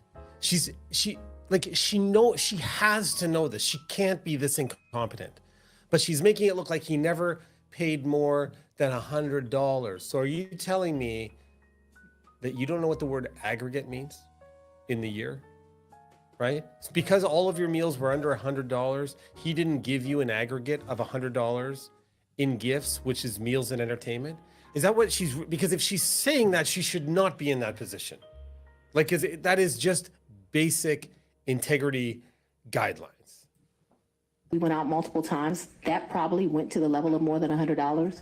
But if we're doing tit for tat like that, I probably paid for as many meals as he paid for. And so I did not receive any gifts from him.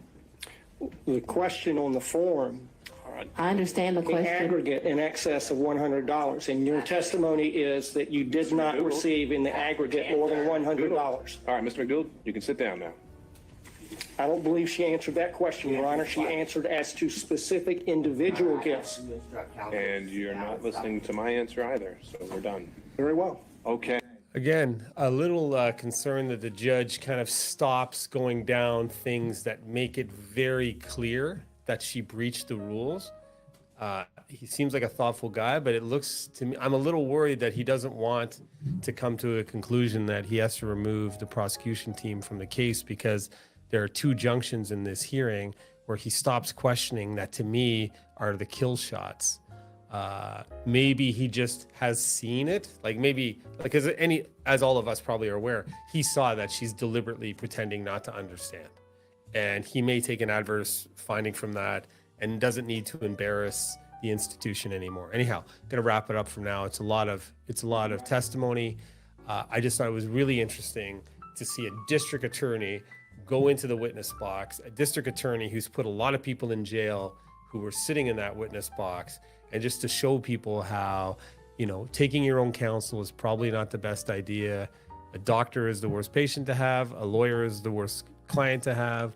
I think this is another train wreck for Fani Willis and her career. And I think it's a train wreck because she's not being honest to the court, and she did a disservice to the American people when she had an important task to do. And I think it's going to derail the whole case and work to the benefit of Trump. So the lesson learned there is you have to be of the highest character, integrity when you have something that's going to have this type of public scrutiny.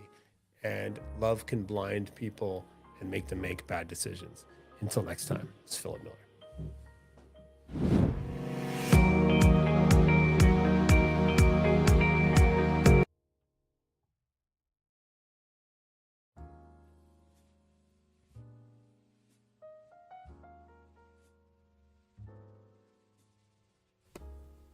Okay, so there we have it.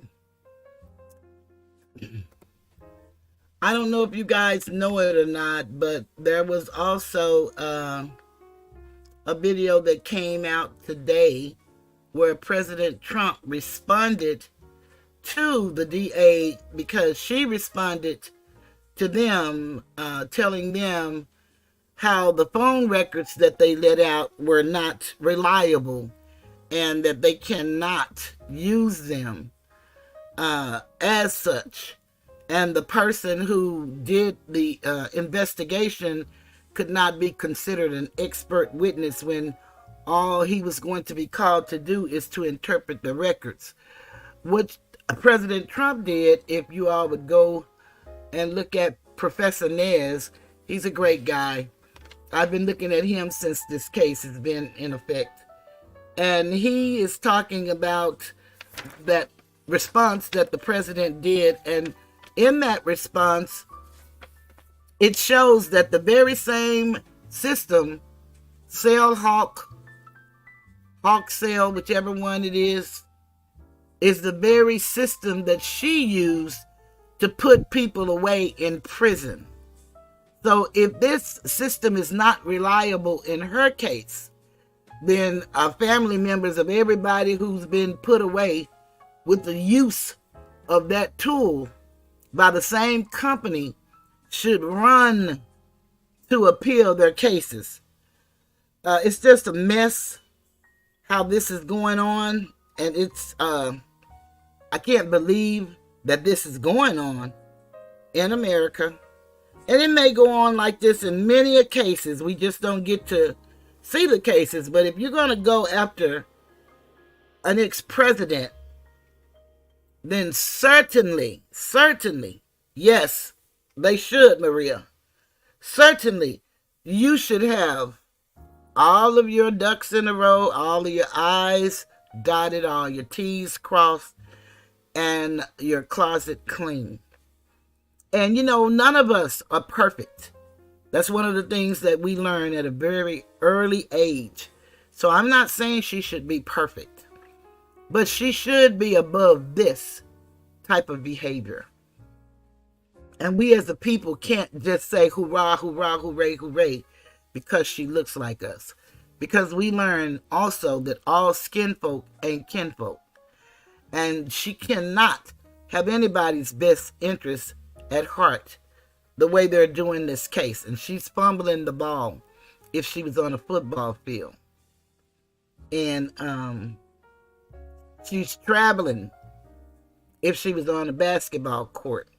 And I don't know much about sports, but I know when you hear those things, something bad has happened. I do know that. Yes, you're right, Maria. It's not. Her attitude is horrible. And you try to teach your children that your attitude is what take you up. It's going to determine your altitude, your attitude, how you see things, and how people view you. You don't have to live your life for other people's approval. But if you just treat people the way you want to be treated, then you can't help. If someone doesn't give you back what you're giving them, then you know that that's not the person you want to be around. But when I looked at a couple of this lady's cases, hearings that she's been involved in, she's just as dogmatic in those hearings as well. So perhaps this is who she is. And again, when I found out her birthday was a day after mine, it just crushed my little heart. Because I know that there is greatness there. But she has some issues that are unresolved. And she's not going to find them as being the DA putting everybody away. I heard that the Young Thug case is going just as crazy as this case. And certainly, they ought to be moving to dismiss and start looking into their records. A lot of people just take people's word for stuff. They don't follow alongside their attorneys. I learned the hard way. You may not practice law. You're certainly not licensed. But you can read the same books. And you need to be, if you're involved in any situation, you should be reading the same books. You should know what your charges are. And if they give you the penal code, if it's a crime, or the civil code, if it's a civil case, then you should be reading up on those things. Not because you think you're smarter than anybody, but you need to know. It's very beneficial to know. You cannot just turn your life over and think someone is going to fight harder for you than you're willing to fight for yourself. And I learned that the hard way by having to fight my entire life as an adult on a public job. There are rules, policies, regulations for a reason. And people just don't follow them all the time. So you have to hold people to account. Just like you're held accountable when you have to answer to someone. So I want to thank everybody for staying with me. I didn't intend to be here for 4 hours and 28 minutes, but I am here. I thank you all, and I hope everybody hit the like button. If you're not subscribed, I hope you subscribe. Leave a comment, and I hope that you would leave an honest comment, whether you agree with me or not. I don't agree to disagree. We can just disagree. I don't have a problem with people's opinion, although I'm going to make mine very well known. But I'm really a no judgmental person, but I will talk about you. That I'll do. So, with that being said, I hope you all have enjoyed this coverage. Soon I'm going to be getting back to my everyday coverage that I really like to talk about, and that's us as a people, and the lack of our knowledge of who we are and how we can learn to live as Americans and quit letting people tell us who we are and who we are not, and what we can and what we can't do. I would advise everybody to please be careful on these streets, because a lot of people will sell us a lot of dreams, and I bought into some, and it was costly. But you don't have to buy off into them. If somebody tells you something that sounds so good that it sounds too good to be true, chances are great it is too good to be true. Don't spend your money. I guarantee you, you're only wasting your money. Do the research. Do the work. It works if you work it. It won't if you don't. So I say work it because you're worth it. Excuse me. And it's just that simple. Again, I thank everybody for joining me and staying with me this long. Maria, I'm glad you were able to come back. I know that you had to go to work.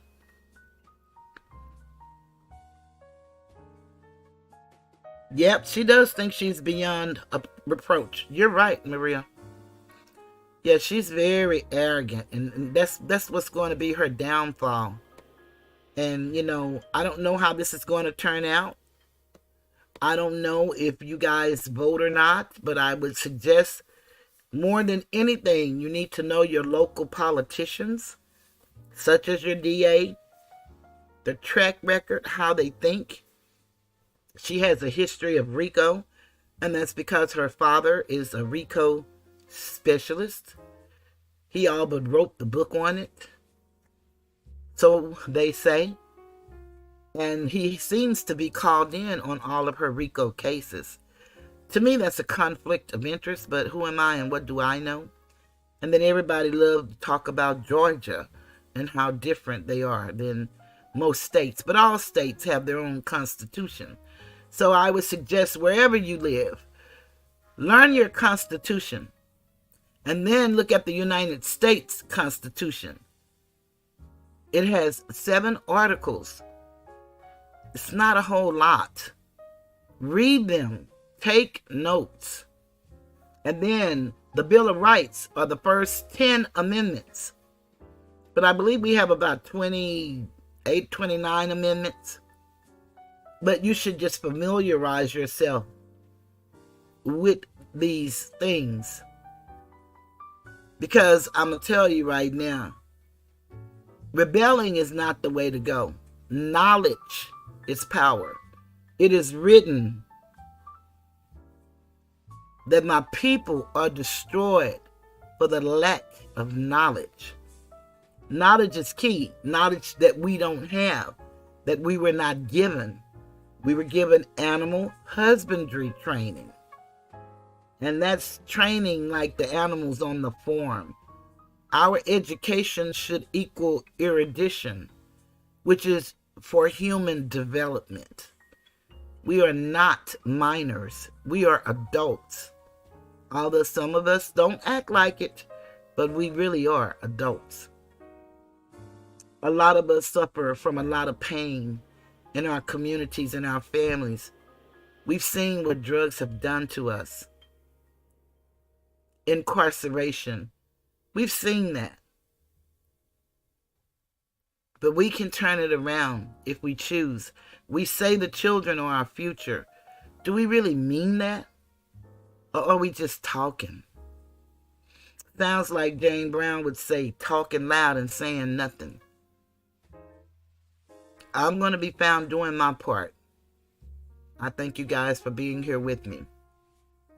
On that note, I'm getting ready to leave the Tiger's Den, and I will leave with my favorite song for all of us, and that's The Children Are Our Future. So we got to teach them, y'all. We got to. It's a MUST must.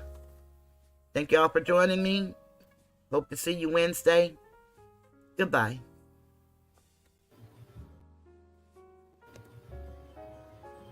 I believe the children are our future. Teach them well and let them lead the way. Show them all the beauty they possess inside. Give them a sense of pride to make it easier. Let the children's laughter remind us who we used to be. Everybody's searching for a hero. People need someone to look up to. I never found anyone to fulfill my needs. A lonely place to be. So I learned to depend on me. I decided long ago never to walk in anyone's shadow. If I failed, if I succeed, at least I'll live as I believe. No matter what they take from me, they can't take away my dignity, because the greatest love of all is happening to me. I found the greatest love of all inside of me. The greatest love of all is easy to achieve. Learning to love yourself is the greatest love of all. And if by chance that special place that you've been dreaming of takes you to a lonely place, find yourself in love.